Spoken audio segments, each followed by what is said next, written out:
Okay.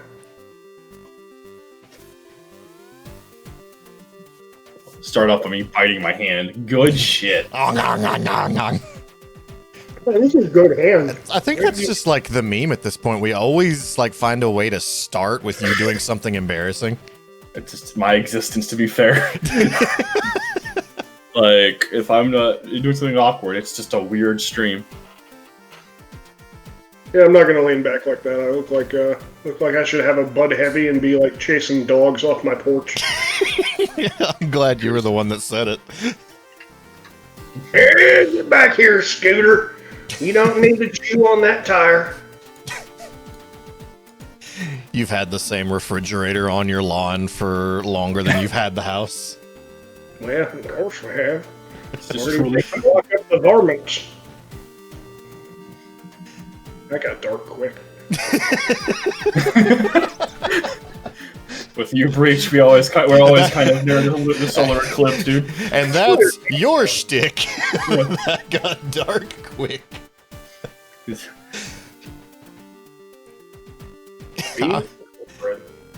Beans and cornbread. Is there actual corn in the cornbread, though? Are you going true Southern, or are you guys just like just cornbread? Did you go hard pour corn or soft pour corn? That's true. Southern is what broke me. You ever just go chop up a sow? No.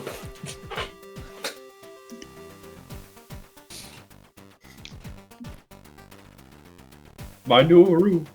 It's alive and disturbingly boring. Especially if I don't show my table with all my games on it. Look at all that shit. Just to cut all of my stuff right there. Everything I own. I don't know whether to be impressed or sad. If you look really carefully, you can see Botan peeking in the corner. Oh, Very tiny. always watching. Yeah, we're trying to get a sponsorship. It'd be really... Yeah, I cracked the joke too. I was like, it's Cheez-Its jalapeno. we about to get jalapeno some business. FF7. Jalapeno opinions. Do we want to take the nice and lighthearted route first, though? Yes, Of course. yes, we should. Because, as some of you may have forgotten, because I do frequently, today is Mother's Day. Jazz hands. Oh my God! Let's not listen to the Resident Evil Wesker theme while talking about Mother's Day. Let's not do that. That's the wrong kind of mom. At least it's better than Genova, I guess. Like the worst kind of mom.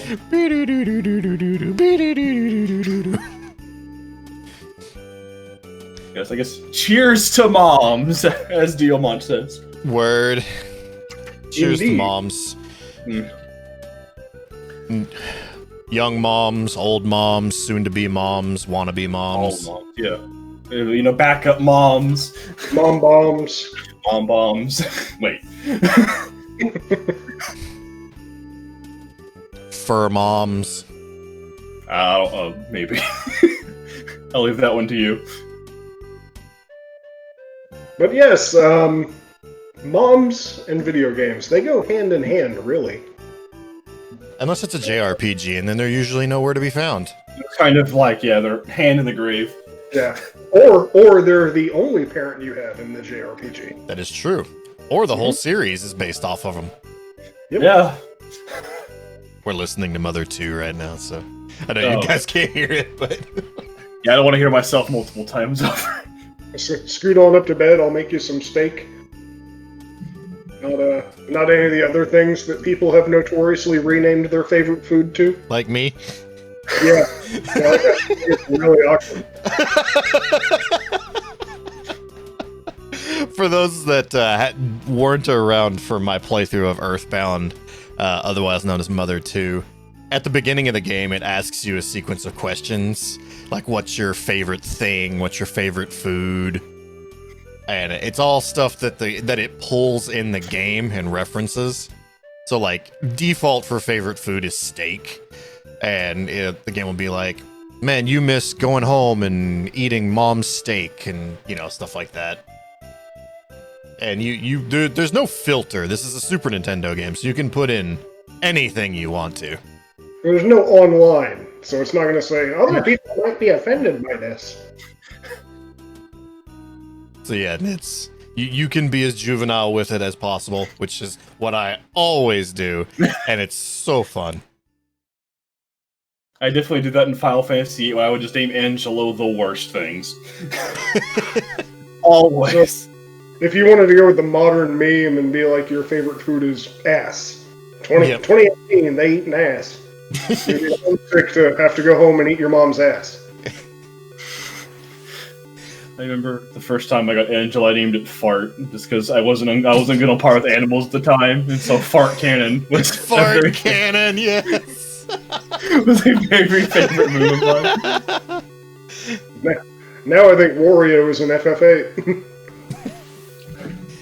Now it's gonna get real interesting because it's gonna be Tifa Cannon, launched by Tifa.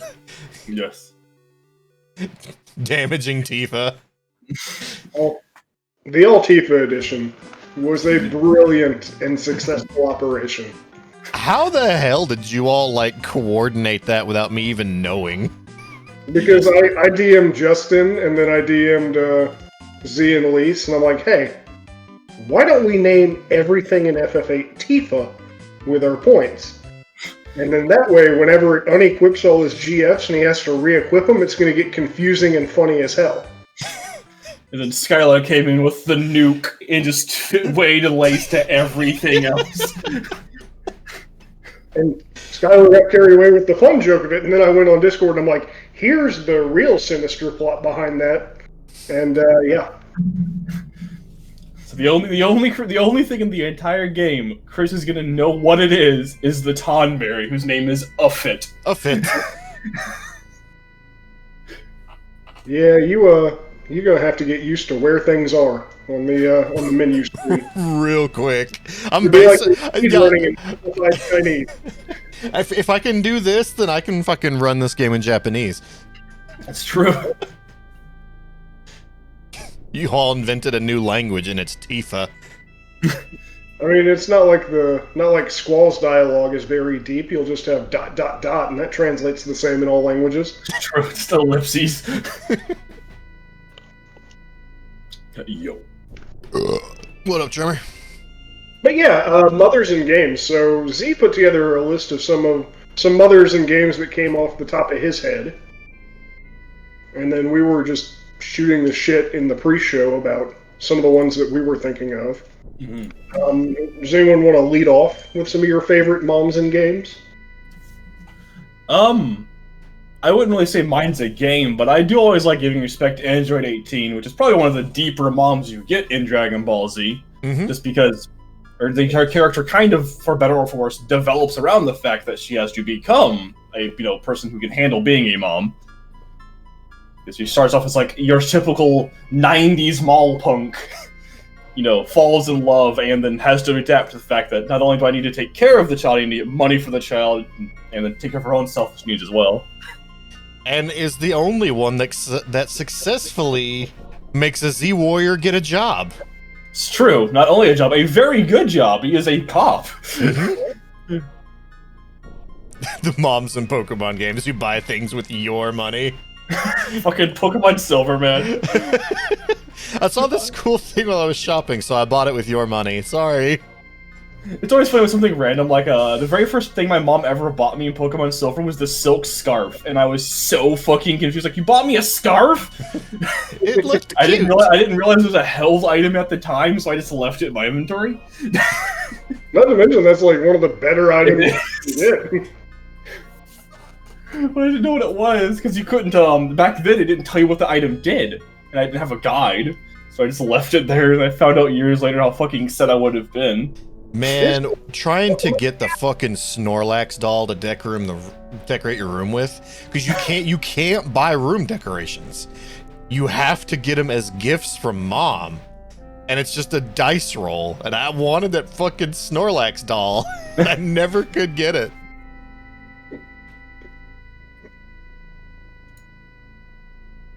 Yeah, Pokemon moms are an interesting grab bag because half of them look as young as you. Or look nothing like you, like Yeah, in, like like in Pokemon X and Y, or Sun and Moon, where you're like, are you related to me? wow, can we go to 23andMe? I'm not sure I'm buying this. Like if you picked either the palest or the darkest person, you looked nothing like your mom. That was the good thing about Sword and Shield, yeah, where they met the mom always matches your skin tone 1-to-1. Mm-hmm. And then who can forget Ruby and Sapphire, where they literally put their son in the back of a moving truck? That was awesome. having done that once before, it is a trip to be locked in there.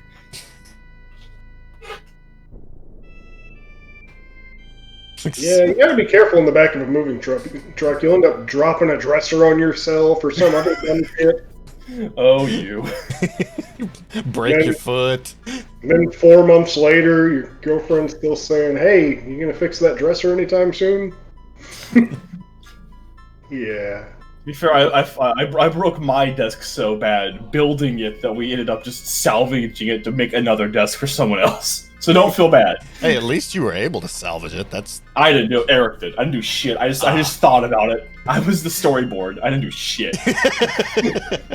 I was like, what if we do this and then this? And he goes, that's a really good idea. Does. Hey, as someone who did a very, very large amount of ROM hacks back in the day, the storyboard is very important. Yeah, I mean, I basically did design the desk. I was like, attach this here, take off this, throw that away, and then we basically because it was gonna be just a square you'd be awful to get in and out of, so we shaved the sides to basically make like a moon in the middle, like a full moon, so it was a circle around the desk. Now, what you should have done is taken those plans and given them to a certain engineer to look over, so he can be like, not good. I don't see where the solo cups go. It actually is a cup. We actually did install a cup. we did install an actual cup holder, not a cup. This isn't structurally sound. Survival.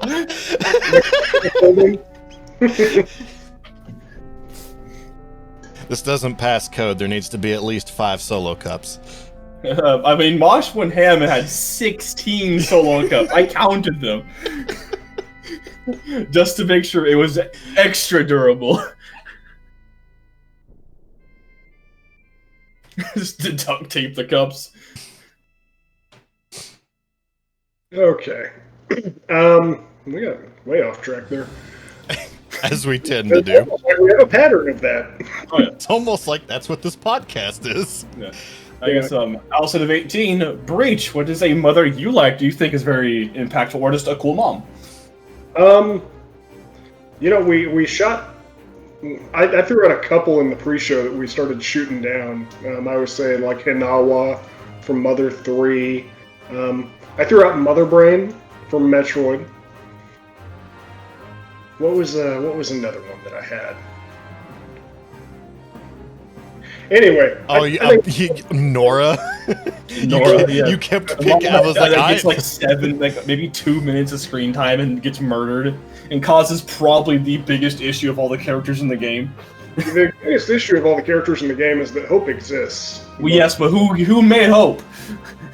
Well, we'll get to that at the FF13 Spoilercast.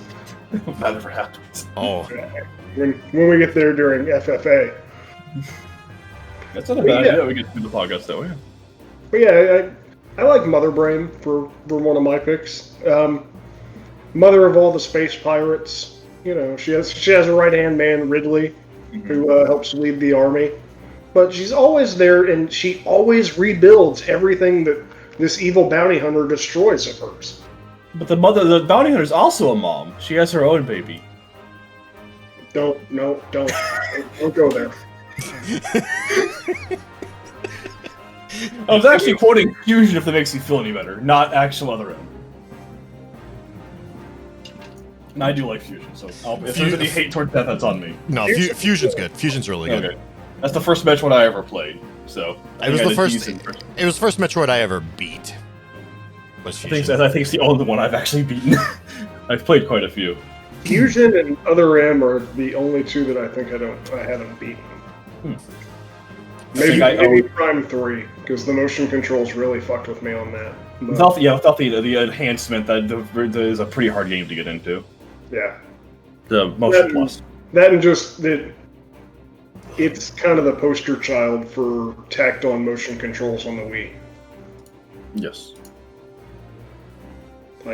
People like to give Skyward Sword shit, but Prime 3 was one of the worst offenders. Yeah, no, it really was. Prime 3 did not need motion controls, but they shoehorned them in anyways. And it's just for puzzles, which is like arguably the worst time to use motion controls. Like, it's as bad as the rooms in a Super Paper Mario, where you can be like, yeah, this used to be a GameCube game until they decided to delay it. It's hilarious, like, when I didn't know that, but when you pointed it out, like, playing through the game, I was like, oh my god, this is incredibly obvious. Yeah, everything's supposed to be in 4:3 ratio. You can tell because there's nothing at the edges of the screen. The rooms that require motion control are set apart by doors that used to connect to each other. Yeah, it's really bad.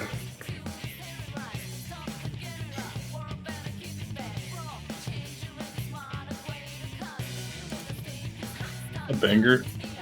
What is playing? Persona 4 battle music. Ah, yes it is. Okay. Yeah, you need like a thing in the bottom corner saying what song's playing, so I'm like, oh yeah, that one. I can do that. Wouldn't be that difficult. Hang on. I thought we were talking about bangers and mash for a second. Oh no. From Dragon Quest VIII. Don't feel about knowing Monster Factory. They're kind of a dead-ish show at this point as far as I know. I don't know if they're still going or not.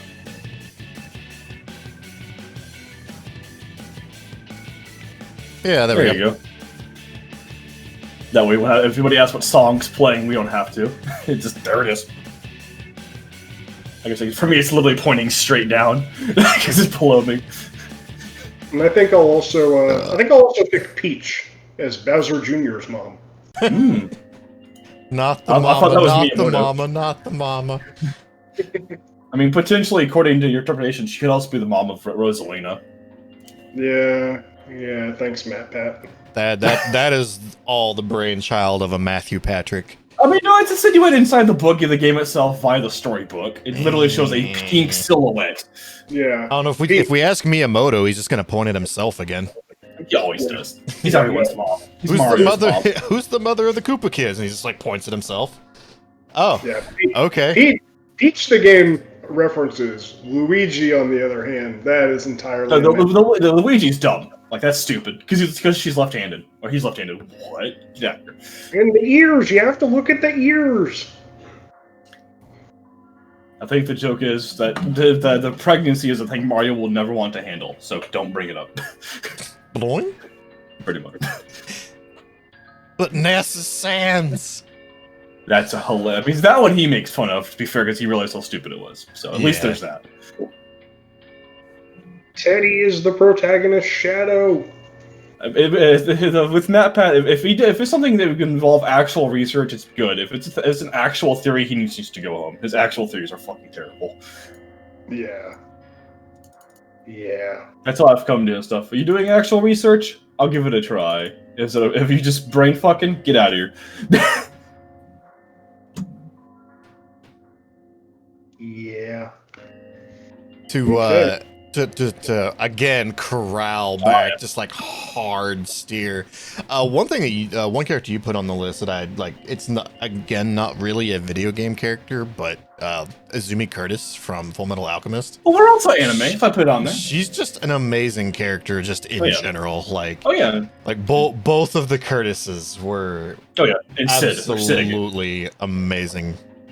Yes, but like when I think of like that strong mom who really like, if it wasn't for her issue, probably could have done the entire show herself. Like, yeah, she didn't effectively ruin herself by using herself as a body. But I think she lost like 6 organs or something crazy like that when she tried to revive her child. Yeah, like She was fucking strong. I mean, the fact that she's on par with Sig for strength, and Sig is a wall of muscle after losing her organs.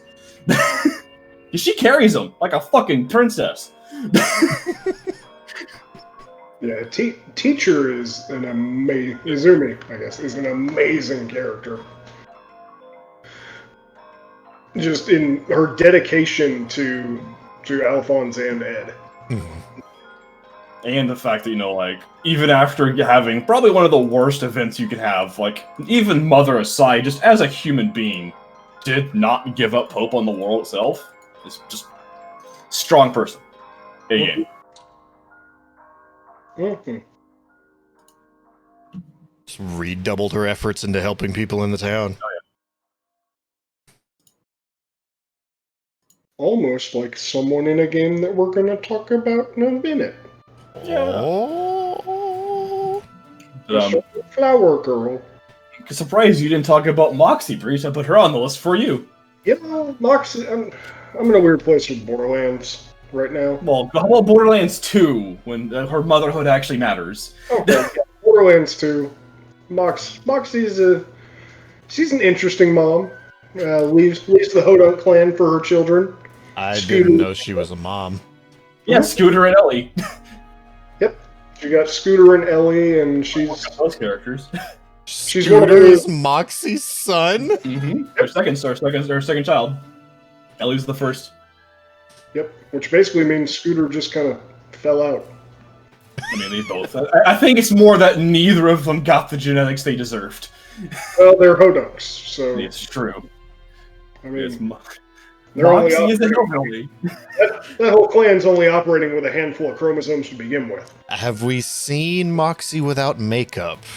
Yes, actually. In the pre-sequel, you slip backstage and she doesn't have makeup, she's not doing the voice.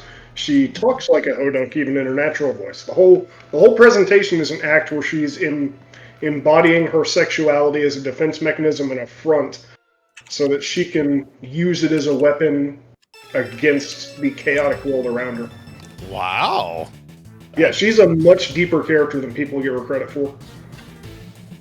Bubbles and birds, bubbles and birds. Here's a photo. Like, she's not really that much different, all things considered. Mm-hmm.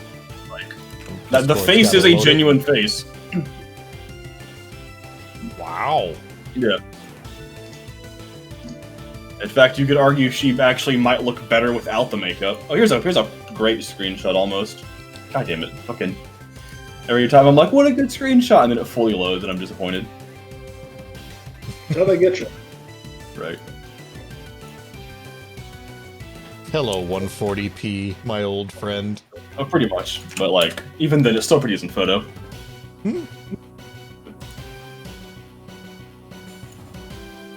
Oh, Yeah, here's one with actual animation. There you go. Here's live photo for the people if you want to show on stream. They're capable of having compelling characters, but then they give the writing to a meme lord that doesn't read the source material. Exactly. Yeah. Exactly. Yeah.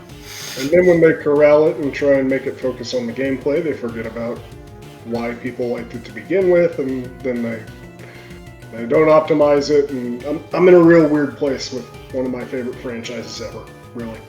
I understand. I mean, it always sucks to wait with bated breath as long as you did, and then get not necessarily a turd, but It's like a definitely 6 to 7. not what it should It's a have big been. steaming pile of potential right now, and it still has potential. Like, I'm gonna come back after all the DLC and after all their shit is done, ironed out. As and I'm long as sure everybody doesn't walk out over Randy Pitchford being a dumbass. Yeah.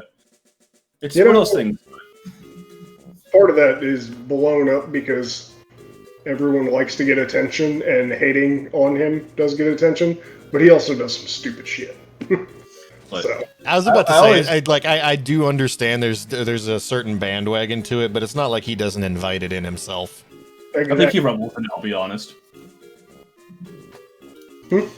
I think he revels in it. a little bit.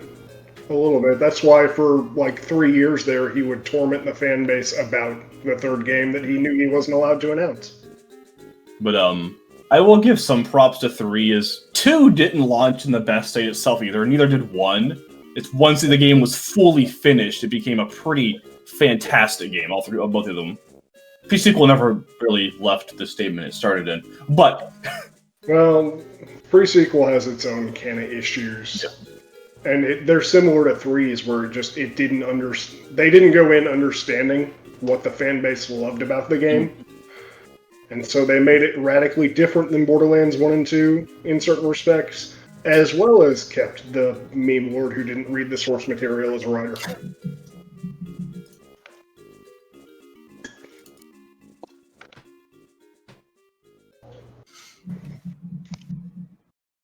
But that said, Chris, what's a mom you'd like to bring up outside of the best mom?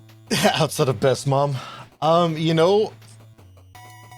I play so many RPGs, I'm just so used to just throwaway mom characters. One that was kind of brought up in pre-show, that not necessarily a good mom, but just like a fantastic character that just happens to be a mom, was the boss from Metal Gear Solid 3. Yeah. I mean, technically, without her, a lot of the charm of the fight, just because of her son, a lot of charm that is Metal Gear Solid would be very different. Like, imagine no Ocelot. Yeah, I mean, you... God, imagine how weird 1 and 2 would be with no Ocelot. Again, like, you could make an argument that Ocelot is the main character of the franchise, not Snake. How many different snakes there are? Yeah, Solid, anyways. Yeah. Yeah, like, pretty much... Like, Solid Snake is a mobile camera to show off all the other interesting characters and what they're doing. Here we have a Raiden in its natural habitat.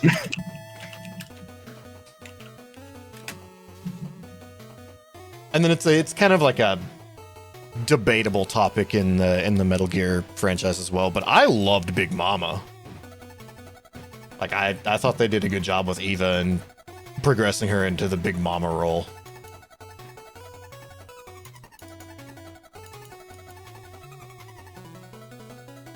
That moment when you realize that nobody in here has played Metal Gear Solid 4, so I know who Eva is, I just don't agree. I don't particularly like her when she was younger. Yeah, so I'm the one that hasn't played a Metal Gear since the first one on NES. So... Her relationship with Big Boss is super complicated, though. It's like mom / mentor / like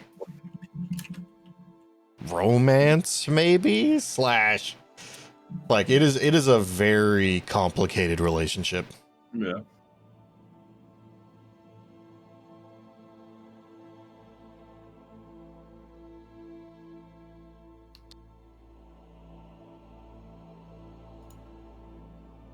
No, I think you might have set off Diamant.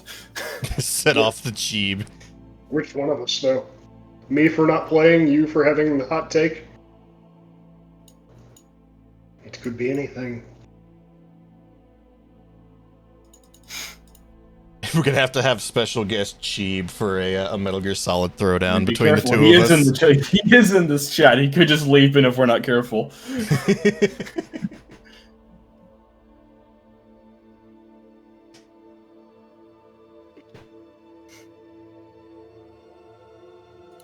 Death Stranding, that's a topic all on its own. I do want to give it a try, just so I can have my own opinion on it.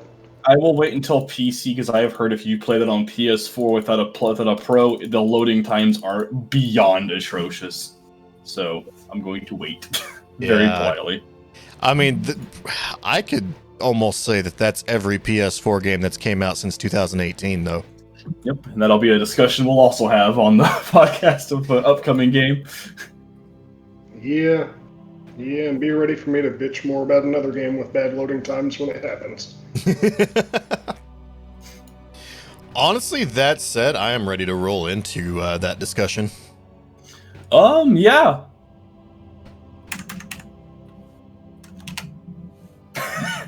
The loading times especially me bitching about Borderlands 3, or are you talking about FF7? Just getting to the meat. The meat and potatoes, if you will. Okay. Okay, we had our mozzarella sticks. Time to sit down for the main course. Yep. We definitely ate the salad like a long time ago. Yeah. Not the tomatoes, though. No, fuck the tomatoes. Tomatoes are a fruit. Don't put it in a fruit salad, though. Found the bard. Mm-hmm. But I don't know if you guys want to follow the little flowchart I made to a key, or just kind of want to jump around. I'm good with that because like it's a pretty good good little path to take, I think. It is, and it keeps us safe on spoiler territory, so we can let people know, hey, this is when spoilers start. Mm-hmm. And we will try our best. All three of us, when we're on the podcast, are a little bit flipped to the tongue, especially me. So we'll try to retrain ourselves, but one or two things might leak out. Do understand this is like I called it a spoiler cast for a reason. We are going to be discussing this game in its entirety. We do have like a whole section at the end that dedicated to the ending and where this game could be going in the future. So that's full territory zone, or full spoiler territory zone. So if you do want to avoid spoilers, that's 100% when you need to jet. Yeah, and we will of course announce it. We're not going to be like spoiler time. Slap. No. Chairception. That was odd. He's evolved chairs. I needed to lean back, and I didn't want to look like I was about to yell at the dogs and beat my wife on the porch. But I guess let's start off Final Fantasy introductions, just to know where we stand on this. So FF7 and I have an interesting history, and I told this story a long time ago, but I don't think I've told it in recent memory. So my introduction to Final Fantasy VII, I was at a friend's house who was a fanatic of the game. Like, absolutely just live, sleep, eat, breathe Final Fantasy VII. I had never played a Final Fantasy before.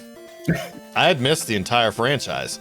And my introduction, I was like, all right, sell this game to me. Show me what I'm missing. Why do I need to play this?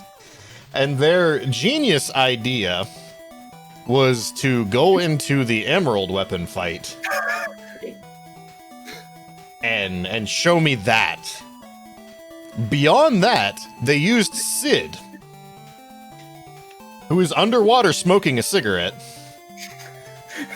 fighting Emerald Weapon, and I'm just looking at the screen going, this is the dumbest shit I have ever seen in my life. I'm gonna pause for a second. Do I know this particular friend? Yes, you do. You know them. Yes, you know them very well. Okay, this checks out then. Yeah, I was like, now. This is nonsense. This is complete and utter nonsense. Why would I ever play this? So I actually checked out of the entire franchise until 10 came out, and then I played 10 just on a whim, and then fell in love with it and got into the franchise, and then became the fanatic that I am now. So when I actually went back and started playing them, 7 was the third game. I played 10, I played 10-2, and then I played 7. And then, of course, when I actually started and played 7 for myself, absolutely fell in love with it. And I've been waiting for this remake since they teased it on PS3. Right, I think it was a PS3 announcement, right? It was when the console got announced, they showed a clip for it, I believe. It was a tech demo. But still, yeah. Tech demo, it was 2006 was when they did the tech demo. PS3 came out in 2007? Mm-hmm. So yeah. Yeah, they did it to show off what the potential of the PS3 was. Not indicative of anything in development. Blah. We did eventually get FF7 on the PS3, though. We did. With achievements. Yeah. No, it didn't have achievements. It was straight up the PS1 Classics. Oh, no. The achievements came with the PS4 port. Okay. HD upgrade. But PS3 was my first experience with FF7. I was a Nintendo kid growing up. Played NES, FF1, had the Super Nintendo, played Final Fantasy 2 and Final Fantasy 3, and then got an N64, got a Sega Saturn because I make great decisions. Got a GameCube after the Saturn was discontinued. And so I didn't have a PlayStation. Whenever Final Fantasy jump shipped there to disc format and Sony, it felt like a betrayal. So I didn't play another one until Crystal Chronicles on the GameCube. And then I eventually got a PS3. I had played 10 at a friend's house and we beat it. But I didn't own another one until the PS3 with 13, and then when 7, 8, and 9 came to PSN, that was how I played those. So I'd heard all the hype about 7, played the PSN PlayStation Classics version on PlayStation 3 while I was in law school, and it was underwhelming at first. And then I had played it several times after, and every time my appreciation for it grew. I would see something else in it that was just special, or that I missed the first time through, because I was trying to view it through this lens of, okay, this is supposed to be the greatest RPG ever. It's not Final Fantasy VI, but okay. But yeah, every time that I subsequently play FF7, the original, I appreciate it more and see more value in it, and how it tells its story, and just the way the gameplay feels. I understand why it is so many people's top Final Fantasy. Mm-hmm. It's not Final Fantasy VI. My Final Fantasy introduction's kind of like Chris's in a weird fashion, where my very first time outside of the Game Boy games of Final Fantasy, which I would barely qualify as Final Fantasies because I don't think any of them actually are Final Fantasies. They're not. They're completely different series that in the US got slapped with the Final Fantasy branding. Apparently, I did play Final Fantasy. Apparently, my very first time playing a Final Fantasy was Final Fantasy 1, but I was so young at the time, I could barely qualify that. Like, I rented it, my grandma did, and apparently I made characters, but I don't ever remember any of that, so I don't qualify that as anything I've done. But, my very first time I can recall seeing actual Final Fantasy in action was my friend showing me Final Fantasy through Final Fantasy VIII at the worst possible time. It was the train section. Oh. And I was like, oh, cool, let's see what this game is all about. And he gets to this cool, the president turns into a zombie. He's like, oh, cool, this boss fight. And he shows me the strategy guide, and he's like, oh, cool, what do I do? And I was like, apparently if you use this, something cool happens. And he uses Phoenix Stone to one-shot the boss.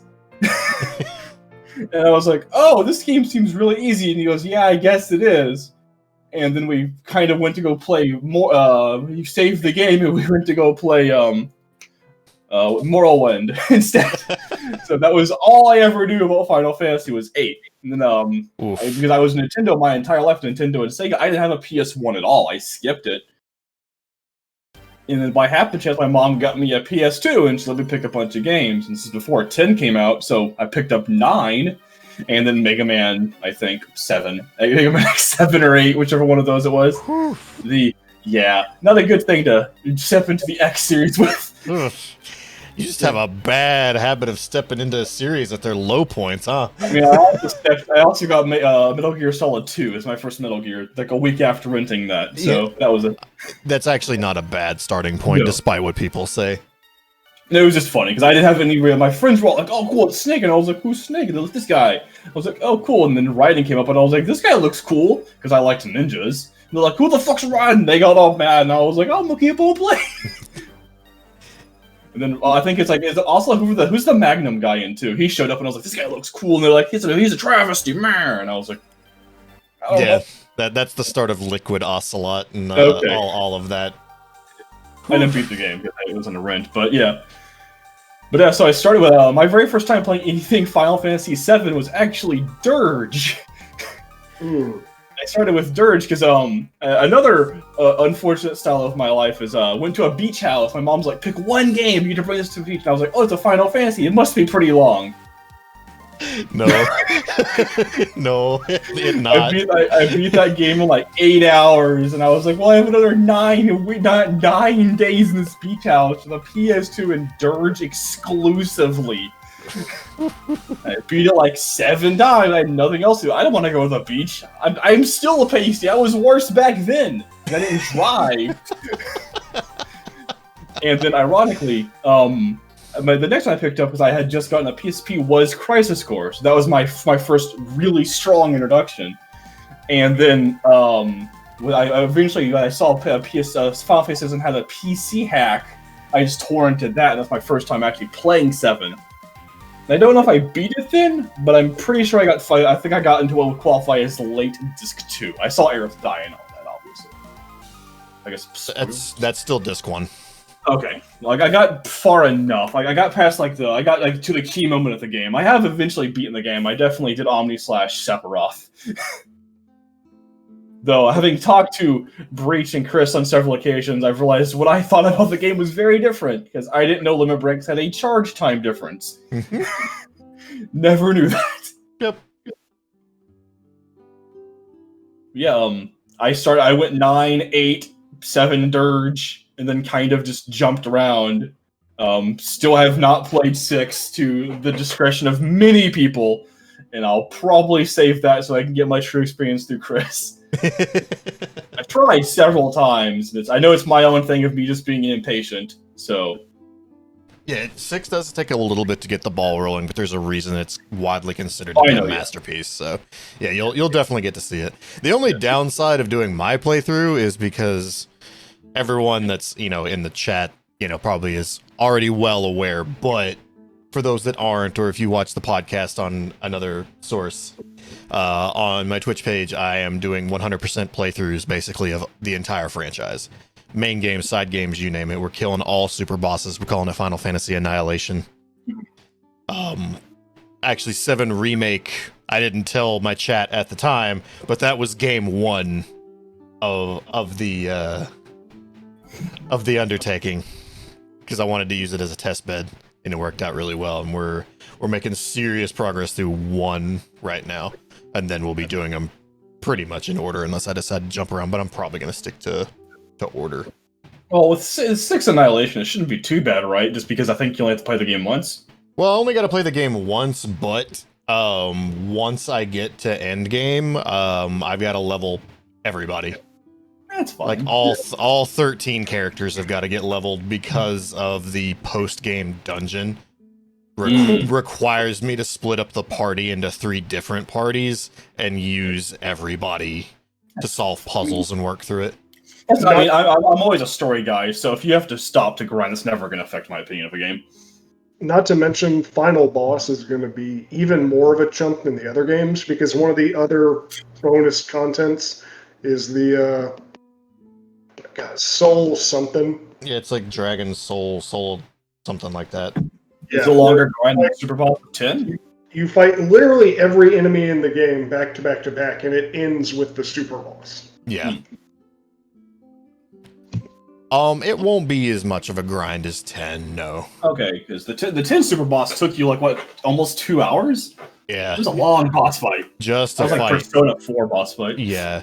No, like fighting Penance in 10 is a commitment. Yeah. The 3D super bosses are a far cry different than the 2D ones. Mm-hmm. Like Penance, Hazmat, those 2 are their own category. Yeah, 12's gonna have the longest super boss of the whole franchise because of Yzmat. Yep. And that fight was designed to be obnoxiously long. Mm-hmm. Yeah, that was the 15th super boss won't be that bad because you can figure out how to one-shot it. Well, the Adamantoid can, not for Omega. Yeah, I can't use. I mean, I don't even think the ring affects Omega. Nope. Not at all. Yeah, that was... when they did the DLC, they knew about people cheesing the Adamantoids. Well, because that was like the big thing. I know we're sidetracking again, but like the big lead up to 15, if you weren't aware, was like they had like this, 15-hour boss fight, and like they just kept pumping it up and praising it. They put it on Conan O'Brien and had like a big segment about it, and they're like, "Yeah, this game has a 20-hour boss fight," and then it came out and people beat it in like 5 minutes. Yeah. I think my fastest time on it was like 45 seconds. Yeah. But yeah, they had full articles like, oh, this dev, it took him like 20 hours to take on this boss. He had to set the game down in between and go to bed. I guess depending on what level you enter it on, if you use the ring or not, you could definitely take that long. And even if you're doing it legit, it shouldn't take that long. No, it should take like an hour at most, yeah. Yeah, no, I've seen people like bop it really handily without even using the ring. Like, I think Skylar sent me a video a long time ago of just using, like, the armature. Yep. And just, like, bodying it, like, free with just one armature charge. Yeah, and it's like an 8-minute boss fight that way. Yeah. I definitely beat it the stupid way, because I didn't know you could ring it when I kicked its ass. It was still only like 45 minutes at like mid-60s. Wasn't that bad. Well, there was also a patch that buffed the ring as well, so... Yeah, so if you played it at launch, you probably didn't even have God Ring. I played it after all three of the, all the boys had their DLC. I just didn't use the ring because I didn't think about it. I'm a goofball. Dividing by 2 and rounding down. What were our expectations going in to FF7? So I was like, because they had made very clear early on that this was a remake, not a remaster. So I was fully expecting, honestly, I thought they were a little conservative on changes. Like, I was expecting a lot more to be different about this remake than what actually ended up being different. So I thought, like, pretty much, I assumed the materia system was out the window and was going to be replaced with a completely different system, just because of how easily busted materia is in Original 7. I mean, they did nerf materia pretty hard. Like, who knows if we'll get those combos that are in the game later, but materia is way weaker than it was in 7. Yeah. We didn't have final move Phoenix or anything, just like, okay, we literally can't lose now. What was the one that was when you casted a spell, it automatically copied it? Like you could do like the same summon, like 3. Mime, yeah. Like if Mime was here, that'd be crazy. Yeah. Well, W item just actually breaks the game's code. Yeah. Lets you underflow your items, so you can get infinite of guard source, mana source, mind source. Go from one item to 99. Like, what is the best materia, really? I guess, is it just Elemental? To me, Elemental seemed like the strongest materia, but I didn't really look at all in depth. In Remake, yeah, you can either argue Elemental or Magnify. Yeah. Magnify is pretty good, it's true. Yeah. I love, like, speaking of Magnify, like, the idea, like, the dev intended way is to equip it to offensive magic. Because it even shows you, like, casting fire and hitting, like, 16 things. Yeah. But, like, everyone gets it and they're like, Cure. Or Haste. Dude, I did my second time through, I got Magnify on Haste. 25% Haste is ridiculous. And I've seen some people that use it with Barrier for the triple cast mana wall. If more things are weak to slow, it'd be Magnify slow would be ridiculous, but almost everything's immune to slow. That's Final Fantasy. Like, I don't even know why slow and stopper spells, to be completely honest. Like, yeah, they work on the first rat in the video game, and then never again. Right. Because they worked way too well in 4. Yeah. Like, literally, you can inflict slow on bosses in 4. If something that sucks now in Final Fantasy, it's because it was really good before. Blood Sword, slow, stop. To be fair, Blood Sword's still pretty good in 9. But, different story. Yeah. But, is anybody expecting a Nomura remake? Or were you expecting just a Simulec I kind of went in there? Just, As Chris was saying, I expected a few things. I actually got a bit more changes than I thought. I didn't expect any level of, like, romance that we got. I thought those would all be just casted aside. I expected some Nomura fuckery when I saw that he was attached to the project, and then even more so when he got the director seat. But I still feel like my nose got broken at the brick wall at the end. Yes. Yeah, We're not to that discussion yet, so you don't have to click away. But yeah, like that's the only part that I was like, "Bam! Oh God, what the fuck, Nomura? Stop hitting me with pellets." Right? Stop hitting me with a shovel. It's not even pellets. I was worried, and not as much because of Nomura, but because of the development changes it went through over the last 4 years, where they were originally farming it out to another team, and eventually took it back, and it's like, oh God, what is this going to do to the game? What I want to see is some early footage from whatever team was fucking working on it before. That Square was just like, nope. Apparently, from what they were saying, the game was just not fun. Like, it was an unfun combat system, and it looked really janky. I think we were inches away there from getting, like, Secret of Mana remake, but for this. Because that's what happened with Secret of Mana. Yeah. Was it got farmed out. And then we go from that turmoil to Nomura, and I'm sitting here shaking in my boots at it. Because that boy wants to throw belts and hoodies and big floppy shoes on fucking everything. Like, we make jokes about Toriyama having all characters that are distinctly Toriyama. Nomura can be just as bad about that in the last, like, 10 years. Yeah. Like, yeah, he has some diversity since he's been doing character designs. He started with, I think, 7. He technically started with 6.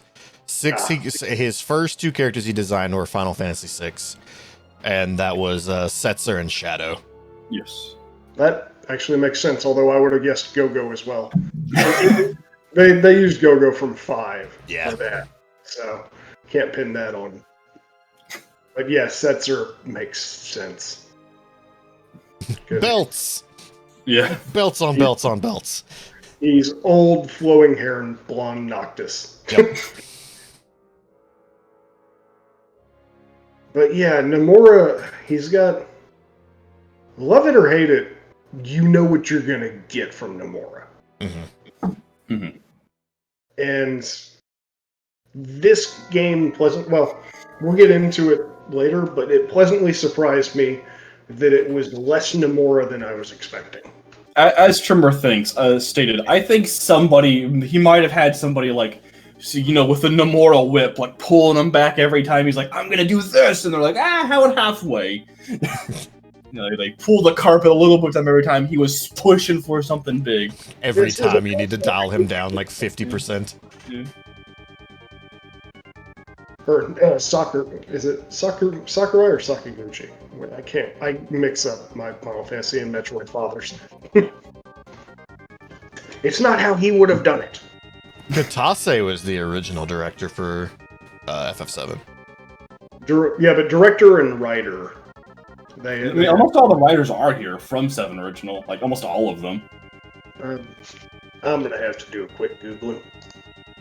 I know they did bring a lot of people back, and that's one of the reasons that they pushed to get this project rolling, is because everyone's getting old. Yes. Nomura is the youngest of the original FF7 staff, and he's in his 40s now. Yeah, Hironobu Sakaguchi. That's who I was thinking of. Who dropped out after 10.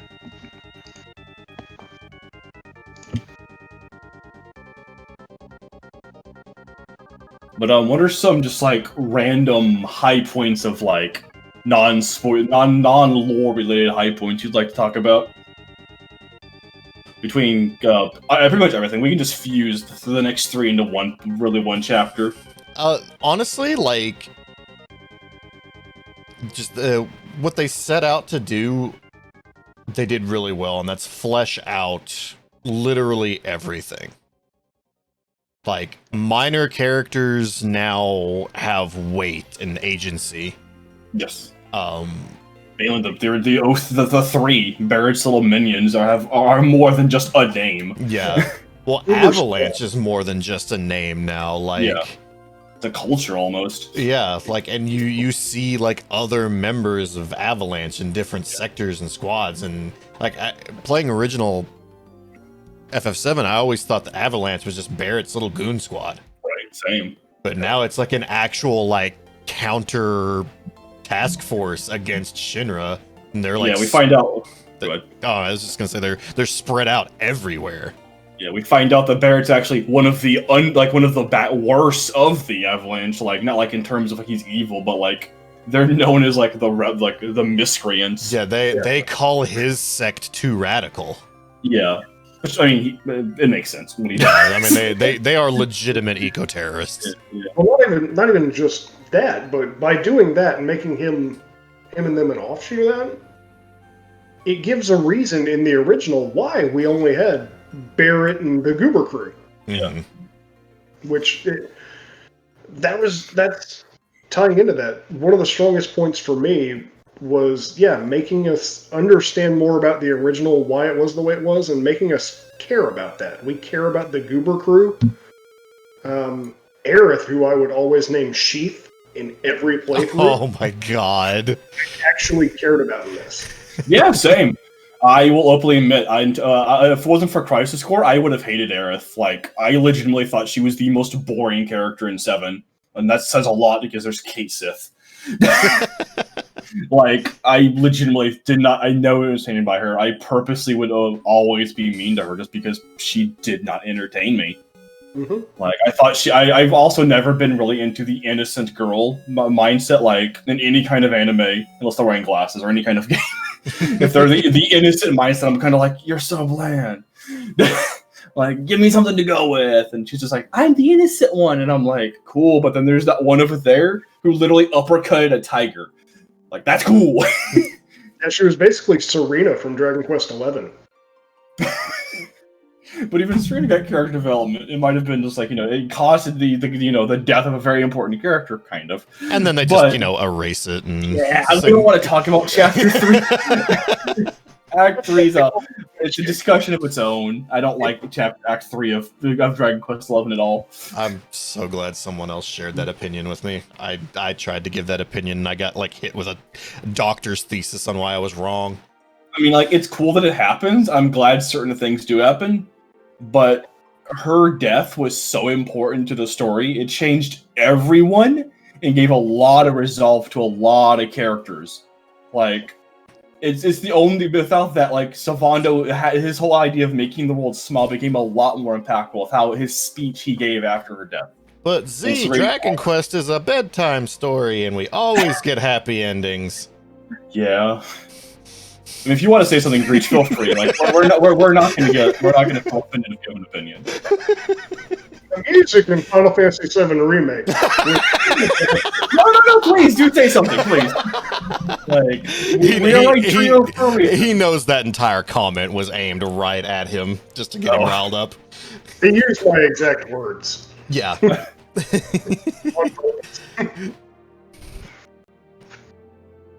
No, but seriously, to echo the music point, the music absolutely phenomenal. Yes. There's some tracks that you can hear they took the song and just literally just updated it. It's a 1-to-1 recreation, but some things it's also just drastically crazy better or worse for one or two songs. They breathed a modern life into the music that was already amazing. Yeah. But and we were talking about this with one of the tracks from Trails in the Sky that I sent Chris. There are certain time frames in RPG music when you can hear that music and you know when it came from. Like FF7 is one of those. You can tell that came from the early PS1 era of RPGs. Yeah. Mm-hmm. And they breathed a modern life into it to really give it a timeless aspect. Can I say something that I thought I've heard no one really bringing up about FF7 Remake, about the music? Mm-hmm. There are 15 renditions of the basic combat. Yes. Every zone has a unique rendition of... Is it Battle On? Or is Battle On the boss name? Fight On. Fight On. Yeah, Every single zone has a Fight On remix. Like the very first zone has an electronic tone to it. The ghost area has a fucking spooky haunt to it. So cool. Yeah, it really helped to make sure that it doesn't feel stale. Yes. Because it's enough, it's close enough that you're like, okay, yeah, this is the song. But when you get that, that just little bit of, resonance and dissonance depending on what chapter you're playing, it adds so much to it. And then like just some of the straight up remixes, like they utilize, like I kind of talked about this in the playthrough, they'll utilize the same track in different ways, like completely just remix it. Like there's like 3 or 4 different renditions of Tifa's theme. Yes. And they're all amazing because they use it perfectly whenever you need it. Like the super upbeat, like chipper version when you're playing as Tifa and Aerith in Corneo's mansion to go break Cloud out. Like I love that mix. It's so good. Or what was it? Is that her theme when she's climbing on the rails, or is that just some like random espionage Tifa moment? Yeah, that's a whole new song. It's one of my favorite tracks in the whole OST. But that's a completely new song. And like what the new version of One Wing Angel, which of course we do, like it takes parts of the movie, like there's Advent Children clips into the soundtrack. It's crazy. Whoops. I don't know what's going on, but me and Breach keep transforming. Yeah, my music program was checked. Folder, I see. Yeah. Now let's not forget the dubstep de chocobo, as I like to call it. Oh, fucking hip hop de chocobo, yeah. Yeah, just there's so much love poured into the soundtrack in this. Mm-hmm.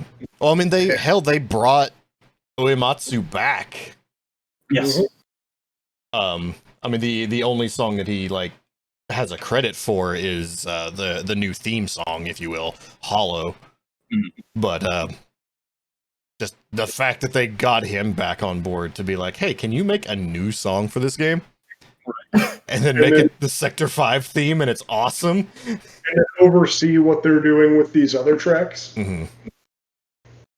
I mean, I know he had to have some kind of like creative input on the rest of it. I'm sure. Yeah.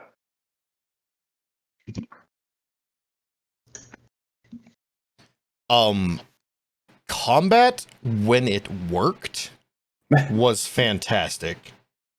I just, that's one of my not really complaints with the game, but it's definitely something that needs to be ironed out for the future. Oh yeah.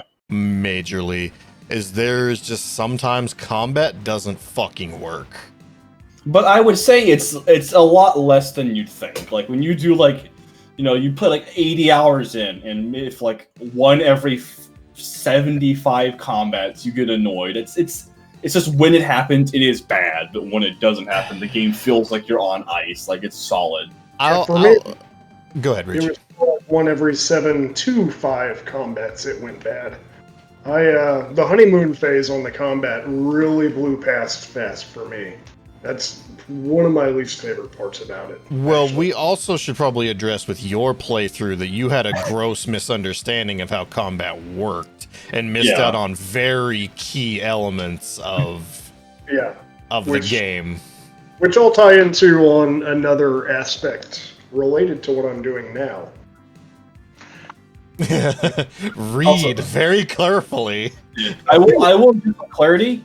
I checked this again. There's no text that it really explains how counter works, because I ragged on everybody for this counter thing. Well, not even counter, but learning abilities was not something that that actually is explained very well. You sped through that. Yeah, I get it. You missed it. But the text in a lot of the spots is just way too fucking small. I mean, that's based off your TV. Like, that's Mine was fine. I'm on a 32. I was on a 42 inch, and it was way too fucking small in some areas, or it's like placed in way out of the way.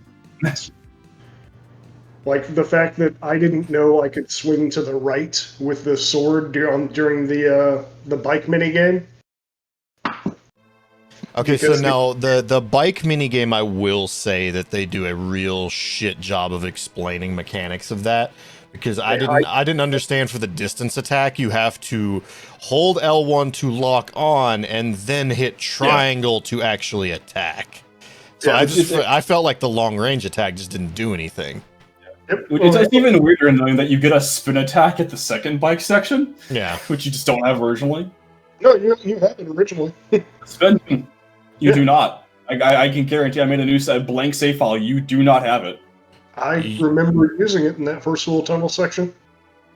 You get the blade beam. I don't know if you get the spin or not. Yeah. If you do a second playthrough, you will have it. But your first playthrough in there, you do not have it. Unless you have to be a certain level and you are higher. No, I was high level in the entire game. Never mind. Because levels are like points and who's until the only thing I use for weapons, yeah. Which is weird. The game never tells you that. It's one of those things I was surprised by. The enemies scale with you. There's literally no levels in the game. The only levels that matter is your weapon level. Alright, so I'm calling horse shit on that. Like, just straight up. I have zero confirmation that the enemies scale in this game. Well, no, the enemies have no posted levels when you scan them. I think they scale in playthrough 1, but not in hard mode. I think that's what it is. But there's some kind of fuckery going on with enemy stats that no one understands, and we won't until it comes to PC and someone data mines the shit out of it. Yeah. But, like, if that's the case, like, because I know there was a huge level difference between me and Breach. I'm not sure. What level did you finish the game at, Chris? Because I was like 44, and I think Chris or Breach were like 35. Yeah, I finished it at level 35. I finished at 43. Yeah. But I also spent time grinding materia so I could fight Bahamut in first playthrough. Yeah, I did the same thing. Yeah, and I fought Bahamut in chapter selection, which I guess we need to let that spoiler out of the bag now. After you beat the game, you unlock chapter select, which lets you replay any of the chapters. Yeah. Which is very nice. Yeah, it's one of the best uses of New Game Plus. It really is. And I was very happy when you start hard mode, it straight up tells you don't get chapter select for this playthrough. It's like, cool. It's one of those weird things I was kind of curious about. I was like, what happens if you chapter select during hard mode? Just can't.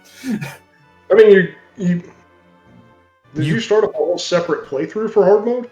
You do it in chapter select. You can still chapter select in hard mode. You don't get credit for beating it if you do. And to change difficulty, you have to start the chapter over. That's what it was. My apologies. Thank you. Yeah. So like, if you're halfway through a chapter on hard mode and you're like, man, this sucks, I want to turn it down. You have to chapter select that chapter to start from the beginning and then change the difficulty. Yeah. Yeah, no. Combat for 3/4 of the game, roughly, was more of a hindrance than a fun time for me. Unfortunately, it's one of those things like you and me had a small debacle on. I loved combat the entire game. It was the thing keeping me going. But I loved the combat so much. There was an aha moment for me, basically when I fought Leviathan.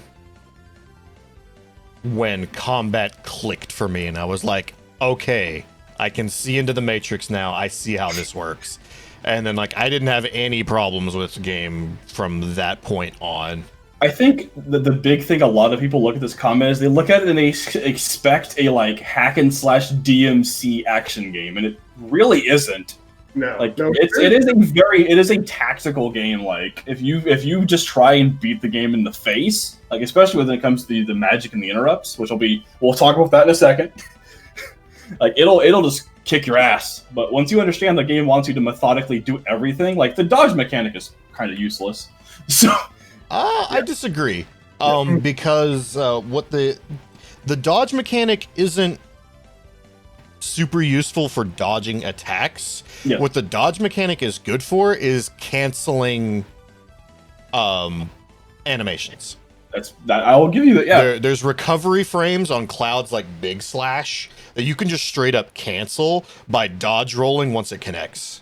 There you go. Fair. I will argue it is decent for dodging some attacks, only on like ranged though. If you're going in expecting like a Dark Souls dodge roll, you're gonna just get the shit beat out of you. There are no invulnerability frames. Yeah, there's no iframes on the roll. Yeah. It's not a Dark Souls roll. It's a GTFO roll, and then if someone's like casting a spell at you at range, you're gonna dodge for that extra just instant speed to get out of the way. Yeah. It's kind of weird. Like, I really feel like the game should have, again, going back to counter, to make it very obvious how impactful. Like, some people say counter is useless, but there are certain fights that are basically like impossible if you don't counter. Like the first time you fight a shock trooper, if you don't have any MP, you're kind of fucked. Yeah. Or if you're like me and I unequipped fire, because I'm an idiot. The helicopter enemies, those guys are just trivialized. That is the only fight that I died to in the entire game. Was the first time you fight the helicopter guys. Yeah, yeah. If you go into not operator punisher mode and then do the block counter, those guys will stagger like instantly. Yeah. Turks and the shock troopers. What were you saying first? Sorry. I was gonna concur on the Turks that that was fighting Reno and Rude were like the only time that felt like counter was like necessary. You can break a lot of the bosses. Like what's the chariot guy called? The who? The guy in the chariot, the flying skeleton. If you counter him, and you can apply a shitload of stagger from the counter alone. Yeah. Hard mode, counter becomes really strong in hard mode if you decide to use it. On the Turks, those were some of my favorite fights back when I was having trouble with combat, just because those made sense. And I did fight them like a Dark Souls boss. Both Reno, Rude, and with Roche. Just dodge, keep a little bit of range, dodge, punish them, chip away at their health. That was a really successful strategy for me on that. Mm-hmm. I never did figure out how to avoid Rude's I'm coming to get you. Just gotta keep moving. You'll eventually get bored. Yeah, well, he'll make a dive for you, and there's a really tight window you can dodge away from him. Oh, okay. Yeah. The game's kind of odd where, like, especially with Abzu, there's a lot of, like, random, you could call them MMO mechanics, where you expect something that's just very out of Final Fantasy. Yeah. Well, and, like, I pointed this out on my hard mode playthrough. It's super bizarre with Abzu in particular. Abzu, the second time you fight him, has a cutscene that shows you how to avoid his big attack. Why not have that the first time? Yeah. The weird thing is, it's exclusively Tifa moving you, and it doesn't show Barrett. Is Barrett there the second time, or is it Aerith again? Barrett's there the second time, right? Yeah. Am I going crazy? Yeah. No, it doesn't show Barrett at all. So I'm curious if it was like they accidentally put that there instead of the first fight. I mean, it's part of the mechanic of the fight because it changes the junk around in the second fight, and there's no junk in the first fight. So that's true. Yeah, like it's just really poor planning. Like I don't understand why the tutorial of how to not get hit is in the second fight. It's just even with that argument, that's not the only fight that changes junk around in the room, and you've already had one that does that. Yeah, the ghost in the train yard does has the junk mechanic. Yes, I have my own beef with the ghost area. Oh, mostly that they are immune to everything 30 seconds into the encounter. Well, when we get to with the general negatives, I'll have my small rant about that area in particular. I'll tell you how to deal with ghosts once we get there. Yeah, I tried your method and it didn't do shit for me. What was the method? Just to say it? Blade Beam. Blade Beam? Oh, yeah, Blade Beam's amazing. I still think it is Cloud's best ability, in my personal opinion. In my playthrough, it was the worst. Blade Beam was garbage for me. Well, it's based off magic attack. Oh, you were using the Hard Edge. Yep. That could have been it. Yeah. Yeah. It has all physical and no magic. Yeah, the blade I beam was is a using the fiddler. beat stick. Yeah. Blade beam is it takes 75% of your magic, 50% of your physical, adds them together, does it by some kind of weird math after that, and that's how much damage the blade does. Times 3 because it splits. So if you do it in melee range, you get them 3 times. Yeah, I just used triple slash and killed everything in the game, even on hard mode. I will concede. When triple slash was first my reach, I kind of said I didn't use it much, and when I was starting up hard mode, triple slash shows its love a lot more in hard mode. Oh yeah, It's a game changer. Smack. I Okay. will concede my opinion. I gave to personal and brief with that. Yeah, just throw on a first strike materia and use triple slash, and you have the first 2 chapters for every mob taken care of right there. Oh, yeah. Mm-hmm. Oh yeah. Like even late game, because triple slash does so much damage that it'll pressure a lot of enemies that would normally take multiple hits. Like when you start fighting all of the cutters and the prototype sweepers and shit like that, use one triple slash, it smacks it 3 times and it's pressured. Even on hard mode. I'm guessing you both figured out. I didn't realize what the fuck pressured meant until I got to the tournament. Like the first thing with Aerith and Cloud in the tournament. I did not understand what pressured meant for some stupid reason. Oh, no. I did because like the demo explained pressure better than the full game did. Well, that and pressure. Like, you need a little bit more experience with FF13 and its offshoots for pressure to make a whole lot of sense. Okay. Yeah, the pressure stagger system is ripped directly from the 13 saga. I mean, 7, you could say, sounds like a love child of many current Final Fantasies. Yeah. It takes a whole lot of stuff from the 13 trilogy, particularly Lightning Returns. Yeah, very particularly Lightning Returns. So I guess here's a fun thing. Weapon is the weapon upgrade a sphere grid or a crystallarium? It's crystarium. Yeah, 100% crystarium. Yeah, it's the exact same system. Points to activate nodes. There you go. Certain nodes locked off until story progress or until you get your weapon SP up. Mm-hmm. I think all the weapons are just level based, right? Yeah. Well, Chris will know better than I do, but I think certain nodes of the Crystarium or certain sections are locked off behind some of the. That's Crystalline. I know nothing of 7. Nothing about 13, unfortunately. Oh. I was referring to 7 weapons itself. 7, I think some of the nodes are locked. 13, I know the extra classes are unlocked later. Yeah, no, I'm talking about 7. The manuscripts, there's a fuck ton more in hard mode. I think some of the nodes are locked behind them. Okay. No, there are no extra nodes in hard mode. It's all locked behind. Once you get your thing to weapon level 6, everything is open to you. Okay. So yeah. You cannot, regardless of what the internet says, you cannot get to weapon level 6 in your first playthrough. Oh, really? There's not enough SP. Yeah, you don't get enough SP from the levels. You need the extra manuscripts. Yes. Now you can't, like, as soon as you get to chapter select, you can get it because you will be, if you do everything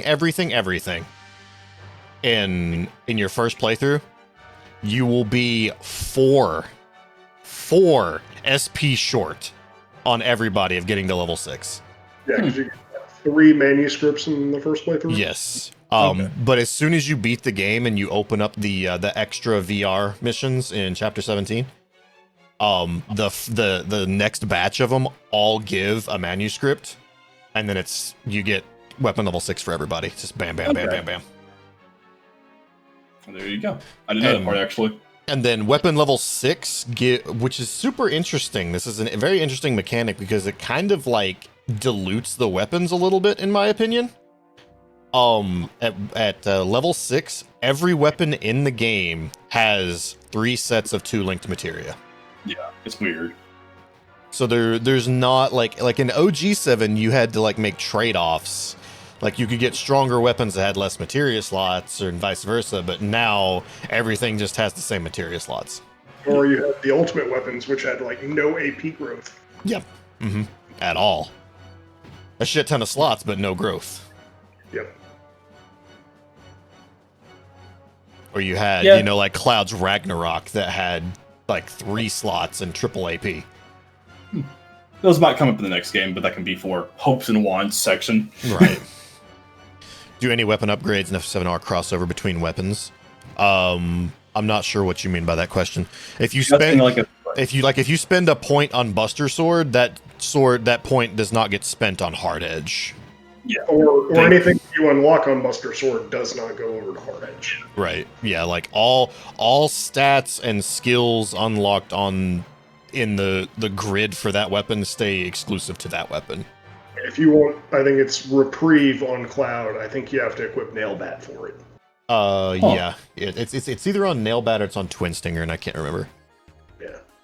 I know. Because like Tifa's Reprieve is on Purple Pain, Barrett's Reprieve is on EKG. Breach answer it. I did. I think that was answered. Like, Yeah. Oh, my bad. Okay. No, luckily, every weapon is unique, so you can customize them how you want. mhm. Well, but with the linked materia, it really sets it up to where there's only 3 weapons per character that you're gonna ever think about using, Yeah. and they'll have their best physical, their best magical, and then their best balanced, Yeah. and then 3 weapons. So Yeah. Unless you I wanna pretty do much it went hybrid on Cloud the entire time. just have your crit stacking weapon, I guess. Yeah, the crit stacking's odd because I never really found crits extremely impactful, but I also never went like ham on them either. You gotta go ham on them. Like, if you're gonna go with a crit build, you need to have somebody equipped with 2 of the mastered luck up materias. That makes sense, yeah. Because like Tifa with 2 luck up materias using Purple Pain, like every attack is a crit. It's stupid. Yeah, but at the same time, some of the crit stacking stuff, like Barrett's, requires you to be in danger HP territory, which is one shot in hard mode. Yeah, no, it really is. I gotta take about 45 seconds here, and I will be right back. Okay. And then playing through hard mode, like, it definitely, there reaches a point in FF7, like if you're doing like even like just late game of the, you know, your first playthrough, especially going into hard mode, there's definitely like, you kind of get funneled into using certain materia and just saying fuck the rest.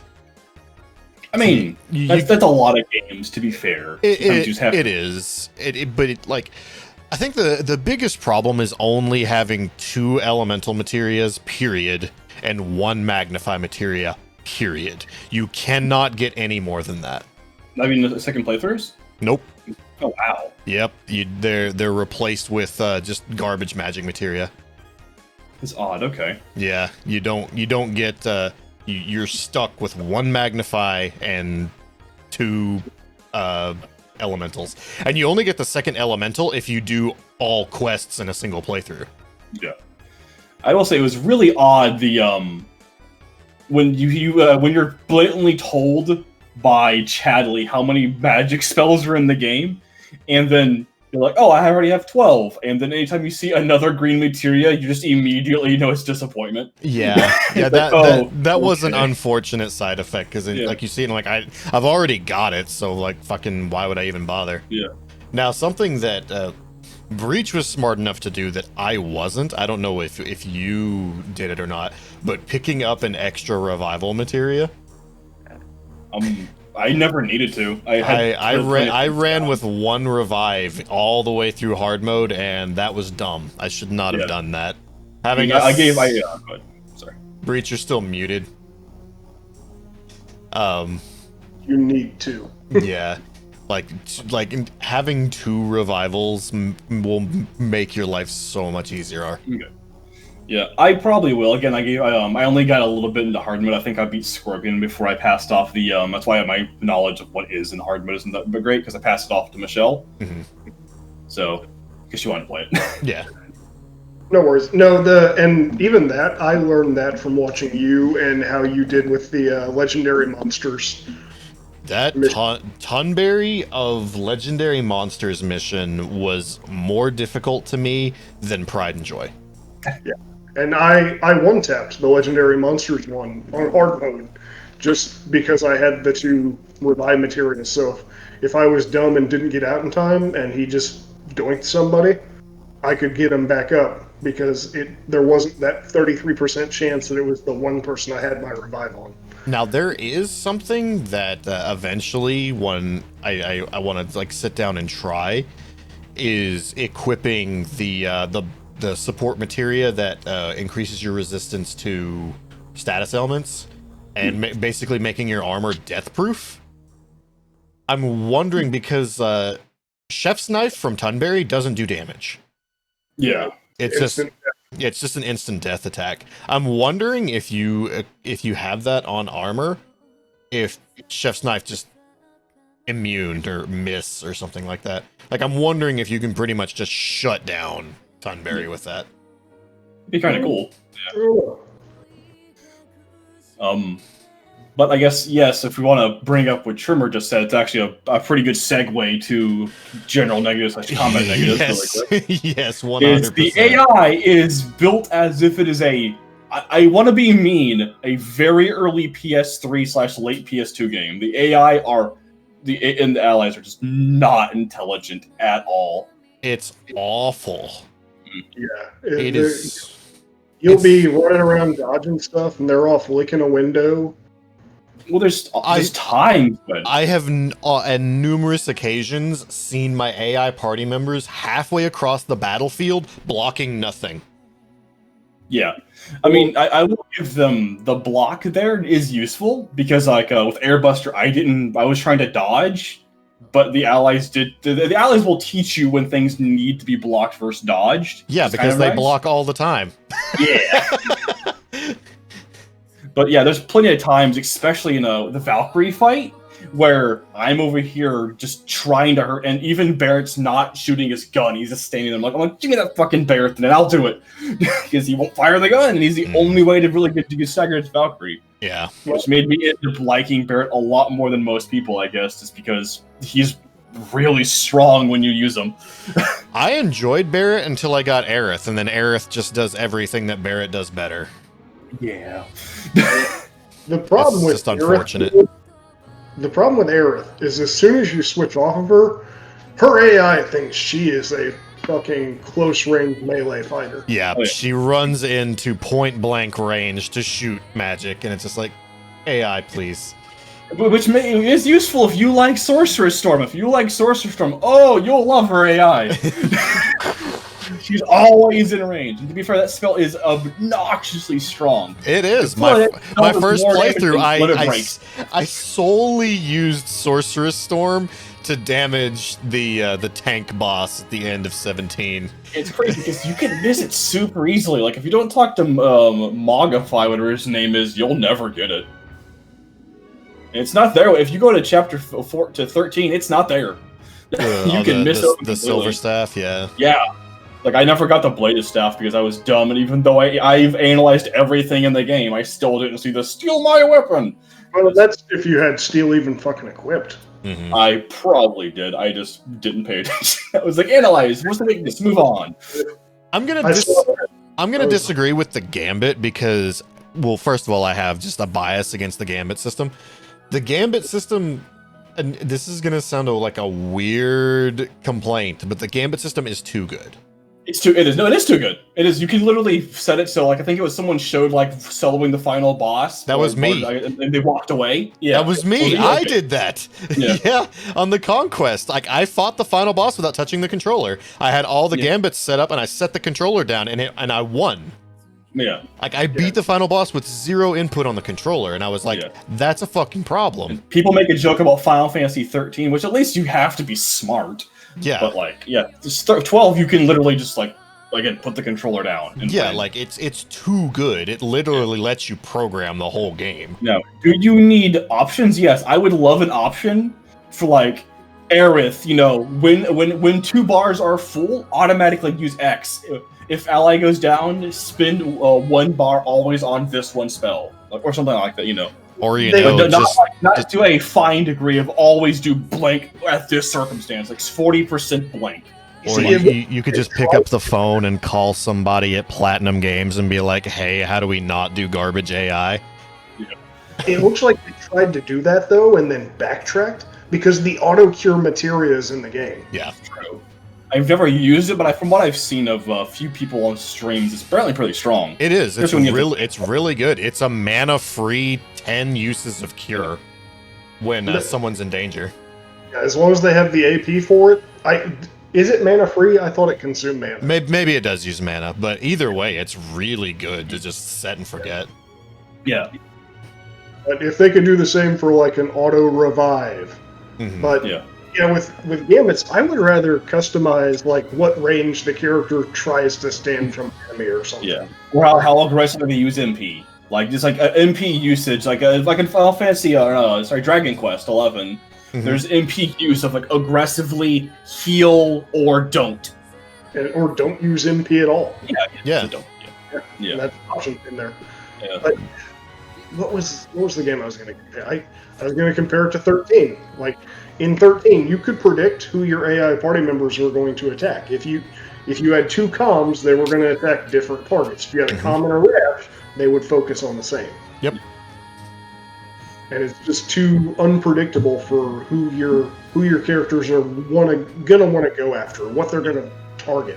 And also, just make your allies fucking auto attack. Like Tifa, who has insane AP growth. If you're not playing her, you're basically waiting on her speed stat to get her AP because she won't punch shit. Yeah, no, she just stands there. Yeah, like she's so afraid to engage, which is very counter to her personality. She loves punching shit. She's a dipshit about what she punches. Whenever I did Legendary Monsters, she's sitting there punching the behemoth's horns while it's immune. Mm-hmm. And I'm sitting here pounding away on its backside. That's what she said. Which is ironic because she's best at people's backside. Like every glove has some kind of perk to punching him in the ass. Mm-hmm. Yeah. It's like, it just a little bit of coordination there. And my god, She-Trap was so strong. Yes, I definitely underestimated that until I saw you literally one-shotting bosses pretty much. Yep. But just dropping 17 She-Traps over and over again. Yeah, that's the thing is, like, the recovery from She-Trap is faster than the cast animation. Yep. So you just... Bam, bam, bam. There's a lot bam, of weird ones. and you just have like 5 of them sitting on top of each other. What was the flying punch she did? Like she would jump back and True Strike. Yeah, that you gained AP doing that. Like, it was weird. Like you actually gained a net positive. So if you got 1, you'd spam it, and after 3, you'd have 2. Yep. Also, a weird complaint I have / also just odd. Why are you immortal if you're the character limit breaking, but the character can die to a limit break if you are not playing them? There's some weird fuckery in that as well, because like if you're controlling the character, you get the camera freeze and it stops. And you're immortal. Well, you can't die. You can poison. Everything's still going on. Yeah. It's just you're pulled out of the action while everything else is going on. Yeah, it's very jarring and very, very I've strange. I've had Barrett die to poison during his big blast. What's it called? Big shot? Yeah. Big boom? Big shot, yeah. He'll die to poison. But then if I'm playing as Barrett to the poison, he's just fine. Like he'll stay at 1 and then fall over. It's Big Shot in Original 7. I don't remember what it's called in Remake. It's like Overwhelm or something like that. Yeah. Yeah, it's big in Annihilation's second ability, I believe. Yeah, no, that's Cloud's second ability. Catastrophe is Barrett's second. When I use Barrett, it's not for his damage; it's to pull aggro away from everybody else. So I found him very good at causing stagger. That overcharge is one of the best stagger moves in the game. Oh, I loved Maximum Fury. Just that thing's fun. Dump the 2 ATB to just shoot forever. Especially when it's a single enemy and you see them slowly ragdolling up. I'm like, stop! One of the few moves in the game that actually makes enemies flinch. Yes, rapidly too. Like when you're doing the Barrett only section, those poor dogs. Oh my goodness, the seeing them just getting raised into the sky is just You can take out like a whole section of bugs with it. Oh, the bugs is satisfying. Oh, like, that's the only way to describe that. That room that has like 16 of them, and you just use a maximum fury, and it just takes out all of them. It's like, how'd you do that? Just playing Space Invader and pretty much, yeah, with like a speed hack on. Right. But honestly, this still is my biggest complaint: is why is there not an aerial recovery? With how bad the aerial combat is, why is there no recovery? Especially because you can just hit hatchet to dodge. Like this isn't anything new. This is a complaint that literally everyone I've talked to has had. The stun in this game is way too strong, especially in the air, because you still have to fall, and they can still pelt you while you're falling. So it's like what's normally a 3-second stun is now a 7-second stun. It's like the perfect form of bullshit is if you get interrupted while doing a skill or a spell. It uses your ATB, it uses your mana, and you get nothing out of it. I feel I wanted to say that, well, kind of part of that for the hopes, but I feel like that will be rectified. And I think that'll be fixed in the remakes. That's what I'm hoping, and that's something I'm going to address when we give like our scores, I guess. Because I've got an interesting score for this game, and I'll have to explain it after I give it. Okay. And it's gonna tie into that specifically. I guess we should go back for praises for a second, because we skipped voice acting entirely. Yeah, no, we totally did. And we really should, because outside of the one negative of voice acting, which is, I guess, for us a hot take, but for everybody else, nobody mentions it. But I think, again, we'll talk about him at the very end. Yeah. But, like, everyone, like, and I'm the purist. I usually do not like dub. And this is something I've made very apparent. But, like, everyone is solid. Like, the growth of Cloud's voice acting, where he starts off very, like he's your stereotypical Geralt. Mm-hmm. Starts off, he's trying to be Geralt and slowly come to his own character over the course of the game. And really, everyone's the same way. Terra, wow. Tifa starts off this very, trying to be like, the big sister before slowly breaking down and becoming her own character. Aerith trying to portray basically almost, you could almost say slapping people at the very beginning, where some comes off as the purist, and then the second you break her house, she shows that she's really a different character. She is sassy as all hell now, and the voice actor sells that to high heaven. Yeah, I'm not some princess that needs to be coddled. Shit. Yeah. Eric's voice actor actually sold me on her because of that scene where you're going through the slums after the church, and she falls, and she's like, "Oh shit!" Yeah, the cuss, it was really jarring. I was like, "Whoa!" Like, you cuss more than Barrett. It's perfect though. Like, just it's the delivery on it is just like, it's natural. Yeah. It sounds like actual conversation that would be happening in this. And you want to know why? Because since this is done by Team Wolf, they did something that's not done commonly by dubs. They did it in front of each other. Like when Cloud, I think what's his name? Who's the guy? Is it Justin something? The guy who does Cloud? I'm really bad on the names. I know the lady's name is Bree, because Bree said it a few times. Yeah. But Aaron is Tifa. Sorry, my bad. I know Erica Lindbeck just because of her work on anime. That's like literally the only name that I'm latched onto. Like when the guy Gideon Emmerich was talking to Cloud during that one scene of talking about basically his PTSD. They were in front of each other. Nobody else was in the room, and they're reacting to each other. And like when Cloud, the Cloud, Tifa, and Aerith were in the Dawn Tyrell, it was those three talking to the guy playing as Dawn. Like they basically did triangles and like special things. Cody, thank you very much. Like and that's just really cool. It's something that's handled commonly in Japan and Spain, and Russia. I think they do it for their voice acting too, where you are only talking to that one person. You're not just yelling at a wall like how Disney does it. Yeah. So you're looking at a screen of the scene, and you. But like, imagine when Tifa's like, "I'm gonna grab him," and the actual actress is doing this to the guy playing Dawn. So he's actually reacting to a woman threatening to crush his cojones with her hand. Like, it just seems a lot more authentic.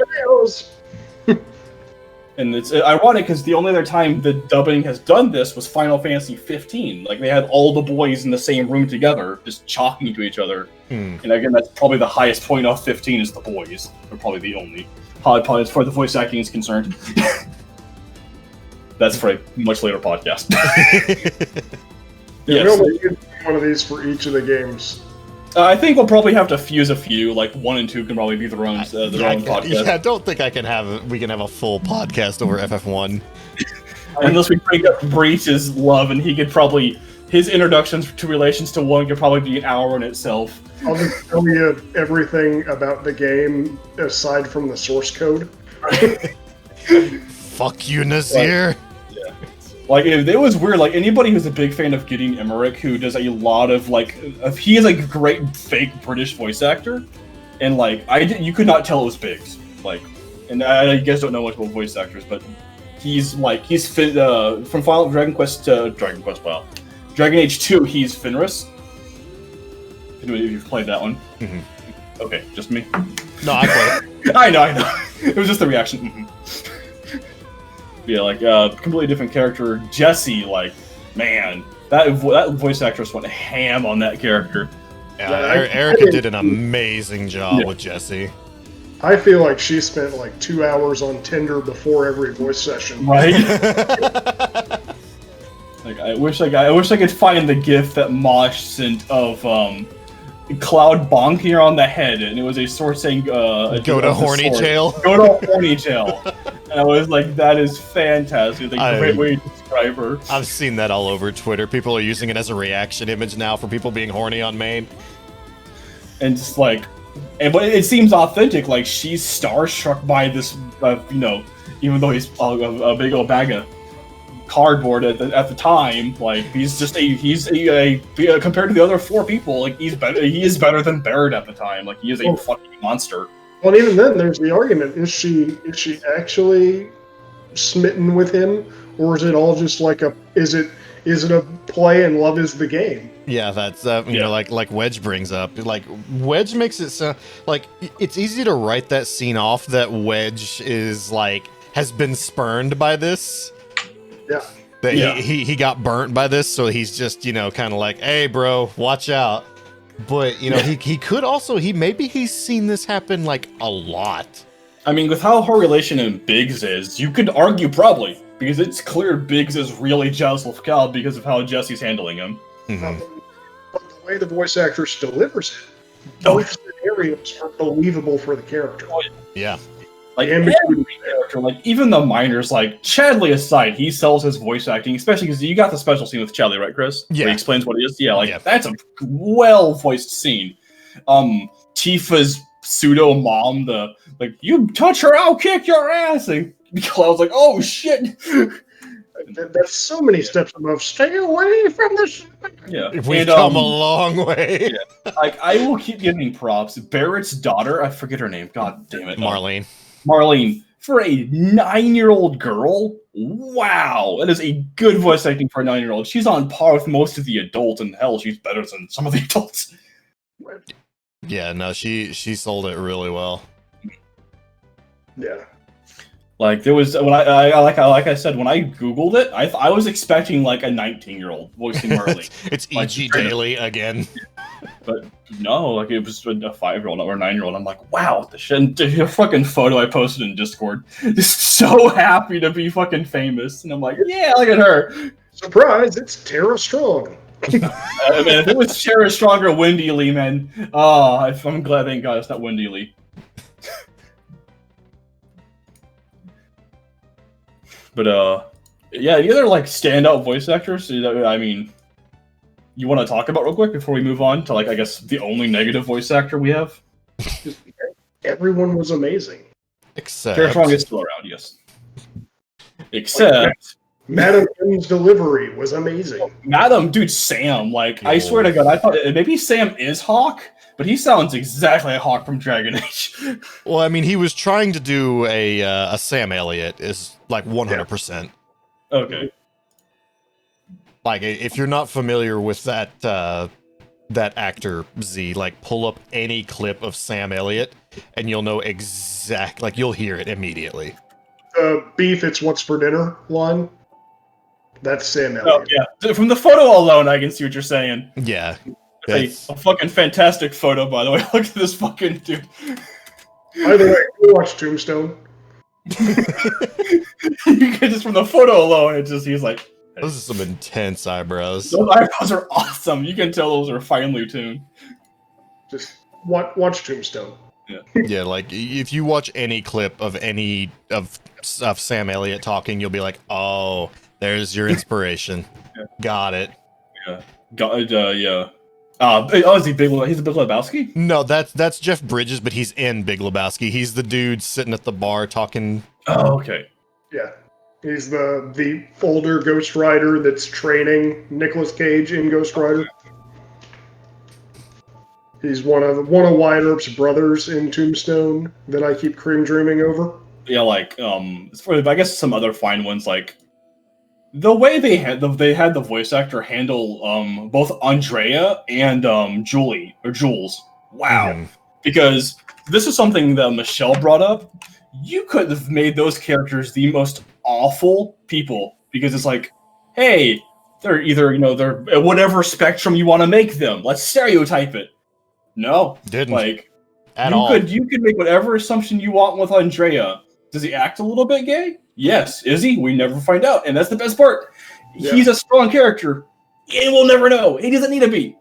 You could think he's whatever you want. And he's just probably one of the better characters. I don't know if I'd say he's the best character of Chapter 9, but he's a really strong character. And same with Jules. Like, dude's just awesome. He'll throw positive reinforcement whenever he kicks the shit out of you.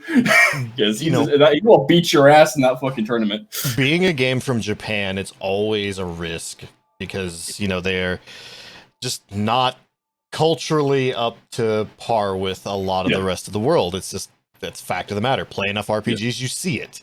And anime. They watch anime. You'll see it all the time. There's some stereotypes that they very much cling to for humor. Yes, and Kama is a horrible one. And where it's always like the ugly guy with like a very bad facial hair, but he's trying to be a woman. It's just a dude. It's basically people who breach in a dress would be like the straight typical Kama. The gypsies from Mother 3. Yeah. Yes. Those. Thank you. But no. Yeah, like no jokes, didn't portray them in negative lights at all. Hell, gave Andrea one of the better lines in the game. Yeah, same. And like some of the better scenes as far as comedy. But it's not even making fun of him. It's making fun of Cloud. Yeah, it's how awkward Cloud was. Yeah, the voice actor sells that area so well too. I think that one line there just took away all concerns of how they were going to handle that scene. Mm-hmm. Like, it doesn't matter. Beauty is a thing beyond gender. Okay, that's how we're handling this scene. We're going to leave this scene in there, and we're going to frame it under this lens. Never be afraid to be who you are. Also, like, I do love the change to the Honeybee, where it's not a prostitute place anymore. It's just a happy brothel. It's a nightclub. Yeah, it's such a great change, and the fact, of course, there's now men there, which is super cool. Even though I wish the men had an outfit a little bit more interesting to the females instead of just a suit. You can at least give them hot pants. Come on. I mean that's kind of like Host Club, basically. Yeah. For anyone that is familiar with that scene.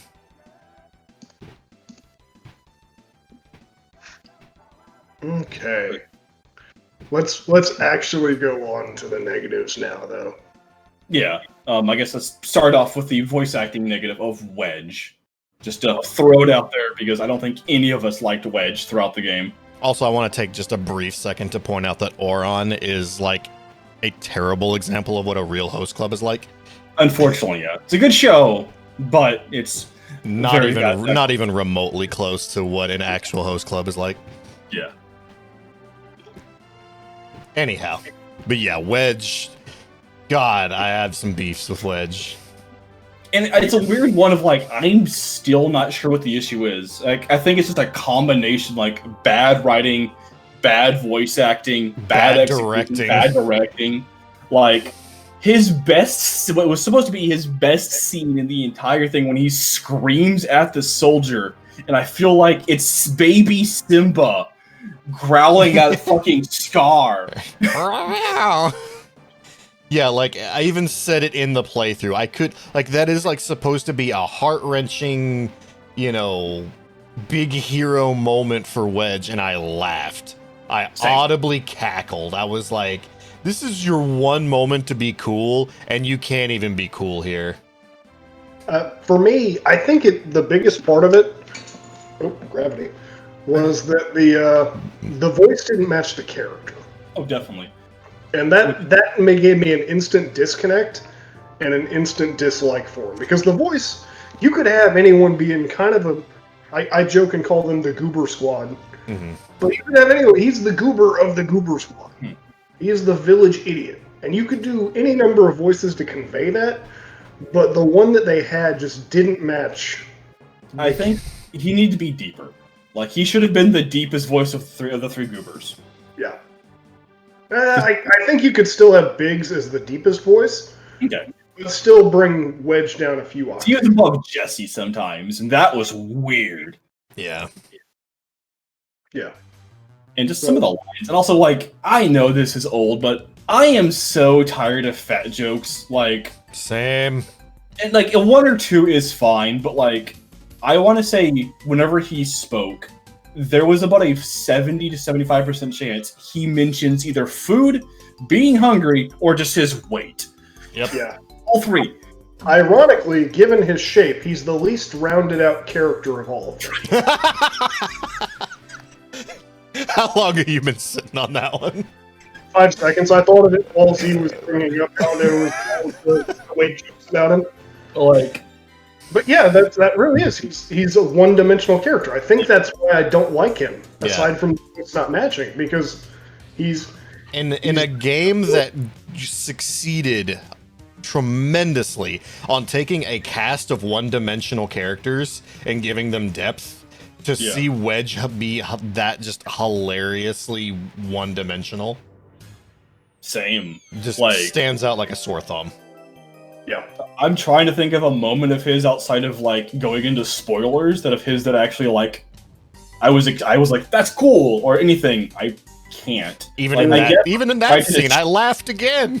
Yeah, I guess the closest you could say is when he tried to distract the dogs. Yeah, the Chapter 4 scene, not the dogs in particular, but the one involving chains. Yeah. Was where I kind of respected him. And then I lost it the next time he fucking talked. Well, he also gets immediately seen as ruined because his ass bit. And then that becomes the entire point of his character for the next, like, 20 minutes. Yeah, the sequence with Jesse pulling his pants down, smacking his ass. Yeah, just a bite more. And then he goes...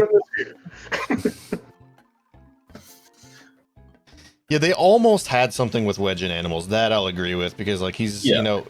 The scenes with his cats are his only, like, salvageable scenes. But you could almost ask, is that really, like, him or the cats? Because, yeah, right?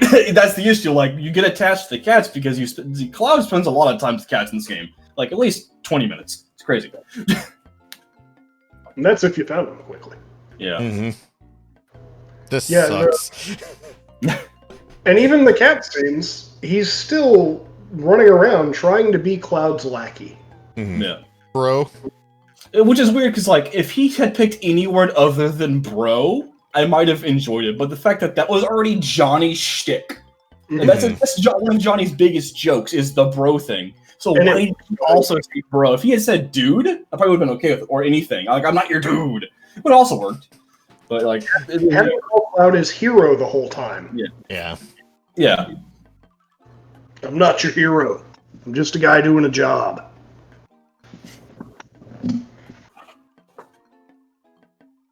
Side note, does Yuri Lowenthal have a different voice? Or is he just one of those unfortunate voice actors that gets hired because of that voice? I believe it's that one. I mean, there's plenty of people in the dub community that do the same thing. Stephen Bloom's the same way. Yeah. I mean, Yuri has two. He's got Yosuke and he's got Robin. And half the time characters end up being a blend of both. Yes.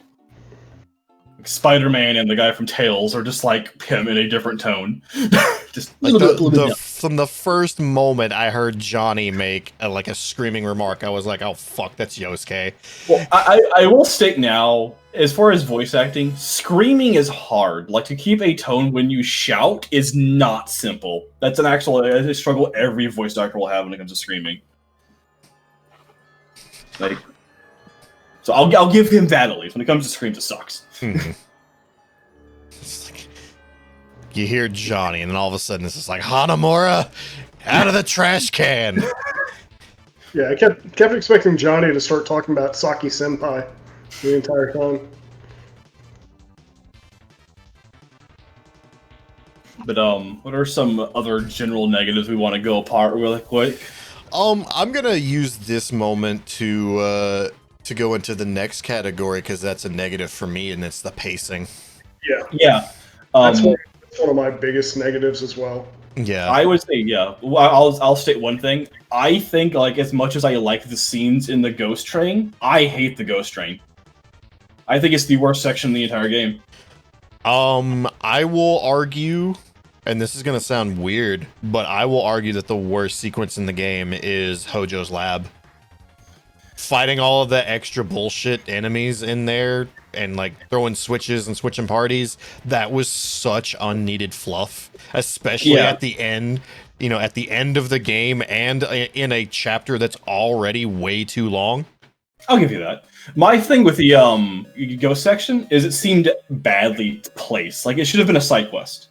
Like, you're literally told before it starts, Barrett, Wedge, all your friends are gonna die. All of them. And Cloud and Aerith and Tifa are like, we're gonna get there fucking now. And then you spend 2 hours fucking with ghosts. Yeah. Well, not even that, and I can't talk about this without going into spoilers, so mute it if you want to avoid until I'm done talking. But the number of times you cut away to cutscenes where it's Tifa sitting there like, oh my god, I wonder if it's actually gonna happen. We gotta hurry. Fucking go there. Yeah. I feel like if the Ghost Story was a side quest, I would have loved it. Like, I would have really liked if you could bring Barrett along and see Barrett get scared by ghosts instead of Aerith or someone. That'd be hilarious. Imagine Barrett just doing like a fucking cat go "yah" pose for half a second, and his gun bumps into his chin or something funny, or something even similar to that. Like, if it had been just a big hidden side quest, it'd been much better off instead of just spending 2.5 hours fighting two bosses that are debatably well designed or not, and then climbing fucking with trains, and then seeing Cloud in the next chapter jump higher than trains. Yeah. It's like, why didn't Cloud just jump on top of the train and pull the girls up? Especially because Tifa can jump higher than Cloud can. Mm-hmm. So it's like, you could have both jumped up and just grabbed Aerith and finished the zone. Yeah, it's really disconnecting whenever you're fighting the Drakes there, and you're jumping up in the air to attack them like twice as high as all the trains around. Yeah. And it's like, why am I having to move these motherfuckers again? And like, I never thought, like, I never 100% went in on the, like, this is awkward train, but something that Breach mentioned, like, super early that I did kind of see was how strange, because it's like railroad, side quest city, railroad, side quest city, railroad. I mean, I will make this argument for the game. If you play Final Fantasy, because I did this really quick, Final Fantasy VII Midgar is like a 5-hour game that is super linear. Like, you want to talk about people make fun of Final Fantasy 13 and Final Fantasy other games. Final Fantasy 13 is not nearly as relevant. It's straight line people think I'll fight that. But just to echo that right quick, just to get it out, me and Breach have an inside joke that we pass back and forth all the time, that JRPGs as a whole are linear as fuck. They always have been. Yes, just how well they disguise it, and with 13, you get out of it what you put in. Mm-hmm. I mean, that's a common issue I've seen of people, like, ever since the internet started, the idea of, I have to beat this game as fast as I can to talk about it with other people. Stop. Like, enjoy the fucking game. Like, goddamn, rushing Dragon Quest XI versus playing it is It's a completely different game. Like, just enjoy RPGs. That's what they're for. Role play. I want to take a side on that for something that I was talking to Chris about earlier. Today, I read a review on Trails in the Sky's second chapter. And it was by someone who admitted they didn't play the first game. And acknowledged that those two games tie into each other the same way that, like, Golden Sun and The Lost Age do. Where the story picks up directly from the end of one into the other. Shit carries over, levels carry over. And then he's sitting here bitching like, oh, I didn't really understand why I was supposed to be doing stuff. 57 out of 100. It's like, motherfucker, you... I mean, that when it comes to reviewers, that brings up a whole topic. We can have another podcast on reviewers of just like professional reviewers. Yeah, I'm looking at quotation marks in the stream. Nope. That's an ultimate of rushing to get the review out because it's topical. Yeah. I mean, look at us. We're doing a spoiler cast for this game a month after it came out. Yeah. We wanted to, to play the game. We wanted to have at least one of us 100% it. Let me and Breach have our thoughts settle. We play the game differently. So you really need to have these different things. And if you can't fully play a game, like, at least at the start of your thing, start with... I feel like all reviews should start with, first off, what games you play and how you handled the game. Like, did you play the game on easy mode? Because it's fair. If you want to play Final Fantasy on easy mode, that's fine. Yeah. Just because you're going to review the game, say you did. Because it changes the game completely. It's a wildly different experience between easy, normal, and hard. Mm-hmm. Yeah. And I've heard classics also pretty, like, cartoonishly easy. Yeah, I believe it. It's like easy mode on... It's Phoenix mode of Fire Emblem.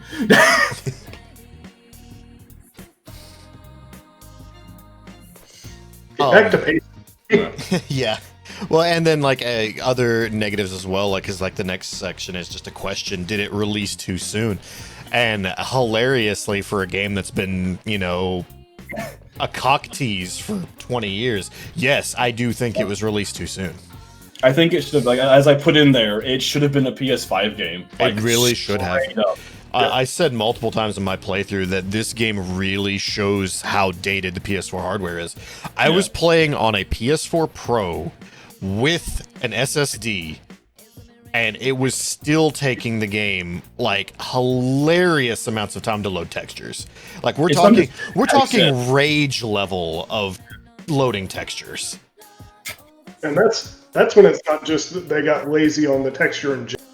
Oh yeah, like certain doors, especially in Chapter 3, when Tifa's walking around and she shows you your room, and you see a door that looks like it's from a lair. Yeah. There's no texture to that. That's just a mesh. Yeah.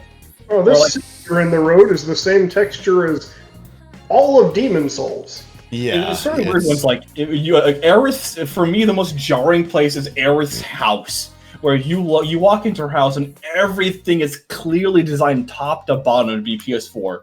And then you walk outside and see the vegetable garden, and it looks like someone vomited. It's just explode. Like the flowers barely look like flowers. They're 2D. Like if you spin the camera, the flowers spin with you. The carrots aren't even orange. They have some of them are just green. Like they forgot to color them. And I'm like, what is wrong with this area? I had one more thing I wanted to say on the pacing. Go for it. Go for it, dude. I feel like the game was going to be like 20 to 25 chapters, and for number reasons and to make chapter select and hard mode more difficult, they cut that number, and that's why we have some of these chapters that are 3 times longer than some of the others. I feel like it should have been 30 chapters. Like a flat fun number the game should have been with 30. Just like you just chop it up really well. Like a boss should have been a defining chapter. Like I would have literally had the ghost section be two chapters. Yeah, you've got some chapters with no bosses at all, some with 3. And it really feels like it was fatiguing going through some of those chapters. So I'd be like, okay, I need to take a couple hours of break. That's why it took me as long as it did. 17 alone needs to be 2, if not 3 chapters. Yeah. Also, to be fair, you were the first one to beat the game. That's fair. That was from like 3 binge sessions, though. Yes. That had massive breaks in between them. But yeah, 17 especially. 17 feels weird. Like, it's one of those things where, like, but the issue with 17 is you really need to play most 17 back to back. But it's weird. Super jarring. It's like, here's Aerith backstory. Now here's an entirety of Hojo's lab. Here's Hojo backstory. Now here's Genova. Okay. And then now deal with Rufus. Now deal with the escape. Now fight Rollerball. That's all in the same chapter. Yeah.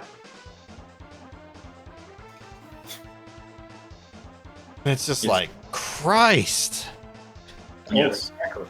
Yeah. A Cheez-It cracker, if you will. Oh. Hashtag not sponsored, could be sponsored. Hashtag could be. Would like to be. Or Cheez-Its, please. Sponsors, line up. We'll each have a box of Cheez-Its behind us every stream if you want to join us. Shoot your shot. Which I've only had one sponsor shoot the shot at me, and I turned him down. I think it's chapter 9 that I started bitching about how long it was. Well, chapter 9 is that's the thing about those 3 side quest chapters where they're actually really short if you don't do the side quests. Not even that. Chapter 9 though is a full chapter without side quests because you have that full journey and then you have Wall Market. Yeah, the journey should be its own chapter. That I've always thought was really stupid because if you wanted to grind, you have to do all of that stupid hand. I hate the hand section. Yeah. Wall Market should have been its own chapter instead. I agree. Straight up. You can tag journey onto the side quests of the slums there, but good God, split that. That was so exhausting. Yeah. Mm-hmm. Well, and what really makes it frustrating, this ties into the platinum, is having to, because you have to play that chapter 3 times to get the dresses, so having to do the hand section every time was... Yeah, I did not like the hand thing. Like, that and the ghost thing, just, they're so unneededly slow. And if it was the hand thing once... maybe twice, I'd be okay, but 3 times, I'm like, just get on with it. The puzzles aren't even hard. No, they're like, even the third one is like a baby-ass baby puzzle. Yeah. Once was cool, though. It's a throwback to this set piece that you see and you run by twice in the first. Yeah, it was cool to see the hand. Mm-hmm. It was like, okay, yeah, that's a good throwback. But to make it a puzzle that you do 3 times, it's just like, okay, I'm good. Yeah, and like especially because like, I think the material it's where you get magnified, isn't it? Yeah, magnified. So, ironically, one of the most powerful materials in the game comes from one of the worst areas. Actually, I will give positive. The claw section has really good music. That tunnel has really good music.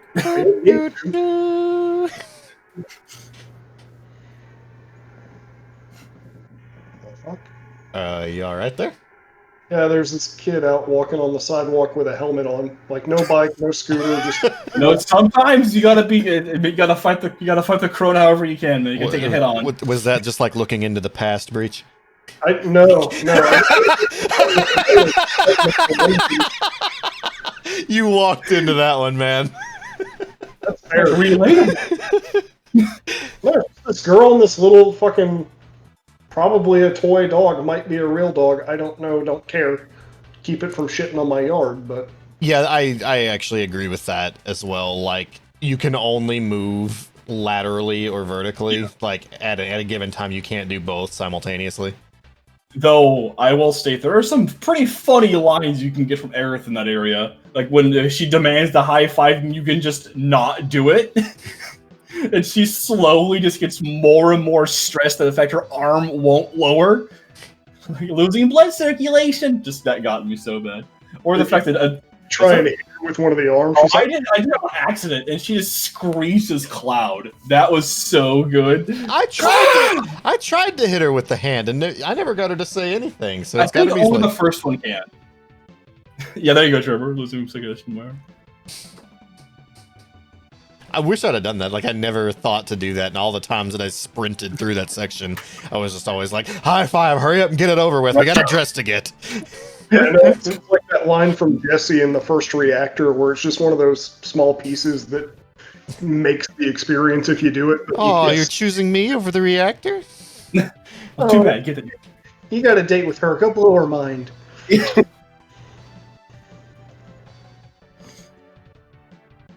So if I can give a positive, I maybe this is a weird hot take. I think Barrett's a really good character. Like, No, that is the coldest take you've had all stream. Okay, I don't know, man. I've heard I've watched like 3 or 4 of these like people, and no one brings up Barrett. It's always Tifa, it's always Aerith, and sometimes Cloud. No, I've heard no one. Barrett was fucking amazing. His voice actor was just delivered. Yeah, like the meme of why does Barrett wear sunglasses? Because otherwise we'd get lost in his eyes. Yeah. But like that aside, like the voice acting, like he started like the voice actor sells the fact that like Barrett doesn't really know if he's doing the right thing, but he's gonna sure as fuck try and trick himself into thinking he is. Mm-hmm. Yeah, if we're going to praising Barrett's voice actor, I want to praise how he essentially voices 2 characters. There's Barrett with glasses and Barrett without. Oh, yeah. Yeah, that's and, 2 like, different Barretts. Did you guys enjoy the subtle change of how Barrett, through combat endings, changes with Cloud? Mm-hmm. Like, throughout all of Chapter 1 and 2, he just rags on you constantly. But, like, at the end of, like, when you get on the train, he's like, I was worried about you. And everyone's just like, it's like, what? And he's like, I thought you fuck it up. It's so good. He's just this guy who, like, the joke of, you know, holding all your feelings on your sleeve. Like, that's just Barrett as a whole. It was some beautiful subtlety in storytelling by having development be in combat dialogue. Because, like at the end, like, when you're in Shinra Tower, like, Cloud will be like, hey, good job.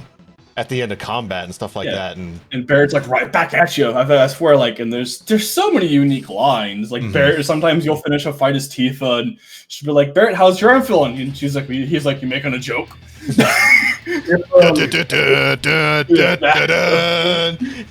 Spoilers on Barrett, but if you guys get a hair in your ass to go back and do it, the 3-button mini game before Cloudbuster.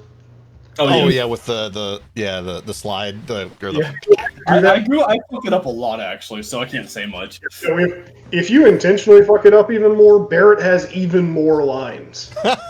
Like, I fucked it up a lot just because at first I didn't see which direction I was supposed to press, and then the second time it just wasn't fucking registering. It's weird that you the countdown is useless. You watch Tifa. Yeah. Super stupid. Do a visual cue, not an audio. Yeah. But he has so many lines there. And I love how some are blaming Cloud, and sometimes he blames Tifa, and sometimes he's like, "That was me." That was me. Avalanche. Yes, Avalanche is so good. But I mean, I guess this might qualify as spoilers, but at the end of Chapter 11, when he is just screaming, the voice actor is, and they confirmed he was screaming with Tifa, the voice actor, I guess, Bree and Cody in the room about the people that pass away, and the voice crack on the goddammit got me a second time when I was watching Alex play. It's so good, like, holy shit, like, I need to figure out who the fuck that guy is, but that guy sells that character. Hang on, like, that is the new Barrett to me. I'll check my Twitter, hang on. John Bentley, okay. And lock him into a contract. At first I was like, well, I don't know, because they definitely PG'd Barrett pretty hard, like, he doesn't cuss, which is probably for the better, honestly. Barrett cussed a lot in the OG game. He doesn't. I mean, it's because PG's evolved to include shit now. Oh no, not parental guidance, not the PG and that thing. Yeah. They teened him, I guess is a better way to word that. Yeah. Well, and he comes close to a few F-bombs, but they always cut it out beforehand. Yeah. We get mother, and it stops. It's just like hard cuts. Yeah.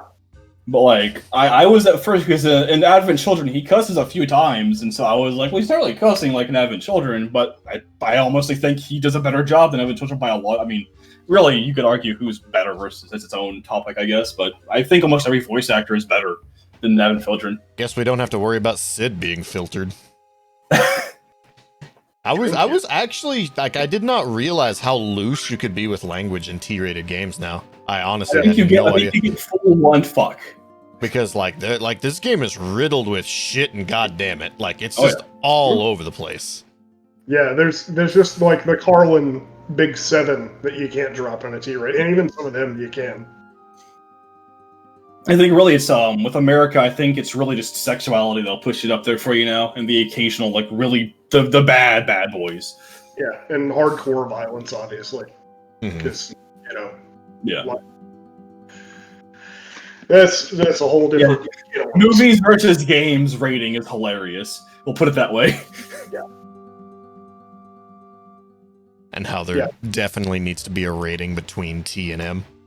Oh yeah. Especially when you go into like America versus Japan. Like, did you know that Dead or Alive is a 13 game, age 13 in Japan. That's funny. Even the volleyballs, all of them. Yeah, that's really But funny. You come to America, they're all M. Doesn't matter what you're doing. Every one of them. Yeah. Because Japan don't give a fuck about sexuality. They're like, please, we need you to do this. Meanwhile, we can't even have my Shiranui in Smash. I guess like I'm the only one that platinumed it so far, right? Correct. Yeah, I've still got a little bit of cleanup and then the hard mode. So this is pretty much my topic then.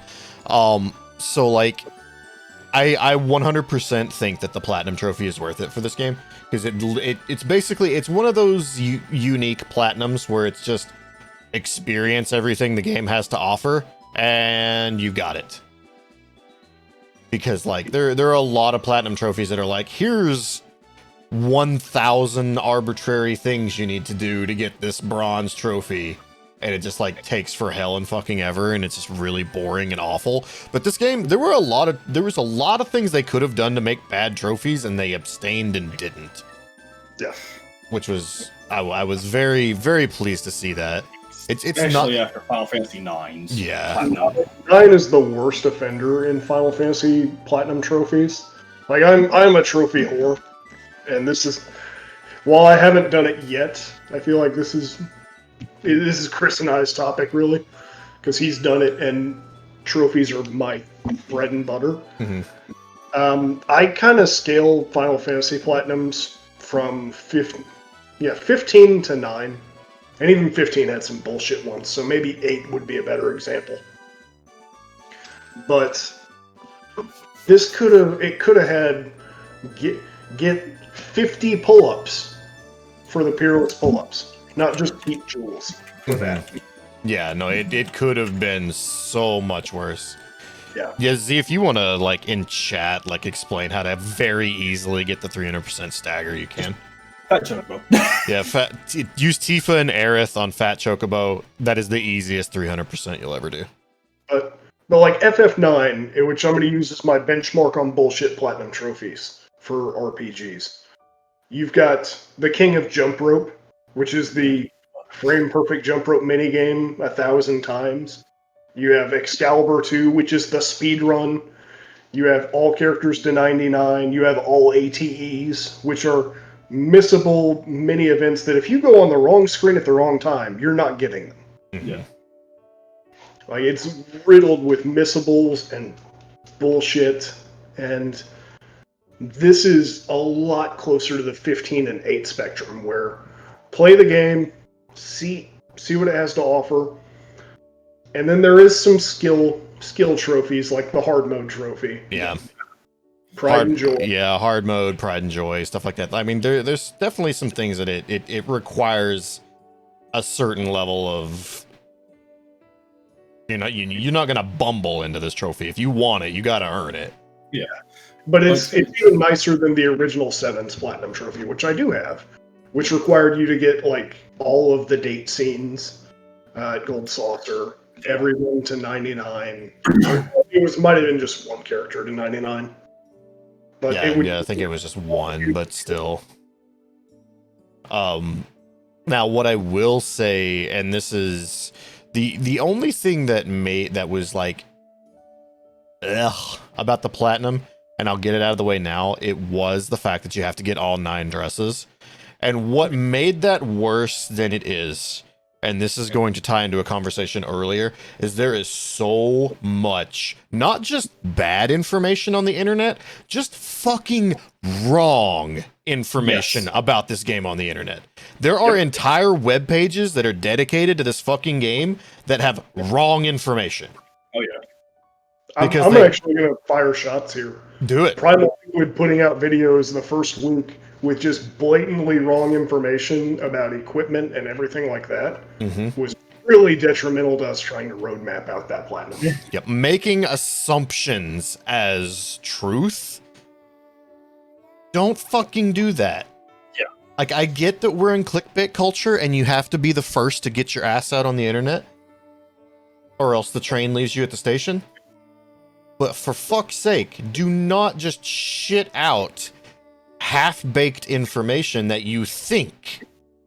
The video in question explicitly states that you can get more than one chain bangle in the game by replaying it on hard mode, and you cannot.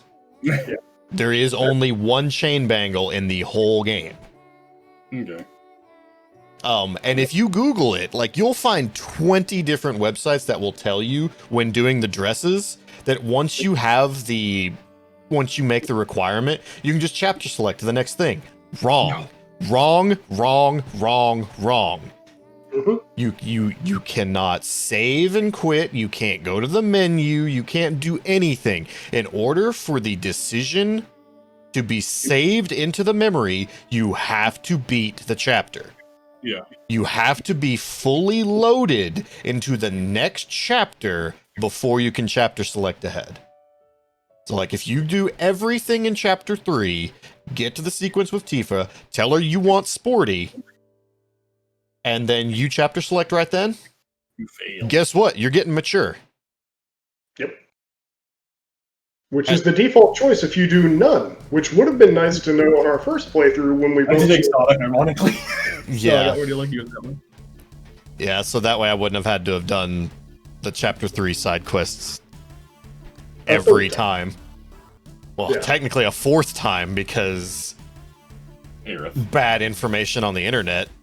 Oh, hey, it's going to be worse for me. I've got to do all side quests again because some dipshit thought he cleared out the area already and just ran straight to the point of no return and missed the letter from the angel. Yep. Oh no. Yeah. Oh no, the sporty dress is my favorite. But Chun-Li. Oh yeah. Yeah. Oh yeah. Yeah, that I will say though, all of our negatives about the information out there, while you did a majority of the work, it was a lot of fun to roadmap that out with you. It was, yes. No, that was an absolute blast. Like I'd like to do that on more games in the future that we both feel compelled to do. I'm 100% down. And something else I want to address that's some bad information about it on the internet is Pride and Joy.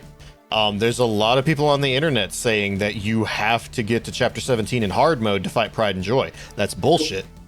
That is 100% bullshit. You can load Chapter 17 on easy mode and run to the VR section and fight Pride and Joy on hard. Yeah, it has to be fought on hard. Yes. That whole event does, but you can get there on easy in Chapter 17. That's how I did the legendary monsters. Yep. Which was a lot of fun. And made me feel like I finally understood combat. There you go. Yeah, there's that, like I mentioned earlier, like I think everybody has an aha moment with this game because it's just like it asks different things of you because like you said, it's not like a Devil May Cry. It's not, and it's not even, it's definitely not your traditional Final Fantasy. It's some kind of weird amalgamate of both of them. Yeah. It's like they started making Kingdom Hearts and then somebody was like, "Hey, fuck off. We're doing this." Right, yeah. Because like for me, I got lucky that I've just played a lot of Dark Souls since I haven't beaten all of them. I haven't beaten Sekiro, or Bloodborne, but I've beaten the other 3. And so the second I realized there was no invulnerability on the roll, I was like, oh, okay. And then when I fought Reno, that was like everything clicked. Like the fight with Reno was my big aha moment.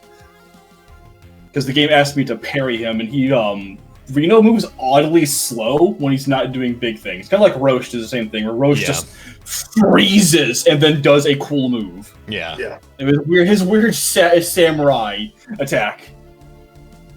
Also, can I give a random praise about soldiers in this game? I 100% I had a fangirl moment about the fact that every single soldier uses his original sword.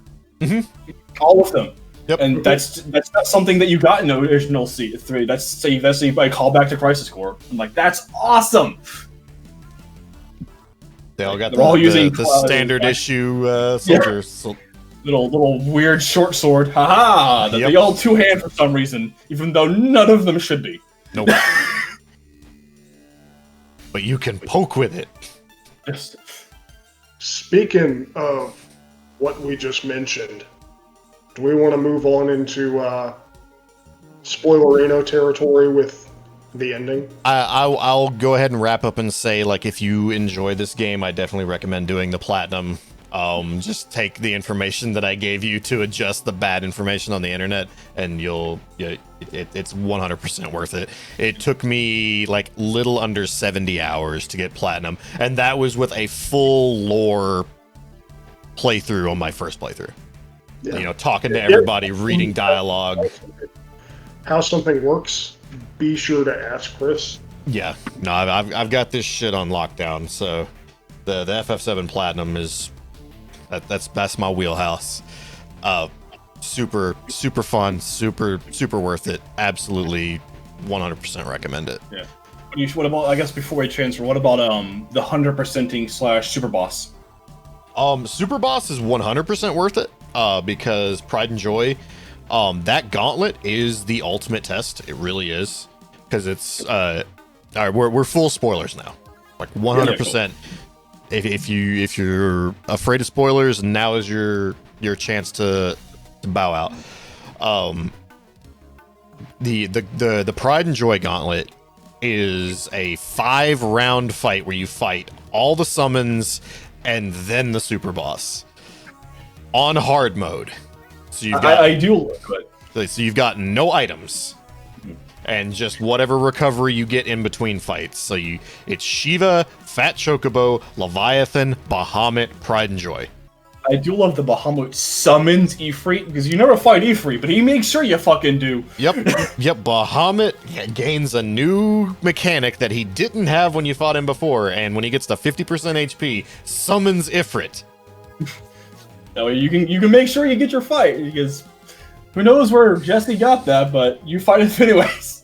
Yeah, no, it's intense. The highlight of the entire fight is on my channel. You can check it in the videos section. And you can see a link to it here. That'll link you to the Google Doc, which also has links to videos of all the boss kills. Cool.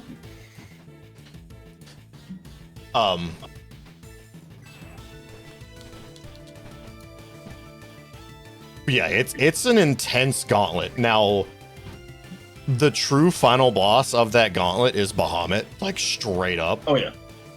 Because hilariously enough, Pride and Joy is not that difficult. He opens up with like a fuck you laser, but if you just run around it, it completely misses. Like, it just 100% misses. Like, early information was saying to stack steadfast block and, block and hope for the best and heal up real quick and then start the offensive. No, don't do that. That's dumb. That's dumb. Just run. Just click the sprint button and run, and he misses 100% of the time. Yeah, that strat was developed by someone who definitely struggled through Bahamut, and then got there and tried to rush up to Pride and Joy and got wiped instantly. Very, very likely the case. Yeah, as far as like, and then the actual fight, like Pride and Joy was not bad. You just stay on his ass, and he has like all of the components of Pride and Joy count as different pieces. So you've got right leg, right arm, left arm, body. And with Cloud swinging, it hits all of the parts. Yes. And each part does damage. So you're doing like 5 times damage to this thing. That's an odd thing I'd like to praise, actually, is in most MMO games like this, just the weapon size doesn't matter for shit. I really like that Cloud AoEs, just because it's a big-ass fuck-all sword. Yeah. Of course it AoE. Mm-hmm. And they didn't have to do that. It's super noticeable against Pride and Joy. Pretty much in every boss fight, I controlled Tifa, for cheat trap and building stagger and just going ham. Pride and Joy, I exclusively used Cloud. Yeah. Just because every smack hit all 5 pieces of him and it was just doing insane damage. But the reward and why I suggest doing Pride and Joy before hard mode makes it worth it. Because that accessory makes hard mode cake. Mm. It's called the Götterdämmerung or something ridiculous like that. It's a weird German name. I'm told it's the German word for Ragnarok. Fucking Chadley. And what it does is every single combat, you start with full limit break. And your limit fills over time as you have it equipped. Like, pretty fast, too. Insanely fast. I think every, 30 seconds, you're pretty much guaranteed an LB or something close to that. It seems really... In the final boss fight, I built up my limit break 3 times. I beat hard mode Sephiroth with 3 LBs. That's... Well, and that limit break will get you your stagger too. Especially if you do Ascension, but you could also just beat him with the normal one. Mm. And you get it for beating Pride and Joy. That's your reward for beating that final gauntlet. So to get Pride and Joy, you do all of the Corneo Coliseum, all of the Shinra HQ VR missions, and all of the Summon VR missions. Yes. And unlocks your last one that you can do, where you do the Gauntlet of Summons and then Pride and Joy. You beat the game, right? What's up? You beat the game as well, don't you? Yes, because the second round of VR missions only appear in Chapter Select. Yeah, in Chapter 17. Yeah, after you beat Sephiroth, you can Chapter Select to Chapter 17. And there's Surprise Chadley right after the first encounter. And he's like, I've cranked up the VR missions with new enemies, and then you go and do those. And the very last one, it's the 7-star difficulty, is the Pride and Joy Gauntlet. Yeah. Then you get the deep lore of the Chad. Which the short version is Chadley is an android. Yeah. A cyborg. So my words at the beginning of, dude sounds like fucking Gother from Seven Deadly Sins. There's a reason for that. Yes. Yep, he is a cyborg android, and he's been doing all of this so he can basically break free of the Matrix and do his own thing. Because he's under Hojo's control, but he hates Hojo and wants free, and this is how he does it. Can you blame the guy? No, definitely not. I don't know why having Cloud fight VR enemies gave him the will to break free, but whatever. Yes, gotta get that data, man, any way possible. Wait, they needed a reason to have us fight super bosses, and that was it. It's by proving that there's someone strong enough to take down Shinra. Mm-hmm. Oh yeah. Which I mean, I guess is like he's programmed that Shinra is best, so it can't be beaten. So now he's found a flaw in the code, which allows him to. Best, Mayor is best. Mayor is best. Mayor is best. And I guess before we jump into spoilers, mind if we do like a small little 2-minute break for like restrooms and all that? Yeah, sure, if you want. Yeah, sounds like a good little pause point. All right, we'll come back in 5 minutes. Sure. All right. Or earlier, of course, yeah. Just be able to talk to chat. I took my pee break. Oh, okay, so Z just needs to go. Just me.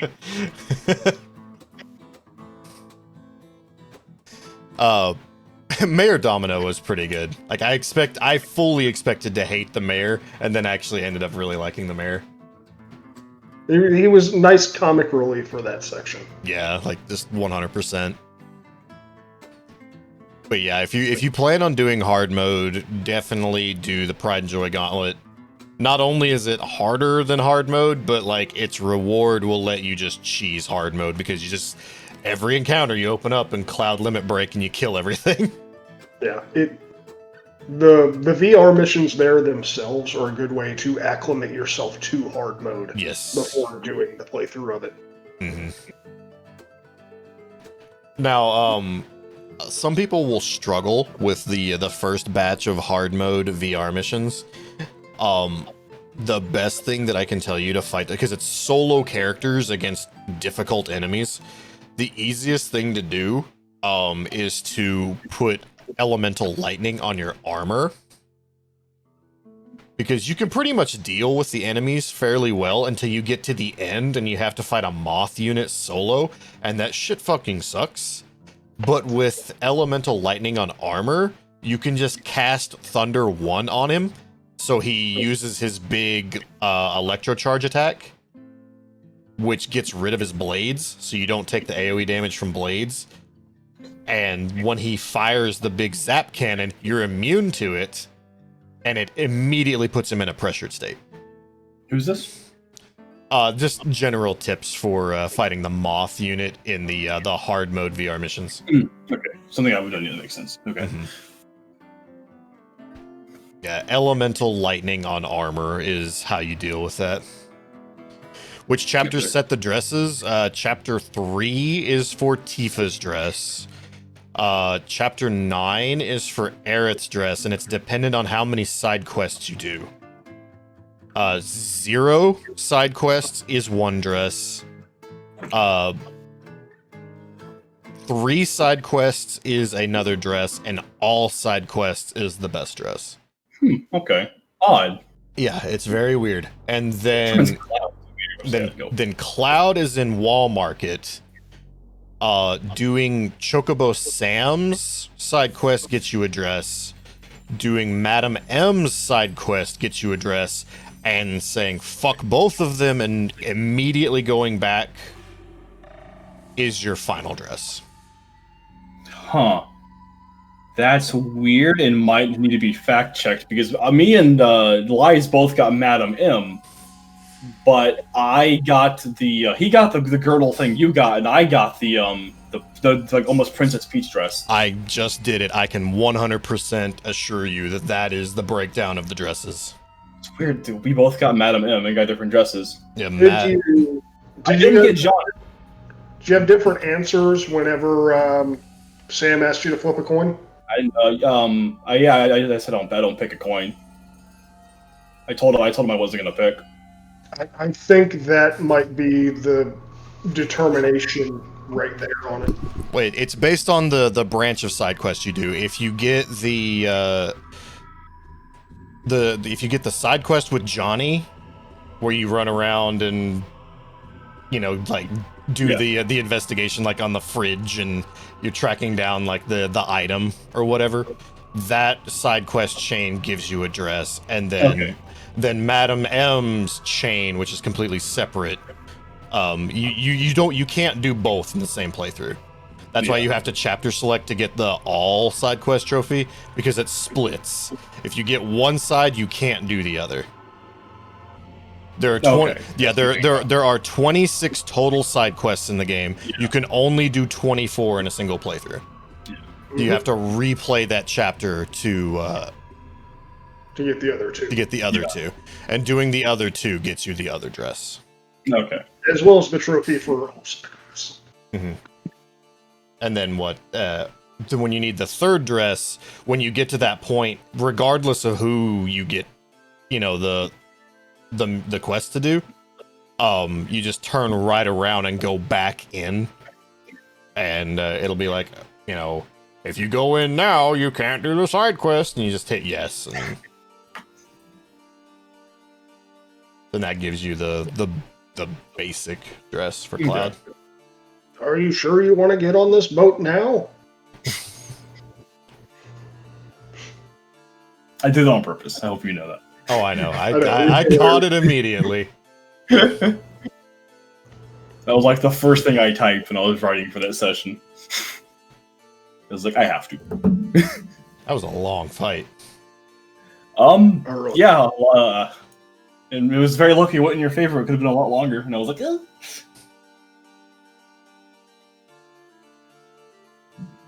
Haste is good. Haste is very strong. Limit breaks. Yes.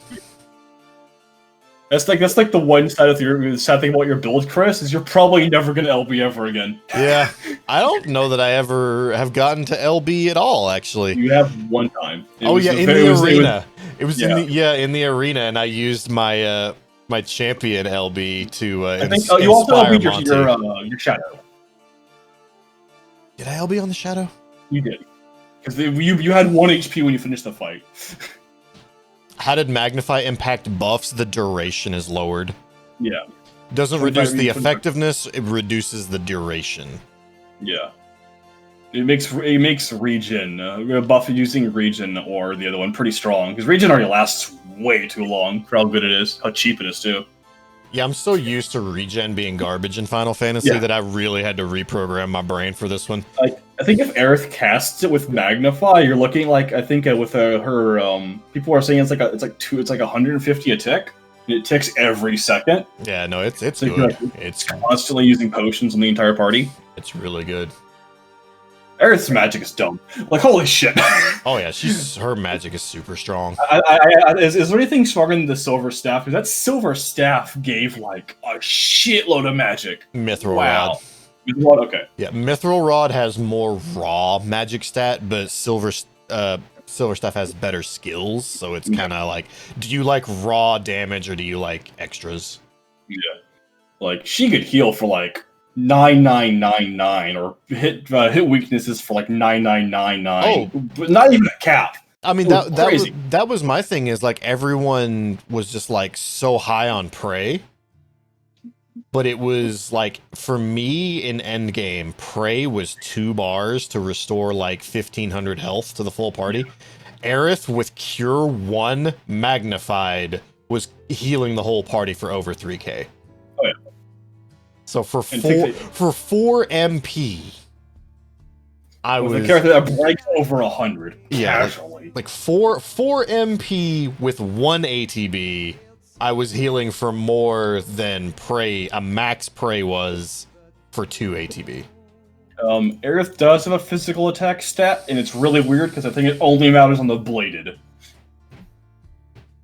But her auto attacks for some reason use her the little bullet uses physical for some reason. I mean, that's why Tempest to me is cartoonishly bad, because I've never found Tempest useful. No, her auto attack is based off magic. Is it? Yep. Why does Tempest hit like ass then? I think Tempest just sucks. Yeah. I figured because they it built ATB fast, but the damage of Aerith's auto attack damage is just so poopy that I never used it. It's because it's so slow. Yeah. It's literally just an ATB builder is all it is. Yeah. I guess it's weird comparing her ranged attack to Barrett's, which is like when you press square, you land a hit. Like there's no travel distance. Though I don't think Aerith can miss, which is really nice. I think her bolts home pretty well. And like sometimes it would multi-target. Yeah, they have a small AOE. Yeah. Mm-hmm. It was interesting. Like it didn't happen all the time, but every now and again it would multi-target and like hit like 2 or 3 enemies at the same time. And I was like, oh, that's cool. Do that more. Yes. That'd been really cool if one of her skills made the AOE bigger. That'd be really cool. Like her auto attack has a bigger boom to it. It'd be really cool for a lot of characters. Imagine if there was one that made Barrett shoot slightly faster, like more bullets per second. There's a lot of potential things like that, which that's for later, I suppose. All right, let's go ahead and attack the thing we've been dancing around. Yeah, you want to in the room. And open a TXT file with the spoilers in all caps. Yeah, and this is where I think we've pretty much been all in agreement up to this point. I think like if there's any difference in opinion, we're about to cross into it. So we'll find out. What'd you guys think about that Nomura ending? I personally didn't mind it, I guess is the best way to handle it. As most people have made the joke, it is a game, it is a movie, it is an ending, is the best way to describe it. Where, until I see the next game, I'm not really sure how I can handle the ending, because it's not really an ending. Like, it's a setup. Yeah. It's like every Marvel movie has that cartoonish end, after the ending, the motherfucker walks in, Samuel L. Jackson walks in and does something. But we didn't get that, post-credit scene. That was the post-credit scene, the entire final fight. Which really it was very jarring. My biggest complaint is that it all happens literally in the last 30 minutes. Yeah. Like, I explained it as I broke my nose on the brick wall. That's what I meant, is it just comes out of goddamn nowhere.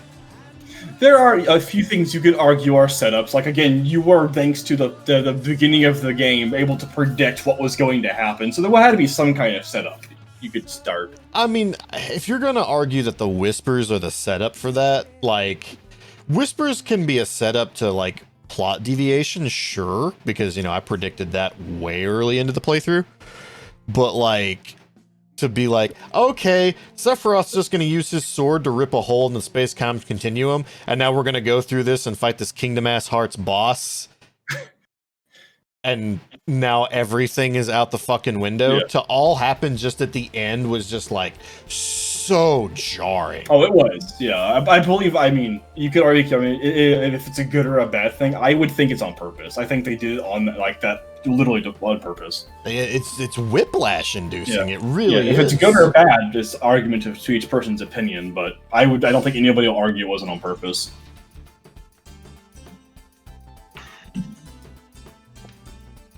And then just like everybody was trying to like, everyone kept digging up that tweet from Kitase that was like, "We're not making any major changes to the story." And I'm like, motherfucker, A, you already have, and B, we just got 6 different confirmations that we are in a new universe. Oh, pretty much, yeah. We have stepped through a portal. Yeah. Like, it's said, Aerith says it, Sephiroth says it, the credits say it. Yeah, like, I guess that comes to the benefit of I just don't watch social media for games I'm interested in, so I didn't know about those tweets. So I had no inflection of them affecting me. I didn't watch any of the trailers. I watched the first trailer like 20 seconds in, and I closed it. And I watched nothing else. All that faulty information and shove it way up your butt. Way up there. Right after beating it, I felt the deviation with Fate was way too heavy of a theme that they hammered too many times, to the point where I believed they were trying to say that the cast is the development team, the arbiter of fate is the fan base, and they're basically destroying the fan base to go and create their whole new world. And that seems to be something everyone seems to be parroting that same opinion, yeah. Like, I've heard like 7 people say the same thing. The more I see it, the less I think that was fully intentional. A lot of... I don't know, as soon as my opinion became popular, I kind of distanced myself. But it's one of those that without seeing... It's intriguing, most of all. Like Steve was saying, without seeing how they handle it, I don't know how I can really process it well. Yeah. Like... The character's getting revived. That's the beginning. Also, what do you guys think about Wedge if Wedge is alive or not? I think he's still dead. IMO. I don't know that anybody's dead at this point because, like, I like it feels like they're pulling an FF4 on me. Yeah, it's very possible. Spoilers for Final Fantasy IV. Kind of. Everyone dies, but no one dies. Right. Because in the final act of the game, you find out that nobody actually died. Yeah. And that's pretty much what they did with this. Because, like, you know, we saw Biggs, Wedge, well, we saw Wedge later, but Biggs, Wedge, Jesse, Zack, we already knew was dead. All characters that were dead, like dead. You watched me cry on stream to Zack dying. And now they're all alive. Zack is alive. Where? We don't fucking know. How? We don't fucking know. We get a cutscene with Biggs waking up in a bed at the orphanage. We see Jesse's glove on the desk. And her headband. Yeah, and Jesse's glove and headband are on the desk. We don't know, like, Wedge got yeeted out of a building. We don't know what happened there. A lot of people have been saying this, and I'm gonna probably parrot this opinion. I think he's probably dead because he said he wanted to make one impactful thing on his friends. And so people have been maybe speculating that's why they're alive. I think that's not. I think it's weird. Nomura should have why everyone's alive. And hopefully that'll be explained to some degree there. But yeah. It's like the whole next game is going to be us running around trying to find Riku and Kai. Yeah. But, I will state a lot of things with the whispers kind of came to weird when Barrett, as Justin points out, Barrett gets Sephiroth. No potential. He gets Aerith. He gets Aerith, like straight through the chest. Yeah, and then gets healed, like basically to full HP, no repercussions, no 5,000 gold spent, nothing. Even he was shocked. He's just like, yeah I'm fine. And he's like grabbing the wound. He's like, no, I'm good. That was kind of why I wasn't super thrown ajar, and I think that was probably why it helped a lot. If Barrett hadn't been just shanked in the heart and walked it off, I think the ending would have been a lot more like, what the fuck? And almost a rage-inducing potentially, instead of just confusing. Like, here is my thing, and like, I really, again, like everyone has said to this point, I won't be able to process it until we see it in its entirety, because like going into this, I not only expected, but wanted the story to be altered. Yes, same. I actually would have been pretty mad if they hadn't. I've been like, I mean, my big thing is, and this is a positive for the ending. Actually, you finish your statement first before I cut you off. What I was gonna say is like, and what the only reason I'm upset is stop powdering my balls and telling me everything is the same, and then it's not. Yeah. Fucking shit or get off the pot, man. There was a lot of pre-release pandering.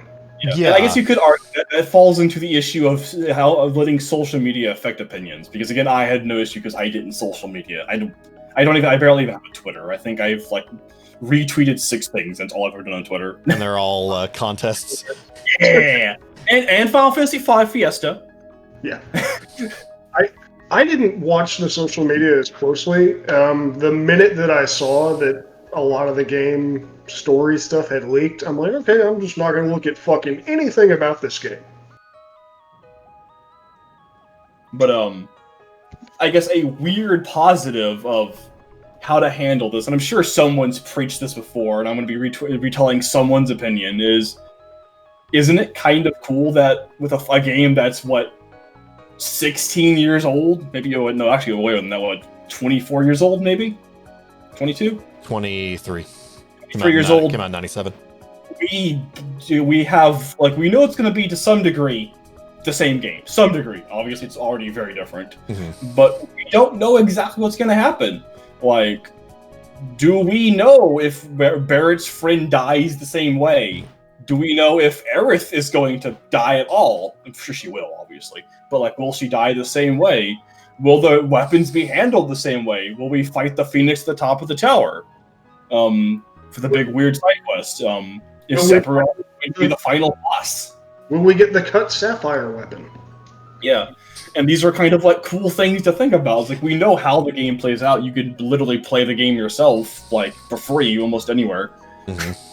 But it's kind of like we have these speculations of like it's kind of interesting. You get to be excited about playing a game you've played before.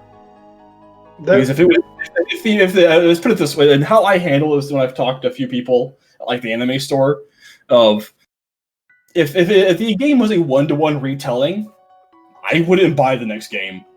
Like, why would I? I know what's gonna happen if it's a 1-to-1. Mm-hmm. Like, why would you? You know what the next game's gonna be, the Gold Saucer. Nothing's gonna change. You're gonna fight Joe, the best rider of all the Black Chocobos. Then you're gonna walk in, see Sid, do something a robot rocket ship, and then Aerith dies, and then you wait for the next game to come out. Yeah.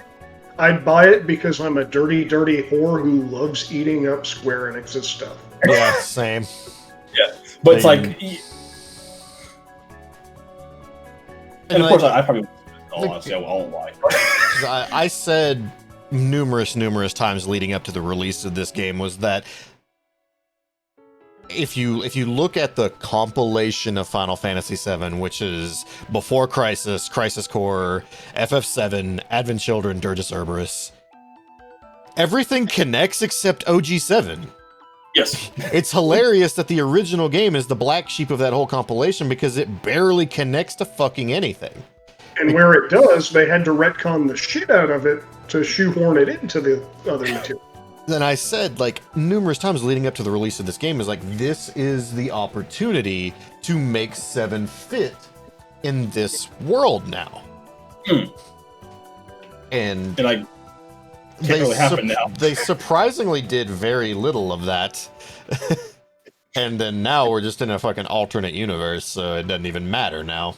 Zach's alive. Fuck it. Why even play Crisis Core anymore? I mean, still play Crisis Core. It's an amazing game.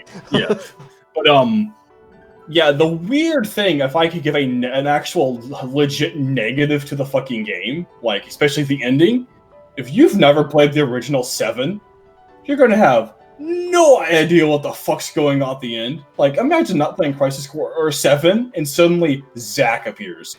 Yeah, that was a discussion I was having with Alex over the weekend, and we kind of had a split opinion on that.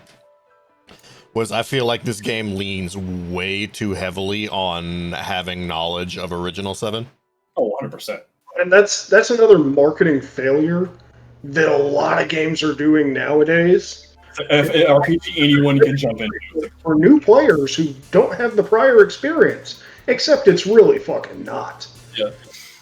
With the Trials of Cold Steel series, when Nissa took over the translation for 3, everyone's like, hey, this is a great way to jump into the series. No, it's not. That's 9 games deep on a storyline that crosses over everything like Game of fucking Thrones. Yeah. And they did the same thing for this, where, I mean, yeah, you can play it with no experience of 7, but you're going to miss 90% of what's going on. I wouldn't say 90. I'd say probably closer to like 15 to 20. Like, enough of the game can be picked up on its own. The ending, though, it would be 90%. But the game itself. Like, and, like, another big thing is just, like, just in the entirety. I'm actually going to go ahead and bop that, even though I know he's kidding. Oh, yeah. Just because that... I'm not going to go into why. I don't need to explain myself. Very good. Yeah. You know why, what's up. Just bad joke. Yeah, bad joke. Don't do it. There's no build up to Sephiroth at all in this game. Like, if you like we're just if you have no functioning knowledge of Final Fantasy VII, they're just like, here's this guy that wears a lot of leather and has long hair, and we're supposed to be afraid of him for some reason. There's a lot of weird things to Sephiroth. Like, do you guys remember the very first time you really see Sephiroth in action? And it's actually my biggest complaint about the guy. It's in Shinra Tower, when you walk into a hallway, coated in fucking blood. Mm-hmm. But then it still leaves you the question of, was this Sephiroth? Yeah. And that's... Sorry, I didn't mean to interrupt. It's one of the things that I read after I beat the game, why they wanted him to be a bigger presence here, is because in the first game, everything about Sephiroth was about the fact that you don't see him until so late. Mm-hmm. They wanted to make him a bigger presence because everyone already knows about Sephiroth. But if you never played FF7 originally, who's this nerd with the long hair looking like he's going to either cut himself or me? Yeah. And the weirder thing, and I'm pretty sure this is where Chris got the idea that this Sephiroth is from Advent Children, is because he knows Cloud exists. Yep. And when the first time you see Cloud, and he sees Cloud in the game, he goes, "Who are Who are you?" you? That's his first line. It's his very first line to you. Yeah, like it's. I'm gonna reference the Street Fighter 2 anime. You know, for you, the day that Bison came in and destroyed your entire life was the worst day you've ever had. For Bison, it was Tuesday. Right. Mm-hmm. But like, the fact that he just seems to be like, he's way too aware of Cloud, it's almost off-putting, and I guess it's because it's supposed to be, again, but Yeah, they hinted a bit better. Yeah, this is an alternate universe Sephiroth that knows all the shit that happens. Yeah. Which is cool. It, again, makes me question if he's going to be the bad guy. I have no idea. There's a lot of speculations. I'm kind of surprised Diamant isn't here. I wonder if he'll hear me say, but like, he had some weird theories about the three, the three crystallized monsters at the very end. Mm-hmm. Yeah, there's some theory muzzling around that's see, like, if you take it at face value, it's a person with a sword, a person with a gun, and a person that fights with their fists. Immediately you're like, oh, it's Cloud Tifa Barrett. But Nope. it could be the three silver boys from Advent Children. And that's did you analyze them? Yeah, it says that they're warriors from the future that are trying to keep the future on course. Yeah, so... Or, hottest take, it's Kyros, Ward, and Laguna. Oh no. No. You stop that. Bad boy. Well, one of the weapons would have been an anchor, if that was the case. And you would have just thrown it and asked you politely to wait for him to pick it up. I'm so sleepy all of a sudden. In Advent Children, there are three, I guess you could call them, like, they're called the Children of Sephiroth, but like I guess they're like basically like clones. They're clones of clones. Yeah, they're disciples with Genova's blood, or Genova cells in them, that are supposed to combine and evolve into Sephiroth or something like that. Kadaj is the only name I can ever remember. Yeah, same. But yeah. Yeah, the Silver Boys, and they become that. Mm-hmm. There's like a lot of weird theories, and it also could be maybe in this future Sephiroth for some reason convinced Barrett, Cloud, and Tifa to work with them, but that's very unlikely. My reunion. Well, no, they clearly weren't working with Sephiroth. They were part of the Arbiter of Fate. Yeah. So they're part of the static timeline that's supposed to make things happen one specific way, and that one specific way is Sephiroth gets killed in the Northern Crater. Mm-hmm. Yeah.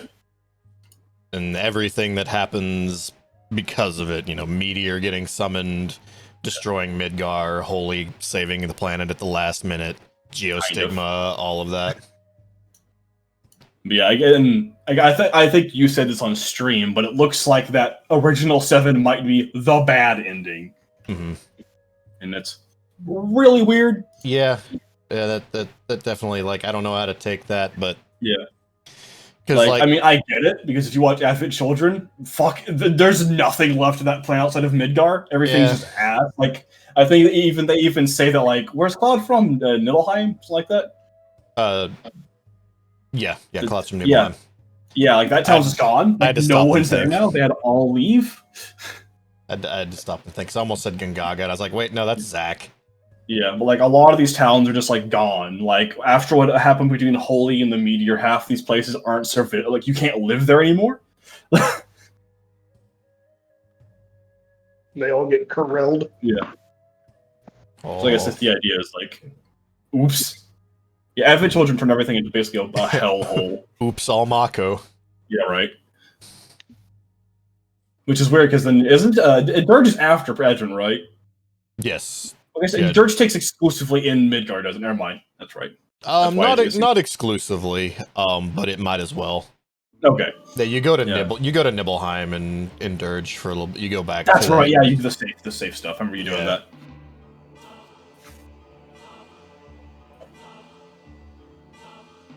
Yeah. Ending's really weird. I can't particularly have too many comments on it until we see what happens. Otherwise, I'm just like, the ending is the most solid 5 I've ever given an ending. Because it's not bad, it's not good either. It's an ending. It's an ending, but it's not. Yeah. It set me into cautiously optimistic territory. Same. Dirge is after Advent. Tremor, we were just talking about that. But yeah, like it. There's just. I'm excited. I definitely want more. I need more. But I'm also like, there is the fear is back. The fear that I had when they announced the game to begin with, that was, eventually sated. The fear is back.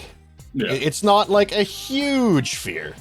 It's not like, oh god, I'm fucking terrified of the next game. But it is something I'm like, where are you going with this? What are you doing?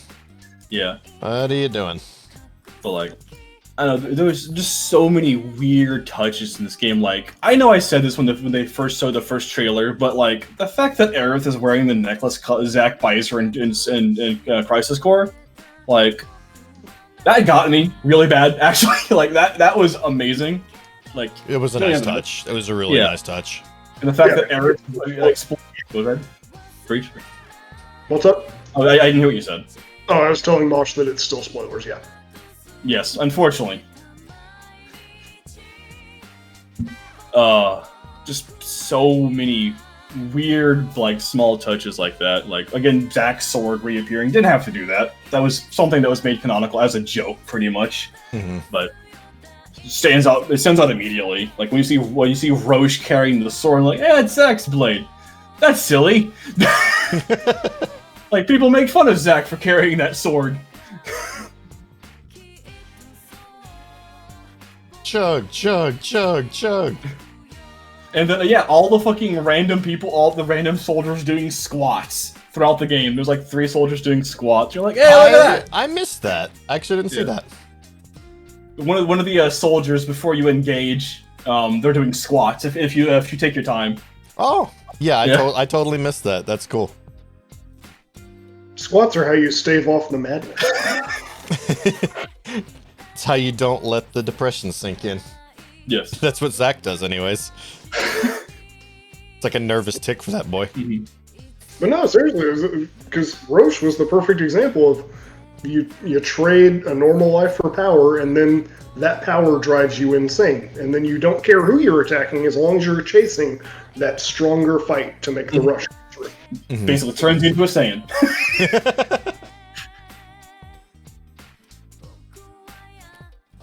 I guess like we can kind of like build in that next one, like qualifying remake versus retelling / reimagining. Yeah. It's a weird one. Like, here's my weird like question to place for this to start it all off. Would the ending be nearly what it is if it wasn't called remake? If it was called retelling / reimagination? It's one of those weird like. I still stand my ground that just calling this Final Fantasy VII Remake was a failure of marketing. Oh, definitely. Because it's so goddamn confusing. Because now Remake Part 1 is the sequel gonna be called Remake 2? Like, are we getting FF7R 2? Yeah, right. Like, we got 10-2 to 13-2, 13-3. So. Yeah, it's not out of the realm of possibility. And the canonical title for 13-2 is 13 in Roman numerals dash 2 in Arabic numerals. Like, that's. I think that's likely that it's going to be called Remake 2. They may add a subtitle to it. I think they'll give it a name, kind of like how Star Wars went from 4 to 4 New Hope after it was released, because it was Star Wars and Star Wars New Hope after the next one came out. Yeah, it is the same for 10-2. Yeah, it's X-2. Yeah, I think actually, who knows? Once the 7 remake 2 comes out, this remake 1 might get a subtitle for when it gets re-released. I wouldn't be surprised. I don't think they're gonna do it. It might get an internal name, but I mean, are they gonna reprint boxes that have the title on it? I really don't think so. I mean, they did it with Star Wars. Like I say, there is Star Wars VHS that is just called Star Wars, and there's Star Wars New Hope later. Yeah, but like Star Wars is also like, there's Star Wars boxers, there's Star Wars yogurt, there's Star Wars. There are cloud boxers, young man, and there are definitely going to be Tifa panties soon. I had a follow-up joke for that. Not place or the time. You can type it in. Why don't you type it in Discord chat? And we can laugh, and there'll be no context, and it'll be the best thing ever. Oh yes, perfect. Gotta love inside jokes on podcasts. I'm still just amazed by the sound filter. Yeah. There you go. That was good. 100%. 100%.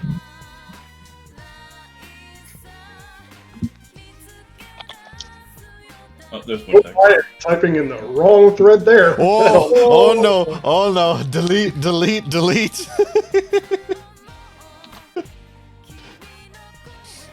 Don't make me have to delete a mod post because then I have to remod you and it's this whole big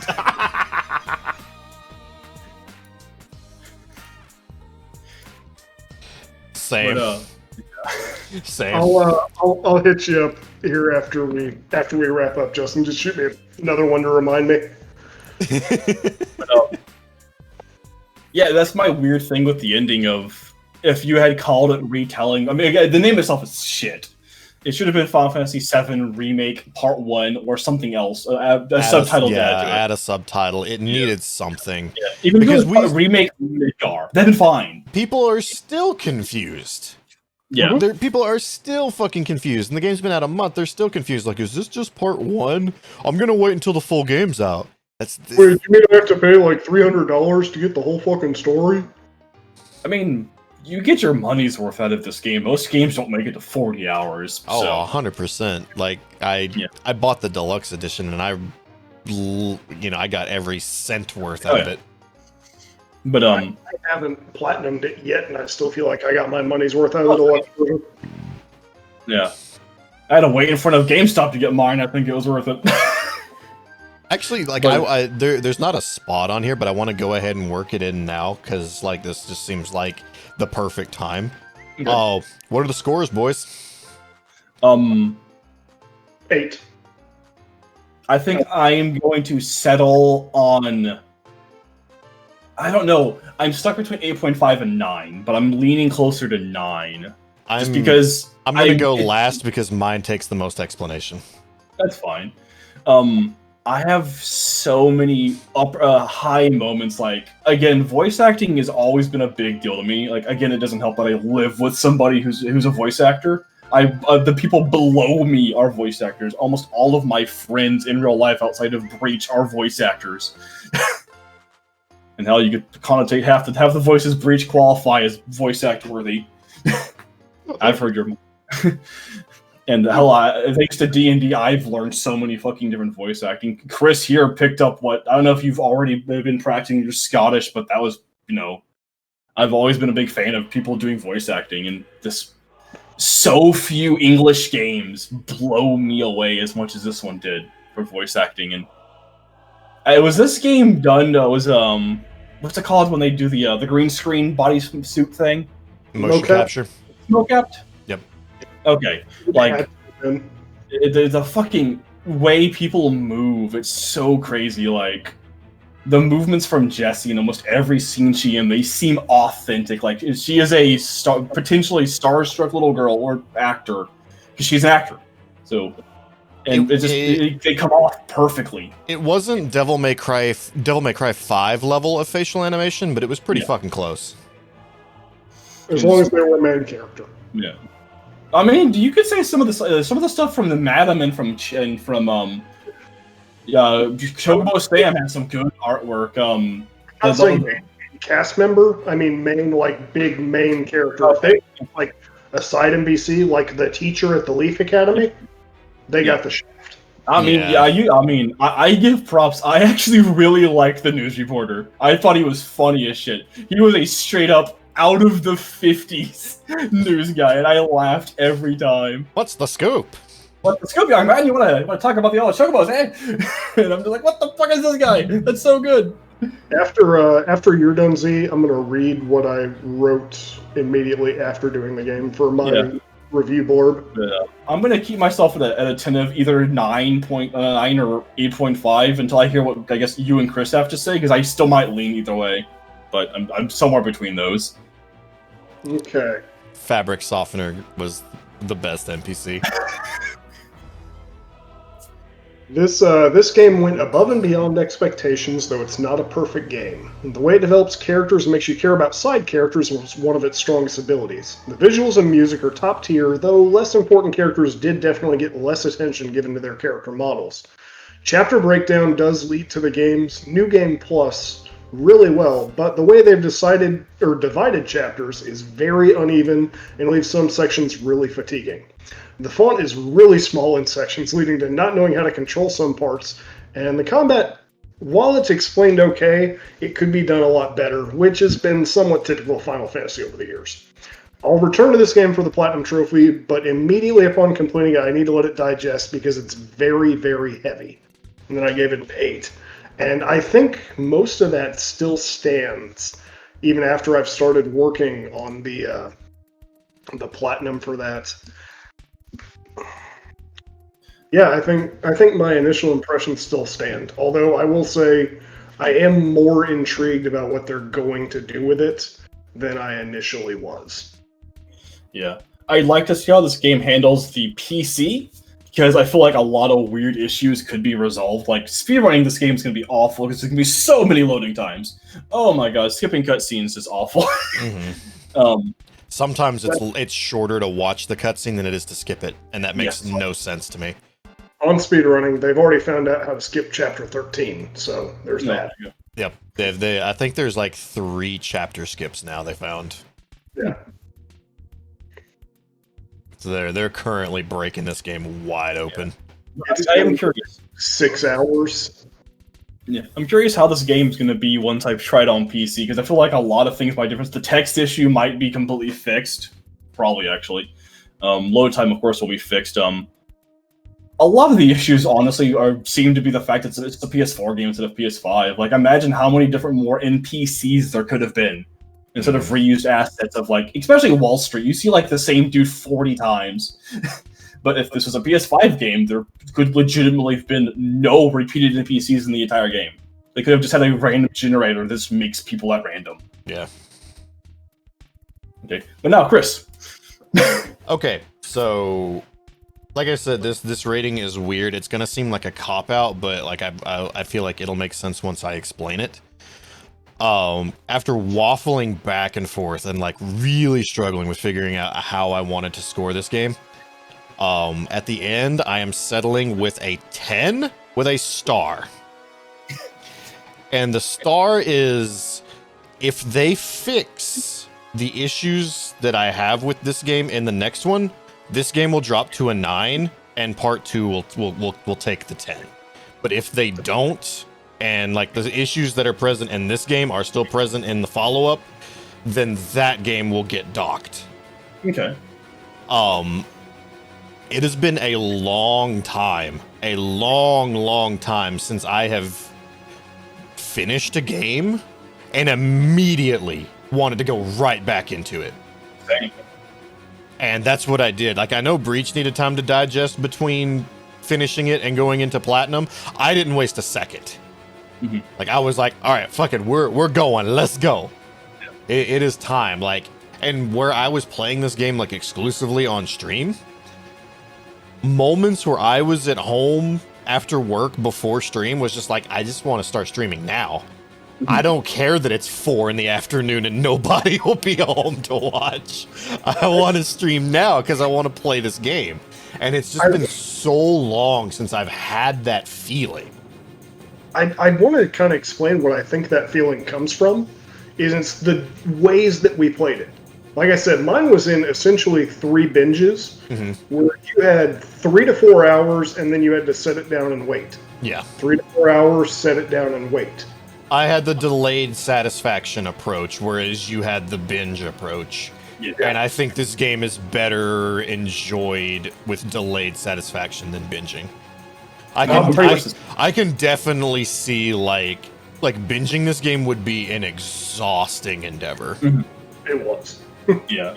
The game, if you think about it, it's designed to be in part sections. Like, they want you to do all of Chapter 3, all of Chapter 9, all of Chapter 14 by themselves. Like, they don't want you doing 3 and then 4 and then 5. Right. Yeah.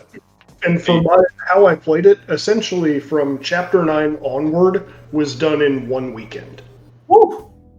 Yeah. It's way too much, yeah. Like, I guess for better or for worse, I was basically playing, like, right ahead of Chris for most of the game. Like, I had 2 days of advantage on you, but, like, outside of that, I was playing alongside, so I had that advantage of just doing 3-hour chunks every day. Outside of, like, the only thing I did in the huge chunk is I did all of Hojo and the rest of the game in one. Well, actually, you did that too, didn't you? On hard mode, I ended up doing that, yeah. Okay. Because I outside of, I started Chapter 15 and finished the game in one setting, just because I wanted to get the game done before on a Sunday before you streamed it. Didn't you finish it the Sunday evening after I had finished it that morning? I think so. Yes, it was the day that Chris, the day before Chris went into Chapter 15. Yeah. Because he had caught up to me, and I was like, There were like 3 days where I'm like, okay, I'm just gonna watch chat because I'm way behind him. Yeah, I got really confused when I got like so far ahead of you there at the beginning. It's because my fucking work schedule sucks and doesn't leave me a whole lot of time to do stuff during the week unless I do it during stream. How's your opinion of it, Alex? Having basically played it like Chris did, or not Chris, Breach. She's a binger though. Like she really gets into like just long sessions of just like if she watches a show, she has to watch the whole show in one sitting. If she plays a game, she wants to play the whole game. You know, it's like that kind of style like really contours to how she. Okay. I guess it's more of like something Breach has learned for this next game, because if it's going to be that way, he'll probably play, not in binges, potentially. Yeah. Well, hopefully. It just depends on what life scenario is at the time. Because that's really why I played it that way. God knows when the next part's even going to come out, so like... Yeah. If anyone's life alters as quickly as mine and Breach's do, we can't predict fucking shit. Right.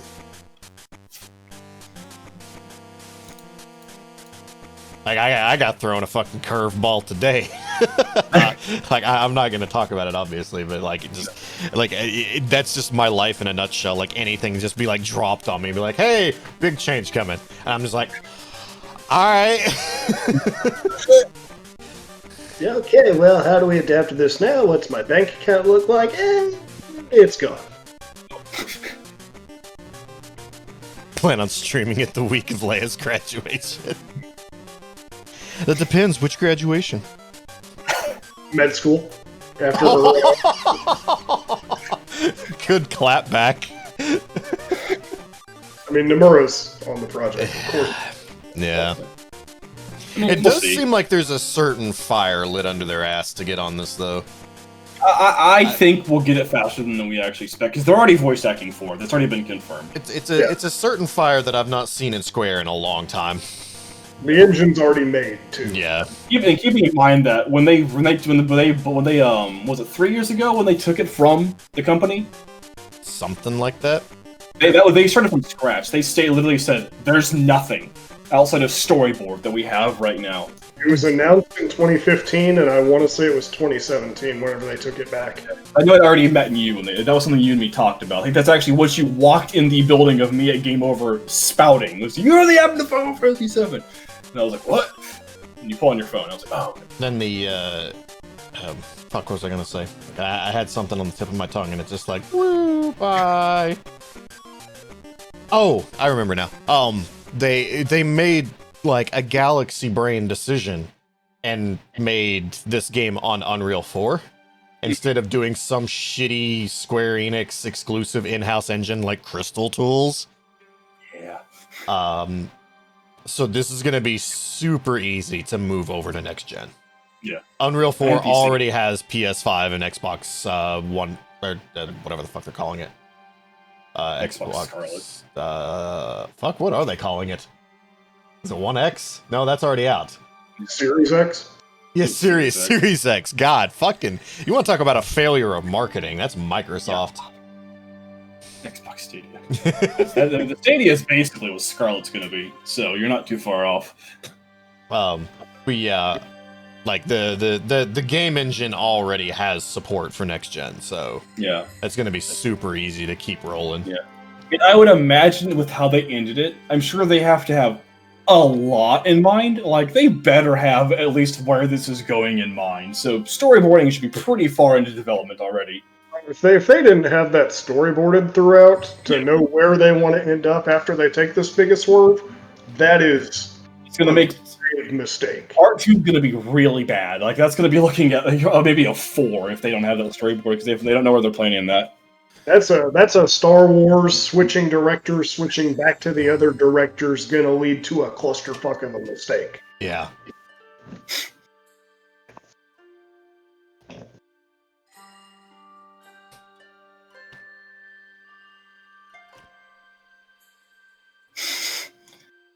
I'm not allowed to comment on Star Wars. I'm too aggressive, so we're gonna leave that as it is. Wearing the Star Wars shirt, no less. Oh yeah. I thought about wearing mine. It was right underneath this one. I'm wearing Sekiro. Yeah, Series a good game.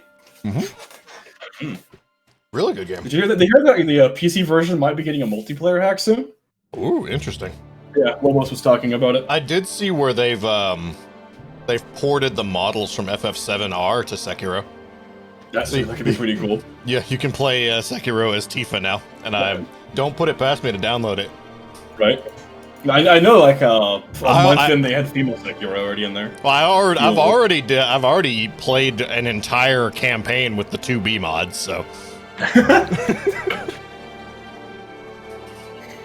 Yeah. I'm actually curious what the PC version might come with. Who knows? I doubt they'll have like the level of Final Fantasy 15 modding to it, but who knows what the mod people might do with the game.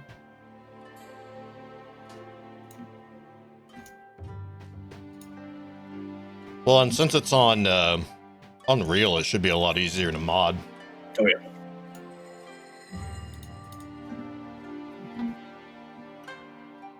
That's why there's like barely any mods out for like the 13 series on PC, because you tweak one thing and the whole game fucking crashes. It's like a Sega Saturn. It's bad. Yeah. Of course, the PC ports of those games, except for Lightning Returns. Lightning Returns has a good PC port. 13 and 13.2's PC ports are dog shit. They're so bad. They farmed they were farmed out to like the cheapest bidder. And whoa, man, does it show. I really want. Why is there not a HD remaster of those games yet? Like, give me a Mass Effect. Actually, Mass Effect doesn't have one of those yet. It needs to be up. If you play on Xbox. No. Well, I want it on PS5 slash PC. Just a collective. Yeah, they just recently made the 13 Saga backwards compatible on Xbox One, and it does like a minor bit of upscaling. Yeah. Not a true remaster, but it does look cleaner. Yeah. And the Xbox versions load faster. There you go. I'm not buying an Xbox One to play Lightning. Play 13 though. Don't. Yeah. Get it to play Blue Dragon. Like I said, the PC version of Lightning Returns is fine. Like they did a good job with that port, so there you go. In case you're curious, Trimmer, you might want to hold off. Apparently, there's been rumors of Mass Effect getting a HD remaster trilogy, another trilogy. Yeah. So, see if that's true or not. Hopefully. In the list of things that really don't need to be remastered. I mean, not a lot of people still haven't played Mass Effect. It's crazy amount of people haven't played it. Yeah. Yeah, the only argument I can see is putting it on modern hardware, but, I mean, they're all three on PC, so... Yeah. But they're all three on PC through Origin, and do you really want to put that level of computer aids on your computer? No. No, but I also don't want to drive the Mako on my computer. Yeah, that's a controller design vehicle, and that's still question marks next to it. That's a vehicle. I'll leave it at that.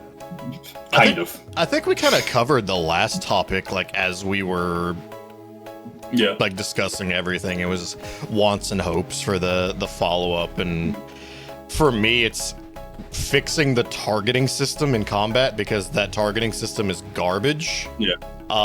Better AI with the partners, and overhaul aerial combat, please, for the love of God. Aerial is my biggest complaint. Everything about aerial sucks. Also, fun fact. Sorry. One of the hopes that we didn't touch on throughout the main thing, that we've all spouted in one way or another, is expanding the player party beyond what it was in the original. Whether that be, does that mean we're getting playable Zack? Possible. Other potential characters that could be brought in. If we're rewriting that Zack's alive, does that mean Angeal's still out there? Or Genesis. The Genesis books is canon. Yeah, Genesis being alive is just canon in general, because you see him in the secret ending of Dirge of Cerberus. It's true. Yeah. It's all kinds of weird shit. But there's a whole lot of things that they can do to just enhance the experience like that if they're going to go on this whole changing thing, one of the things that I want is for them to go full bore and incorporate the whole gamut of FF7 stuff and say, this is what we want to do. We're going off the fucking rails here. Mm-hmm. Yeah. I also really I hope for God they do make everyone playable, but I still really liked how Red 13 was handled, where it's the end of the game. We're not going to make you learn an entire new character for somebody who would play very different. Like, that boy's not playing like anybody. And the fact that he's just he comes with everything he needs. He even had a limit break built into him. He did. Yeah, he totally did. And he used it. God, he fucking used it. He loved that limit break all the time.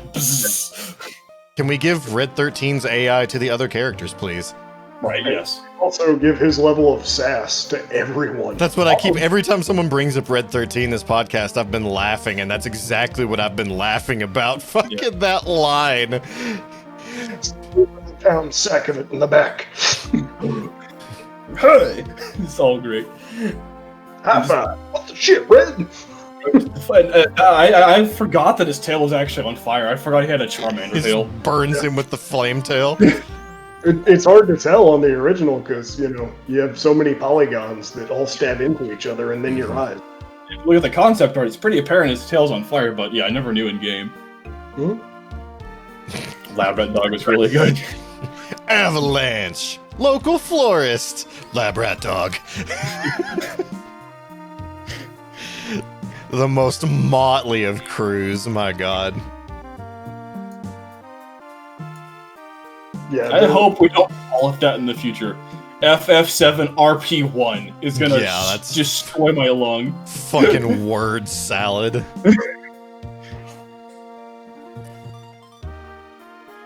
Let's have more acronyms than the Resident Evil series. Right.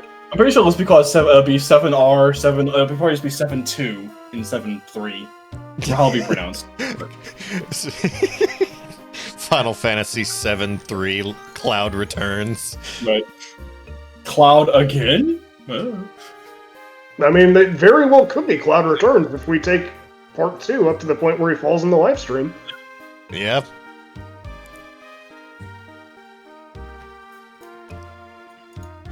Which I would say, that whole section where you don't have Cloud was my least favorite of the original. It's most people's. Yeah. It's such a drag through getting him back. Mm-hmm. Once you know exactly the sequence of events to do, it's actually really short. It's just, it doesn't give you a lot of information. Yeah. Yep. Agreed.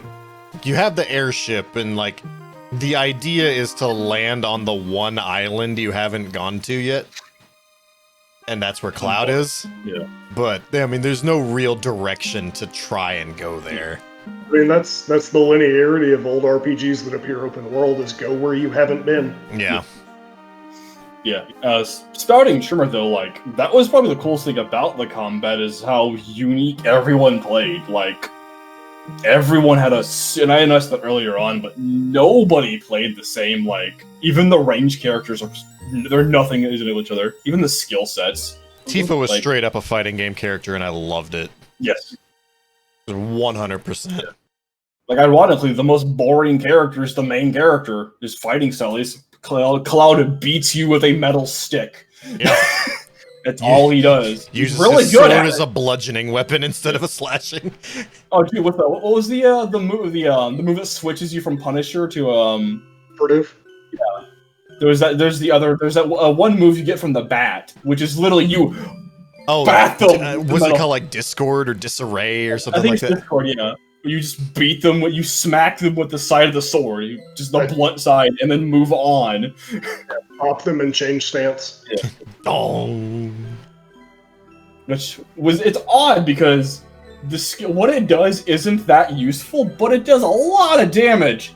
The big damage and the swap from the two, because that was one of my complaints was I'd be trying to swap between the two, but I'd already hit the attack command, so you gotta finish that animation.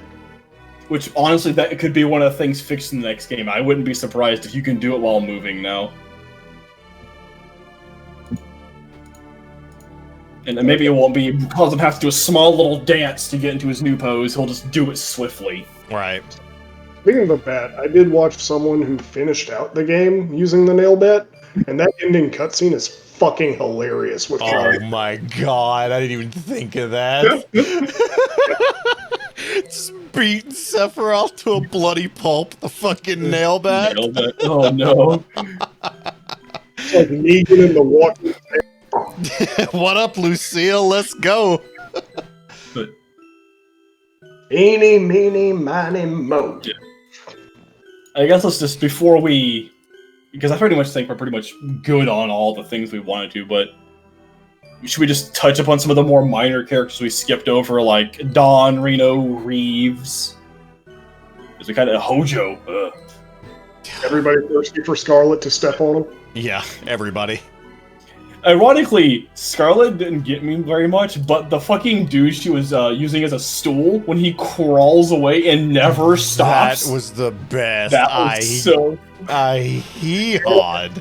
Yeah, I was like, he literally kept crawling even after they left the room, and I was like, this dude's so fucking committed to what he does.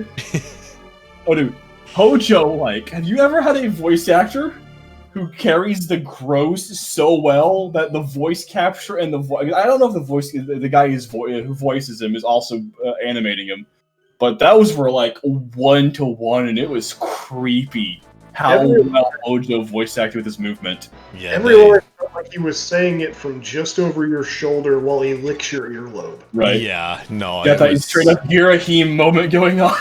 Yeah, and we've all shared this before.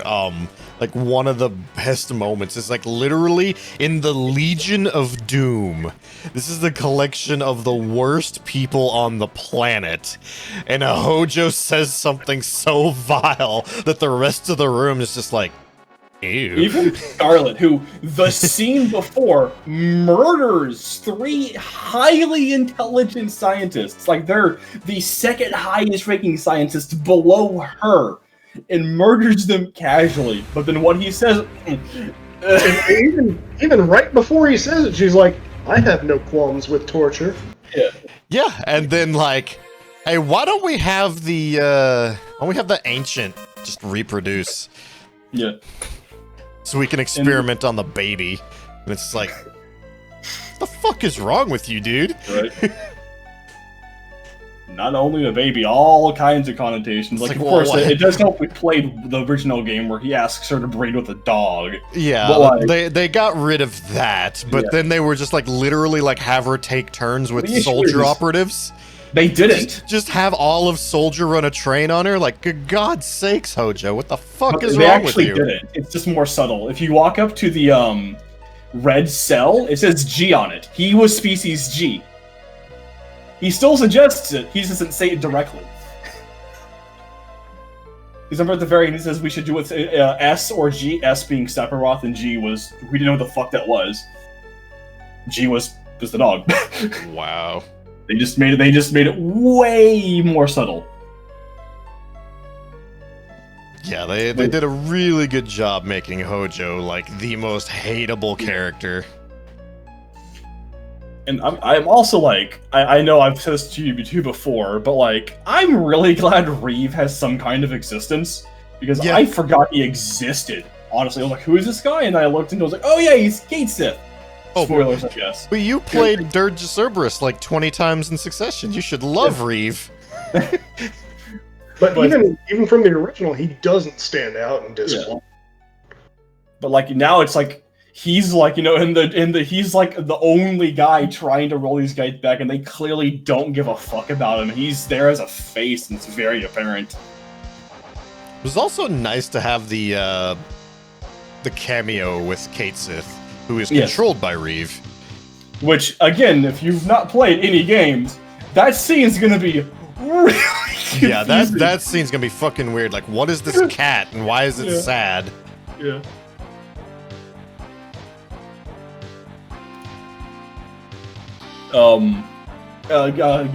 Aerith's mom, by the way. Aerith's mom, by the way. I would like to give some legit props to, because Elmira was a good character.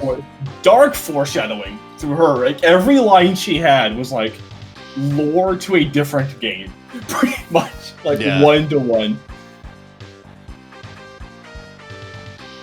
Yeah, she's seen her baby girl have to go through dealing with a soldier before, and here comes another soldier wearing the same clothes, carrying the same sword. The exact same sword, ironically, not even a clone. Not even like a different one, like the exact same fucking sword.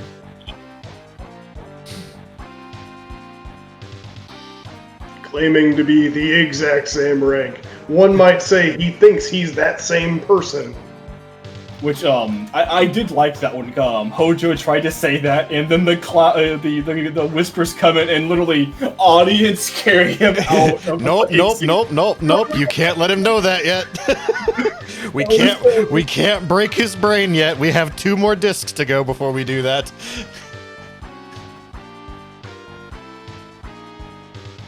And of course, Don Canario and really everyone in Chapter 9, just outstanding. I can't think of anybody negative in Chapter 9.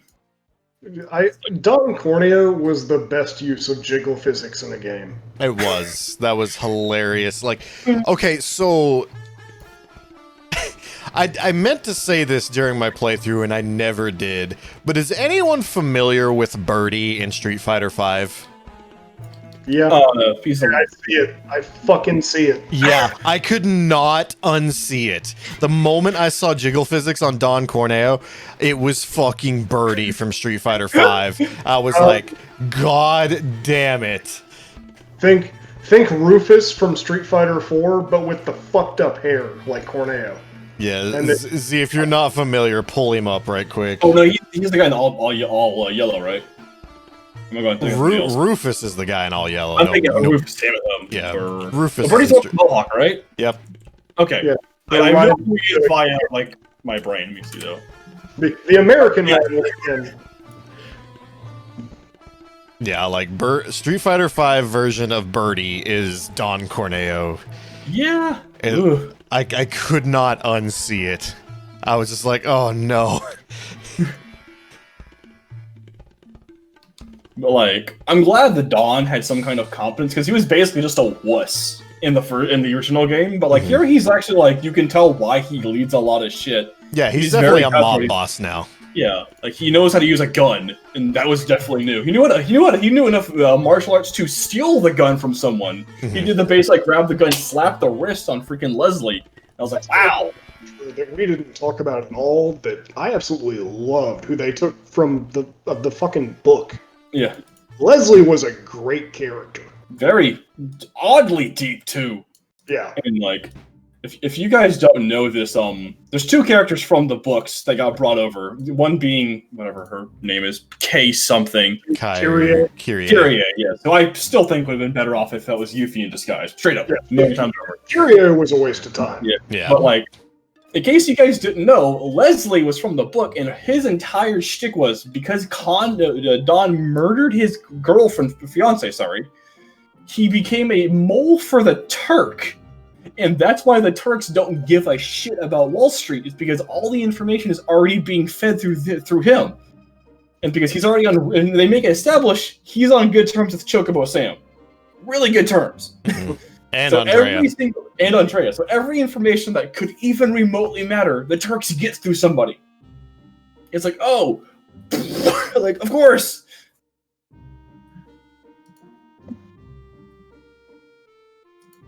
And just, man. Leslie just, like, oddly deep character. Way more than they had to make him. Even if he does look like a white-haired Noctis. Like, just all I see is white-haired Noctis. That's Nomura for you. Yeah. It's just an unfortunate thing that his best sequence of events, or like the most relevant sequence of events for him, is in the fucking sewer, which is like a not fun section of game. Hey, I've been here, and now I gotta do it again. I think my first reaction to when I saw Leslie, I literally think I messaged Breach immediately. I said, "Is this Final Fantasy 15 Sid as a kid?" It looks like old man Sid as a kid. He even has the freaking ball cap and the clothing that Sid wears. I can see it. Yeah. This is where we find out that Cindy's actually Don Corneo's daughter, and Sid's been raising it. They wouldn't pull that mechanic twice in the same game. I mean, Final Fantasy VII's canon to Final Fantasy 15 and 10, apparently. So who knows? They wouldn't pull that mechanic twice in the same game. Fine. I know. I saw it, and like, I mean, I'm pretty bad for that. Like, the second I saw Fubuki, what's her name from the orange-haired girl from Persona 5? Futaba. Futaba. I literally thought it was a squid. I thought it was a Squid Kid. Like, immediately. Like, before the game even came out, like, that's Squid Kid? Are you a squid or are you a kid? She kind of acts like one from time to time. She does. Probably. But I will see. I will see the game played eventually. Eventually, probably. Who knows? Am I gonna have to stream? Am I gonna have to stream it? I know. I already promised I'd watch Lise play it. So even if you do, I'll have to not watch it. I don't know that I want to sign up for a Persona 5 stream. Like that would That's be. a long. That would be. stream. It'd be too much. It would be way too much. You're looking at like a 6-month stream. Yeah. Like, It would be. No thanks. Yeah. One for partner. All right, there you go. Rocking out in 2 months. When we get to 1,000 subscribers, I'll stream Persona 5. And then someone just does 1,000 sub donation right now. Fuck. Like I would care. That's true. You're like, I did.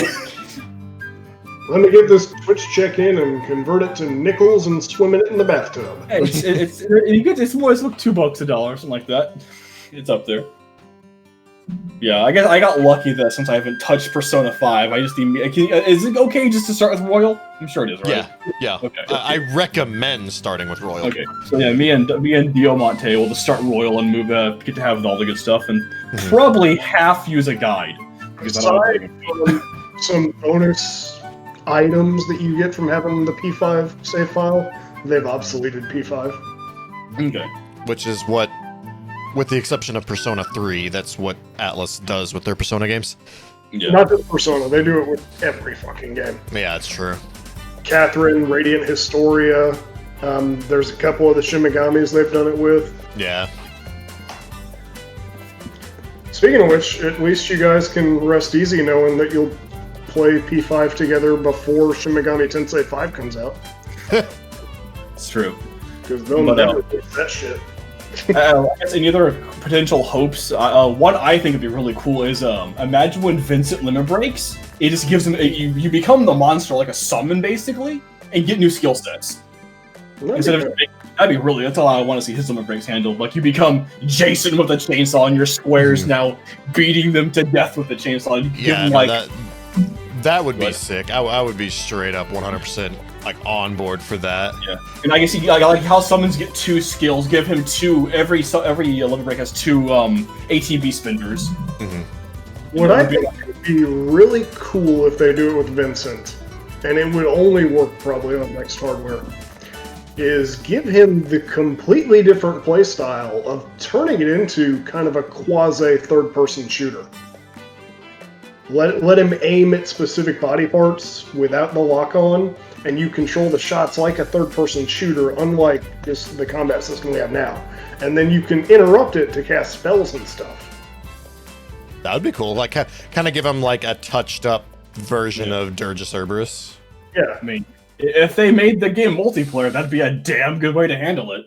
Yeah. And I hope eventually one of these is multiplayer, just because even out of combat, even in combat, there are plenty of RPGs that do combat exclusive multiplayer. I am going to put my reputation on the line and say that it's never going to happen. It'll never happen, but I want it to. These are hopes and dreams. The only way I want to see it happen is if they do it like Secret of Mana, where you're just 2 people controlling, or 3 people controlling separate party members. Because, like, if you play any of the Tales games, when you're not in combat, the other people don't amount to shit, and they just all come out when combat starts. So there's been plenty of RPGs that have done it in the past, and it's been insanely accepted. Like, Japan loves that shit. So, and me and Toffin, but she's not here to back me up. But how many of those have been Square properties? None, unfortunately. Yeah. Well, I guess Seeking Setsu 3. On Super Nintendo, like there's no multiplayer on the remakes. The remake of the original one for Tales, Secret One has multiplayer. Yeah, Secret of Mana does have multiplayer. Okay. I kept the 3. It's local only, but it's there. Yeah. Like I'm still expecting them to for us to be all super excited about playing Crystal Chronicles together, and then it launches and it's just like local multiplayer only. They've already announced, well, they've promised multiplayer online. It might go away, but they have promised online. Yeah, they also promised it would come out. Yeah.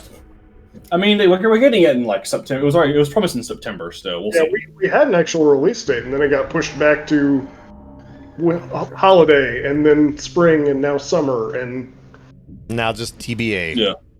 I mean, with all this shit going on, who knows? So people are actually working on it. Yeah.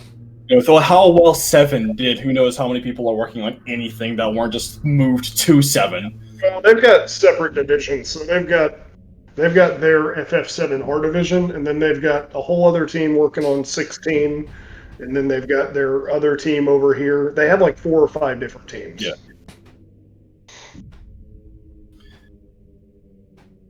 So they've got Dragon Quest 12 in the works and FF16, and then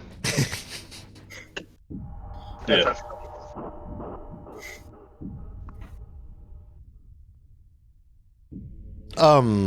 In Trials of Mana, can you answer this for me? I know there's like multiple player characters and you're stuck with who you get. Do you make that decision at the beginning of the game?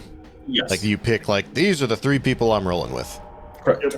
Okay. And it does suck, but from what I've seen, New Game Plus is like unlocked through pretty asinine means, but you can then use the other characters that way. I don't know how exactly you do it. I've been told asinine. I'm pretty sure Breach knows if he's watched Jared play it or something. I didn't see how to unlock it aside from beating it. I know that the bonus dungeon is pretty stereotypical of bonus dungeons that weren't done by the main company. But it's better party selection than 7th Saga. If that's what you're asking. That was precisely what I was asking. Decide, and then they don't betray you halfway through, and then you have to hunt them down in the world. Okay. In case you are curious, New Game Plus is unlocked by finishing the Secret Dungeon, actually. So the Secret Dungeon is required for New Game Plus. Okay. But you are given 3 party members. The main party member is what the story is basically about. I've already seen unique bosses for picking the girl I picked. And having done a bit of play, I played everybody a little bit just to see how their starting zone is. And a cool thing is, when you unlock the next party member, it actually gives you the option of doing their starting zone to see their story. So you can understand, like if you pick the Valkyrie girl and then you pick Hawkeye for your secondary, it'll ask you hey, do you want to see Hawkeye's past to see why he's here? Mhm. You can't keep any of the loot he gets alongside it, but you can get the options of just, doing the hour-long, story. It does suck you can't save during that, though. So if you have to do all of his extra content in an hour. Ugh. Yeah. Why can't you Yeah, save? Disable it, or? It's just during the backstory things. Oh, Yeah. okay. Yeah. So like afterwards, of course, you can save, and there are auto saves at the beginning of it. So if you start it up, and you can just do it later. Hmm. But the game is overall really good. It is what it looks like. Like, it is a Super Nintendo game that now has 2 attack buttons and a dodge. So heavy and light. I still want to play the Super. I still want to play the Super Nintendo version. I think I want to play it before I play the remake. Okay. You've got Collection of Mana, don't I you? do. Yes, I own Collection of Mana, so I can play it at any point. Yeah. I played quite a bit of the original when the fan translation came back on a Super Nintendo emulator decades ago. Back when I was in middle school with my friend Holt Geeson, good guy. DDoSed. Well, Nobody knows who he is, but I was DDoSed. about to say he just got doxxed. Yeah, doxed, but nobody knew who he is, but doxed. Old. Right. But good guy. But played that along. That's also the guy who I played Kirby Superstar with way back in the day. Oh wow! We learned the amazing power of Willy Kirby. Broken piece of shit. Oh yeah, in 2-player Wheelie Kirby's so busted. The star attack does so much damage. Yes. Yeah. But yeah, really, the remake seems to be pretty faithful. Like I said to Chris earlier, almost too faithful. Yeah, Jared's description of it was a Super Nintendo game dressed up as a PS2 game running on a PS4. I mean, with how the combat is between light, heavy, and dodge, that is how you would describe most beat-em-ups on Super Nintendo, or sorry, PS2. Even God of War, you have light, heavy, and dodge. So there you go, and Devil May Cry. But Devil May Cry, you also have a gun button. That's true, you do have a gun, but I mean, this game does have R1 for magic and R2, L1 for super skills. Oh, we're getting zesty. Yeah. And you know what the cool thing is? If someone punches you while casting a spell, you finish casting the spell. Oh, Interrupt you and consume your MP anyways. Right? what a concept! Honestly, like the AI and I could probably pull up a screenshot for it, but the AI for Trials is fucking awesome. Like, you can tell people like when to use certain healing items. Like, if you have don't use this healing item if I have 5 or less of it. So if you don't use my elixirs if I have 1, or use the candy because heal candy. Yeah, that Secret of Mana was the same way. Like, you healed with candy. Yeah, like don't use chocolate if I have more than 5 of them. Don't use MP at all. Use MP if you have half or more. When to use, because there is an ATB bar basically in this game too. It's like, don't spend all of it. Spend all of it. Use it freely, etc. Pretty good healing thing for something that didn't need it. It definitely feels like a much better remake than we got with the original Secret of Mana. What?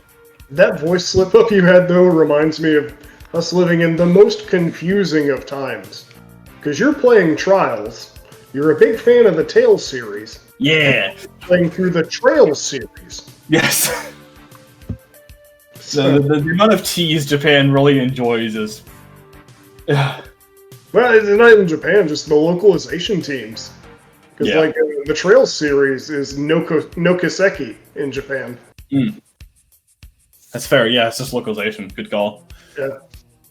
But, I mean, I'm just a big fan of Tales. I've been playing Tales since PS1. That was probably one of the very first RPGs I picked up. Until, like, a month ago, I had been calling Trails in the Sky Trials in the Sky. So Actually, I didn't know what it was, and I own one of the games. We all wearing black shirts. We're all wearing black shirts. Mine's grayish. It just looks black. Yeah, you're a Quake boy. You know what you're doing. like 90% of my wardrobe is black t-shirts. I have 1 pink shirt and like 3 white shirts. Does it have bad guy on the back? No, it has Android 21 on the front, though. Oh. Did you just make a Saul bad guy reference? No, Vegeta has the pink shirt that says bad guy on it. Oh, the bad man shirt. I thought Bad you were man, talking about sorry, Breach. Oh, I mean, he might actually. I think it's just I'm calling out your pink shirt because I know which one it is. the one that would be Majin 21. Android 21.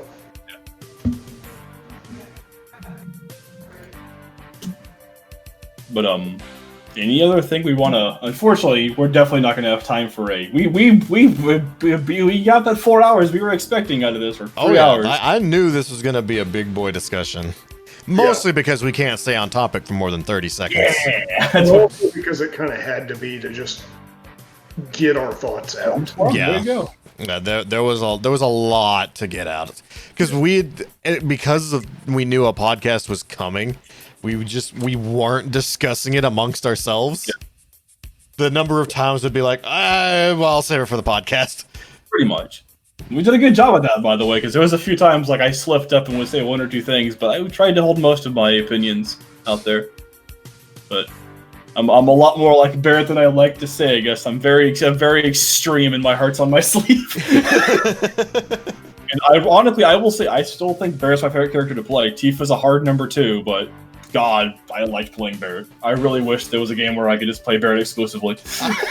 I know why he's giggling.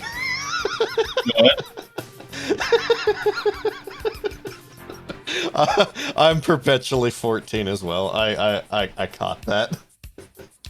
I feel like I said something I shouldn't have, and I'm not gonna ever hear about it. Or number 2. Yeah, you called Tifa a hard number 2. Oh, there you go.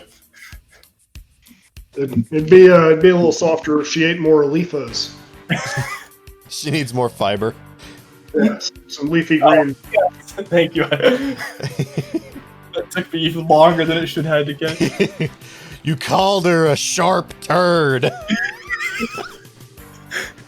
That's luckily not what I meant.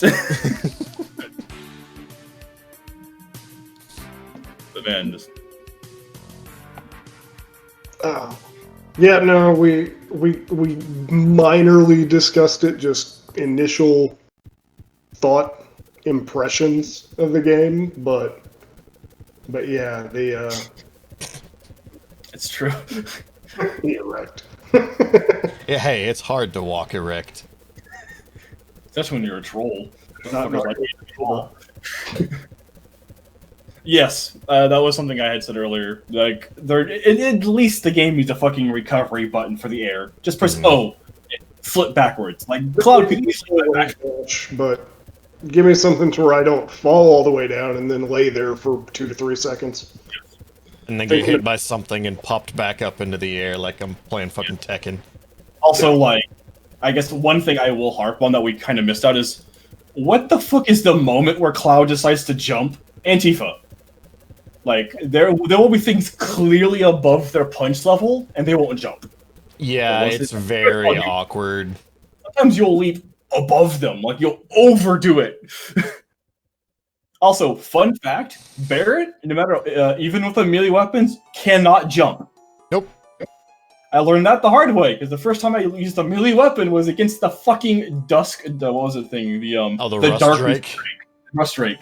I Yeah. brought him in there, fist thing, and I had 2 party members because he was useless. Yeah, I did the same thing. If you stagger it, it'll come down.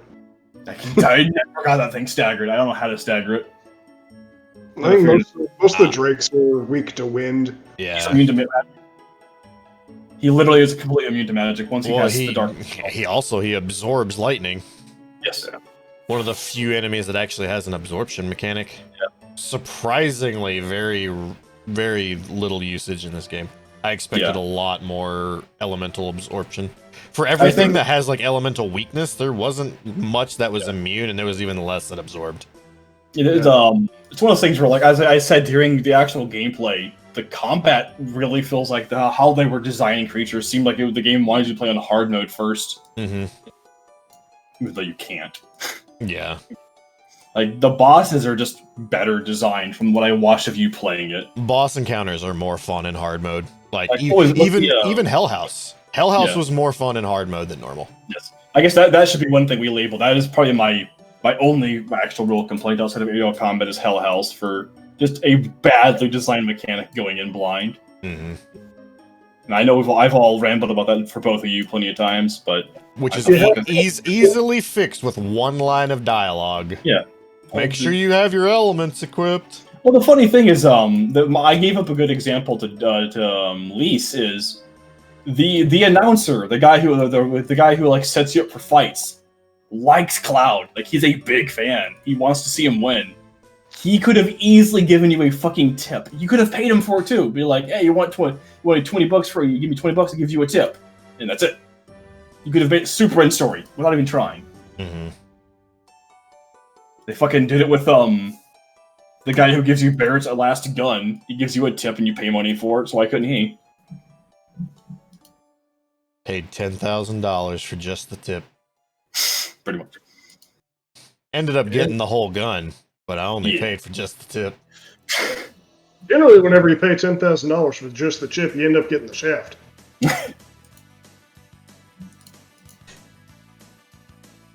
How far can we run this? Is there anything else we want to really touch upon? So, that's a dangerous question if you want to ask it. Chris, did you even notice that the freaking chariot guy casts Reflect in hard mode? Yes, yeah. I did. I when I healed him to fucking full. Yes, I noticed. Like, I was like, that's a cool mechanic. It's figure out what the fuck happened. I was like, what the fuck? Why? Yeah. I also found out you can't cast Dispel on yourself, in case you're curious. Nope.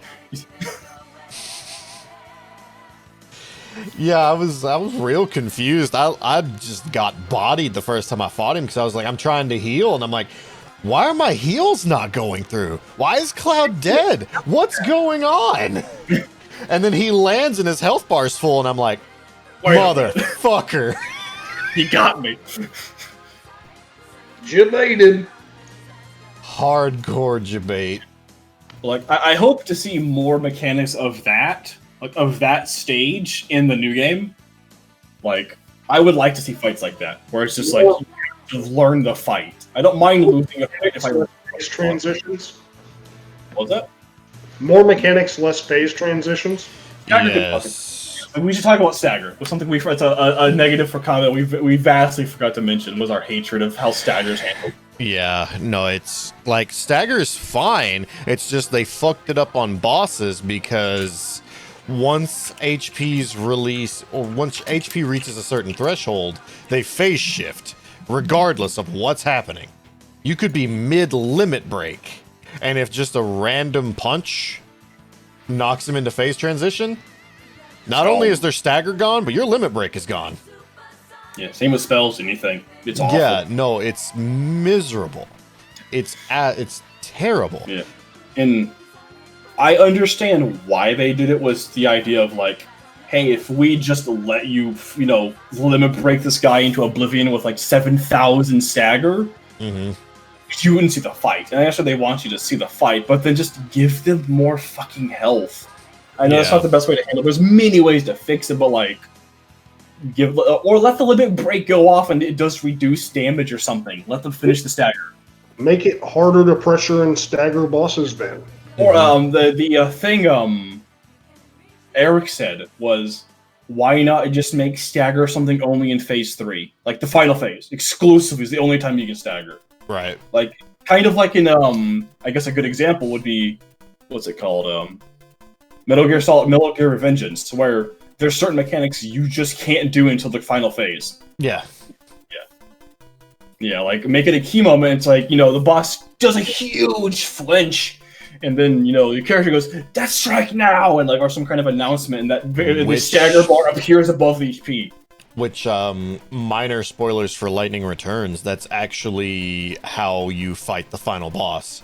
You can't really stagger him until his final phase, and then the only way to do damage to him is while he's staggered, and then you just do millions of damage and kill him.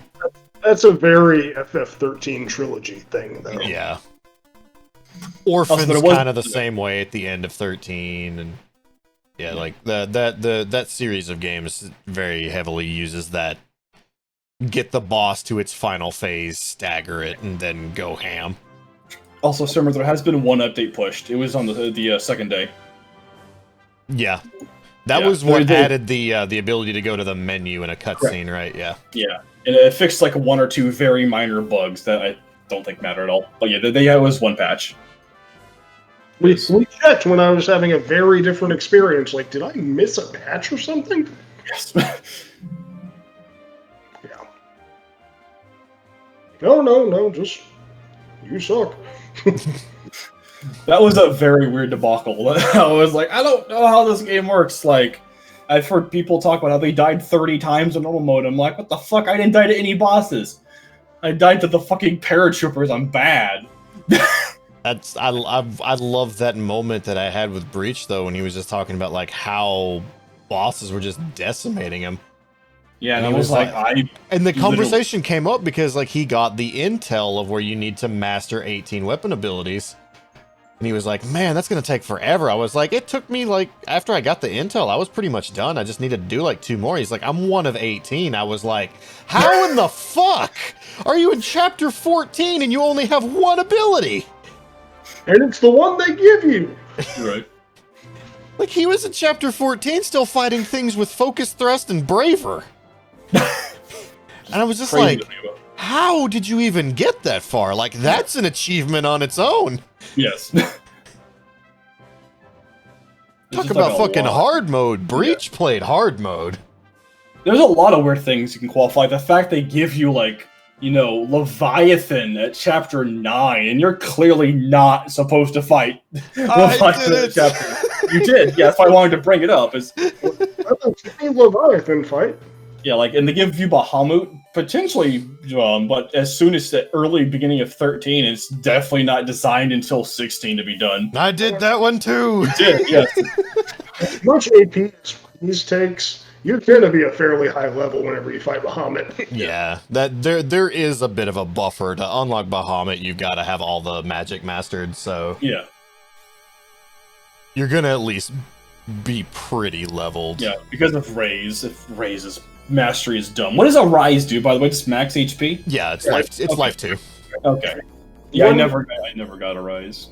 One mechanic that I want to say that we didn't touch on at all that I really appreciated while I was starting to work on Platinum stuff is characters that aren't in the party also get experience. Yes. Mm-hmm. Such a much needed RPG mechanic. Hilariously, I didn't notice until I got the trophy for dinging level 50, and nobody in my party was level 50, and I thought the trophy was bugged. Because Cloud hit 49, and I got the trophy, and I was like, that's weird. And then I looked, and Tifa, who was a higher level than everybody, hit 51st. Yeah, why does Tifa level so fast, by the way? That's jarring. Her experience curve is slow, or I mean, is fast. It's a low. She's like a fucking, bug Pokemon. It just doesn't take as much experience for her to level up as it does everybody else. Yeah. I was alternating between Chapter 17 VR grinding and going back and doing some of the other chapters on hard mode. And I'm going through Chapter 2 on hard mode with Cloud. And that's when he dings. And then whenever I go back to go try and grind everybody else, I'm like, oh, fuck, I don't need to. Yeah. You were 50 before a Shinner building. Holy shit, dude, how much did you grind? That's an insane amount of grind. Yeah, like, without that times 3, is it times 2? It's times 2 EXP, or is it times 3? One of the two. It's 2 EXP, 3 AP. Okay, that's like, that's intense. Holy shit. And you can equip the EXP Plus to make it. Yeah. And the most efficient place you can grind... other than if you just, you can't keep restarting Chapter 16. The most, efficient grinding spot would be Corneo's Coliseum. Yeah, you must have. It's the only place you can grind, really. Mm-hmm. Most places are just unreasonable to grind at. Goddamn. Yeah, you grinded for a lot of AP, boy. Yeah, I got Revive mastered in the Coliseum by level 40. Like I think I was 39 when I was done with AP farming for all the magic materia to fight Bahamut. I was 45, I think. That is fair. I didn't even need to use Magnify Fire, just triple slash. Dead.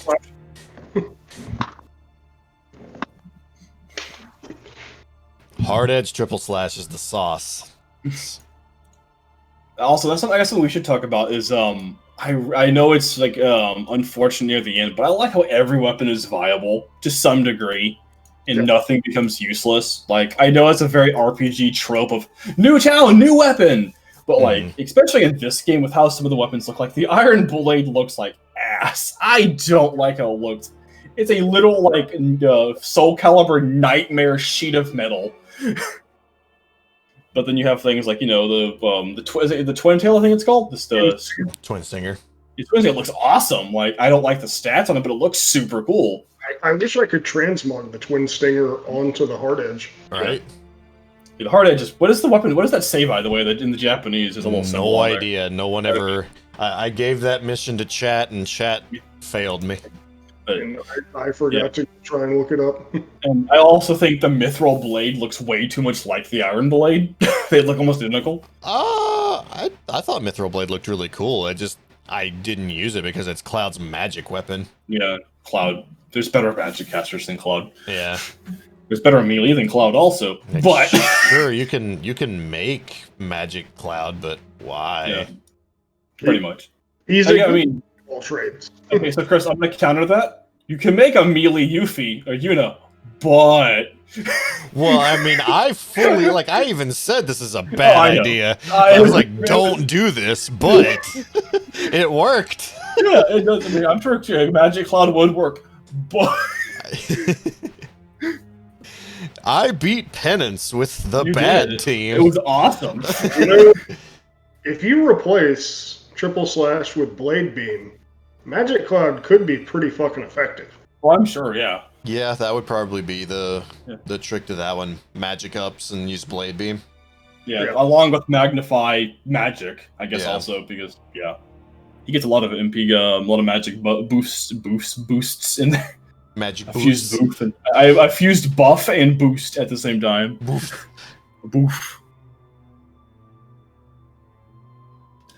But yeah, that's why it's I'm probably gonna still lean towards a solid 9, just because there's so many positives and there are some hard negatives. But every time I think of a negative, I can immediately think of something positive to follow it up with. And it's just not a lot of games I can do that with. Like as much as I love like Dragon Quest like 11, there are some negatives. Like certain party members just became ass. And really, there's only, of course, 4 party members, but all of them hold a very strong place in the party. Yeah. Like, Barrett is a really good tank when you need him to be. And I've seen some actual tank builds with Barrett where you load him up on HP, the guard materia, and provoke. Yeah, and the Iron Guard skill he gets, which reduces his damage by, like, I think it's 70%. It's something ridiculous. He basically can't die when that skill's active on him. Of course, like, I didn't do that build. Talking about, by the way. What's that? I know which characters he was talking about in VQ11, by the way. Yeah. I want the character to be good. Like, it's probably my favorite character in the game. He's great lore-wise. I guess we can say it's Sylvando. It's fine. He's not great in any in particular. Yeah. Sylvando starts as probably one of the best characters you see ever, like, even combat-wise, and the second you get to Act 2, he's just useless. Yeah, unless you've grinded Veronica to the point where she has oomph because you went with advice and grinded in that game. I had oomph. I had the boosted oomph before I had the oomph on Sylvando. Which means he's really just good for a hustle dance at that point for you. Good for experience grinding though. Yeah. For the whatever that triple tech was that. Yes. Turned enemies into metal slimes. Yes. Electrolyte, and then it was Hallelujah, and then Electrolyte. That's what it was. All the bastards who copied your YouTube video. Traitors. I'm still disappointed that one didn't do near as well as it could have. Because you got copied like super quick. Yeah. People like using. There's a few people like following word for word what you said, like even the same mannerisms, and I'm like, come on, guys. Yeah, you got that video out super early. Like, I think third day. It was crazy quick. That's what I get. You found it in Act, yeah, you found it during Act 2. And then if Mosh is listening, fucking copied it in Act 1 like a jerk, even though I told him not to. He metal grinded in Act 1, even though I specifically said don't level in the game. Yeah. Because it diminishes your experience. Yes. The game's just too easy. That's actually one of my biggest quote unquote complaints of 11 is 11's really easy. Yeah. Yeah. That's actually a compliment I'll give towards 7. 7 had some times where, damn, even on normal mode, that game can be pretty hard if you're not ready for it. The game will body you pretty hard. I will qualify my 8 out of 10 for 7 in that I don't give half numbers. Okay. If I did, it would probably be an 8.5. But, like, I've given 3 10s to the... How many is it? 80 RPGs I've played in the last year and a half. Nothing wrong with that. I mean, no one's gonna be upset because you give a game an 8 out of 10. That's still a stellar score. It's stingy with 9s and 10s. Like, Yeah. my 3 10s are Persona 4 Golden, FF1, and Borderlands 2. Yeah. And FF1's is a nostalgia 10. I mean, there's plenty of games I give negative scores to that are like, I mean, me and Chris give, both of us gave Breath of the Wild a 7. Yeah. The aggressive hot takes from these two. That's Was higher that? than I rate. Yeah. And, like, I'm over here, like, debating between a 6 and a 7 for Twilight Princess, so, where it's fine to give something an 8 between us three. 8 clearly means you care about the game enough to judge it that way. Yeah, functioning as a game, it gets a 5. Yeah. I don't want to judge chapters, because that's a lot of work between 3 people. Yeah, that's an extremely long amount of time, and especially like we're already, you know, 4.5 hours deep. I guess if we had to, how about what would you pick your least and favorite chapter? How about that? Balls. So I wasn't saying balls to that. I was saying balls to I just got a Twitch achievement. I have officially now, as of 8 minutes ago, streamed for 2,000 hours. Good, awesome. Let's go for more. 5,000. Jesus. Almost as much as I played WoW. The Empire Business is the name of the trophy. I think I am maxed out on that Twitch achievement. Yeah, it doesn't go any higher. Fuck. On how we would rate each chapter and why we wouldn't do that for time, I've had to adjust the lighting in here 3 times we've been going so long. Yeah, it just keeps getting darker and darker and darker. Least favorite and most favorite.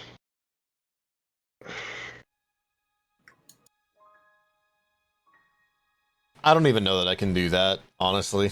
Yeah, it's kind of hard. I guess what stand out instead of just favorite and least favorite. Like, I mean, for me, my least favorite is more of not the story, not everything about itself. Just I still don't like the ghost train section. Because, like, for me, like, the same chapter wins both. Which one's that? Wall Market is incredibly standout. Oh, yes. Having to do the run to Wall Market fucking blows. Yeah, that sounds pretty bad. That's the same chapter. I think I can pick a favorite chapter. I think that'd be chapter 4, honestly. Because that's where you get the deeper connections of Goober Squad. Yeah. And that's why I think that one stands out better. And why I like it more. Least favorite? Probably 17, really. I actually really like 15. I like the is Shinra Tower 16 or 15? 16. 15 is where you climb up to the plate. I like the 16 is when you get into Shinra Tower. Okay, 16 then. Like the Shinra Tower and the climb of the tower is just great, and like I really like the hologram section where it's just all these guys like reading off a fucking prompt, like they clearly don't want to be doing what they do. Even Hojo, like straight up, is just like, I'm wasting my time, and this is supposed to be an exhibit. Yeah, I hated that section because it makes you sit there and wait, and I'm like, I don't give a fuck about this part right now. I guess, yeah, again, that could be going time to playing the game in bursts. That could have, or binging it, that could have caused that instead of playing it in bursts. Yeah. Like, it's feeding me the history of Shinra, and I'm like, I know this shit. Yeah. You're not giving me anything new. I mean, that's not true. We saw something in that tower we'd never seen before. We actually saw what the ancients and the society looked like. That was that new. part was cool. The part where it made you wait before that, where it's 10 minutes of, we're just going to talk to you about how great Shinra is and why we use Mako. And they do it slow as fuck. Now you can call yourself a professor of Shinra. To be fair, I mean, I think it's trying to instill how they've tricked so many people. Yeah. Like, into thinking that this is an amazing company, and you can see why so many people want to work for them. It's another one of those unfortunate things. It needs to exist, and like there's no real better way to do it. It's just awkwardly placed. Yeah. Because we're trying to save Aerith, we're storming Shinra Tower, and now we have to go through the grand tour. We got to take the tourists. Right. That's the game's biggest drawback, is it relies too much on hurry up and wait. Yeah. Which is another RPG issue. Was wonder how thick the glass was, and if I'm on a high enough floor to die from the fall.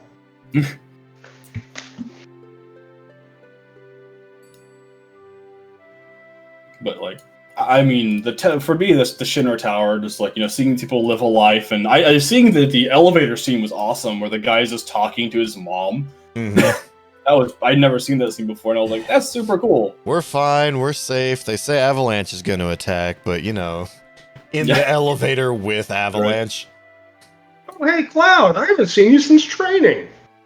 That was awesome. Like, I will always love little fan moments like that. It's like, callbacks, yay! Even though they're such easy, you know, points for a score. Yeah, it's fan bait. It's 100% fan bait, but I'm always a sucker for it. I'll do it every single time. It got me into Rise of the Skywalker when Rey pulls out a yellow lightsaber, and it'll get me here too. I'm like, yeah, she's a Sentinel. It makes sense. Yeah, yeah.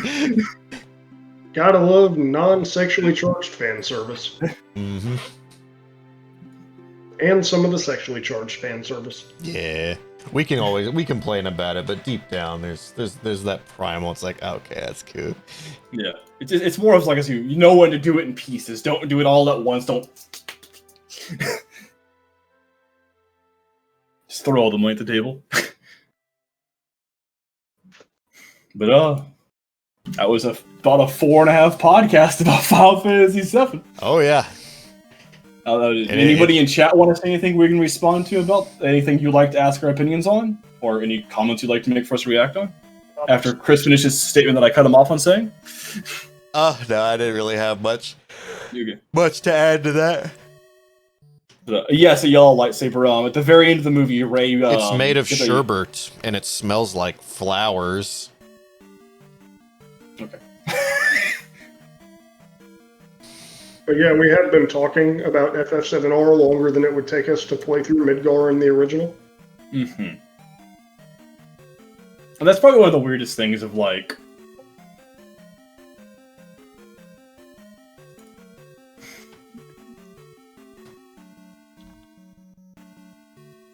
Sunrise, there you go. Luneth from FF3 to Starshine. Are there enough characters for that? That might not be enough characters. We might have to truncate that. Okay, I want to say 3 is 8 characters. Maybe fewer. Okay. Well, Luneth is technically only in the 3DS version, so we'll see how much is in that one. Or is it DS? Well, I'll be playing the PSP version. I imported the physical PSP version, so... Okay. Who knows? Starshine. Yeah, because there's no real super boss to speak of in the Famicom version. Okay. Yeah, so that one will only be played on PSP. Yeah. 4 is the only one that we really have to do multiple versions of. Mm-hmm. Only because they have different bosses. Yep, because one's a remake and one's the original. Yeah, I've got it saved on the in the request log, and we'll get it added to the spreadsheet as well. Yeah. So we may have to truncate it, but it'll get named. Mm-hmm.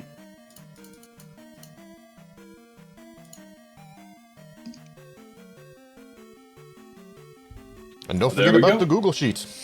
Yes. And tune in for more exciting adventures through the entirety of Final Fantasy.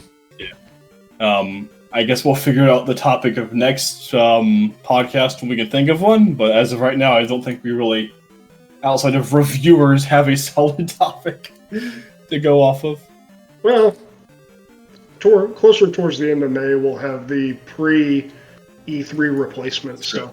So we'll do reviewers and how they affect E3 and E3 itself.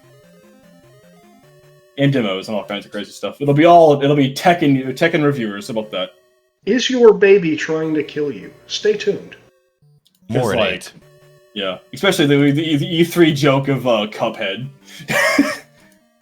Which, exactly. Died in the The reaction tutorial. between the two of us is all we need to give a cliffhanger for the next session. Just God damn it. I'd like to see that guy and then the person from Polygon that played Doom play GoldenEye against each other. Mhm. They're both walking into the wall, shooting at nothing. The issue with Dragon Quest and its culture to pop culture is it pretty much is useless for America. It's like trying to compare One Piece's culture to America, where it's just non-existent. And then you look at it in Japan, and it's like a fucking nuclear. Wait. Oh, wait, hang on. like a You want to hurricane amend went that through. one? Like a nuclear, I mean, like a tsunami, I mean, like a, like like a a harsh gust of wind came through and did harms to everyone. I thought we established who was the asshole on this show. I have no Wait. filter.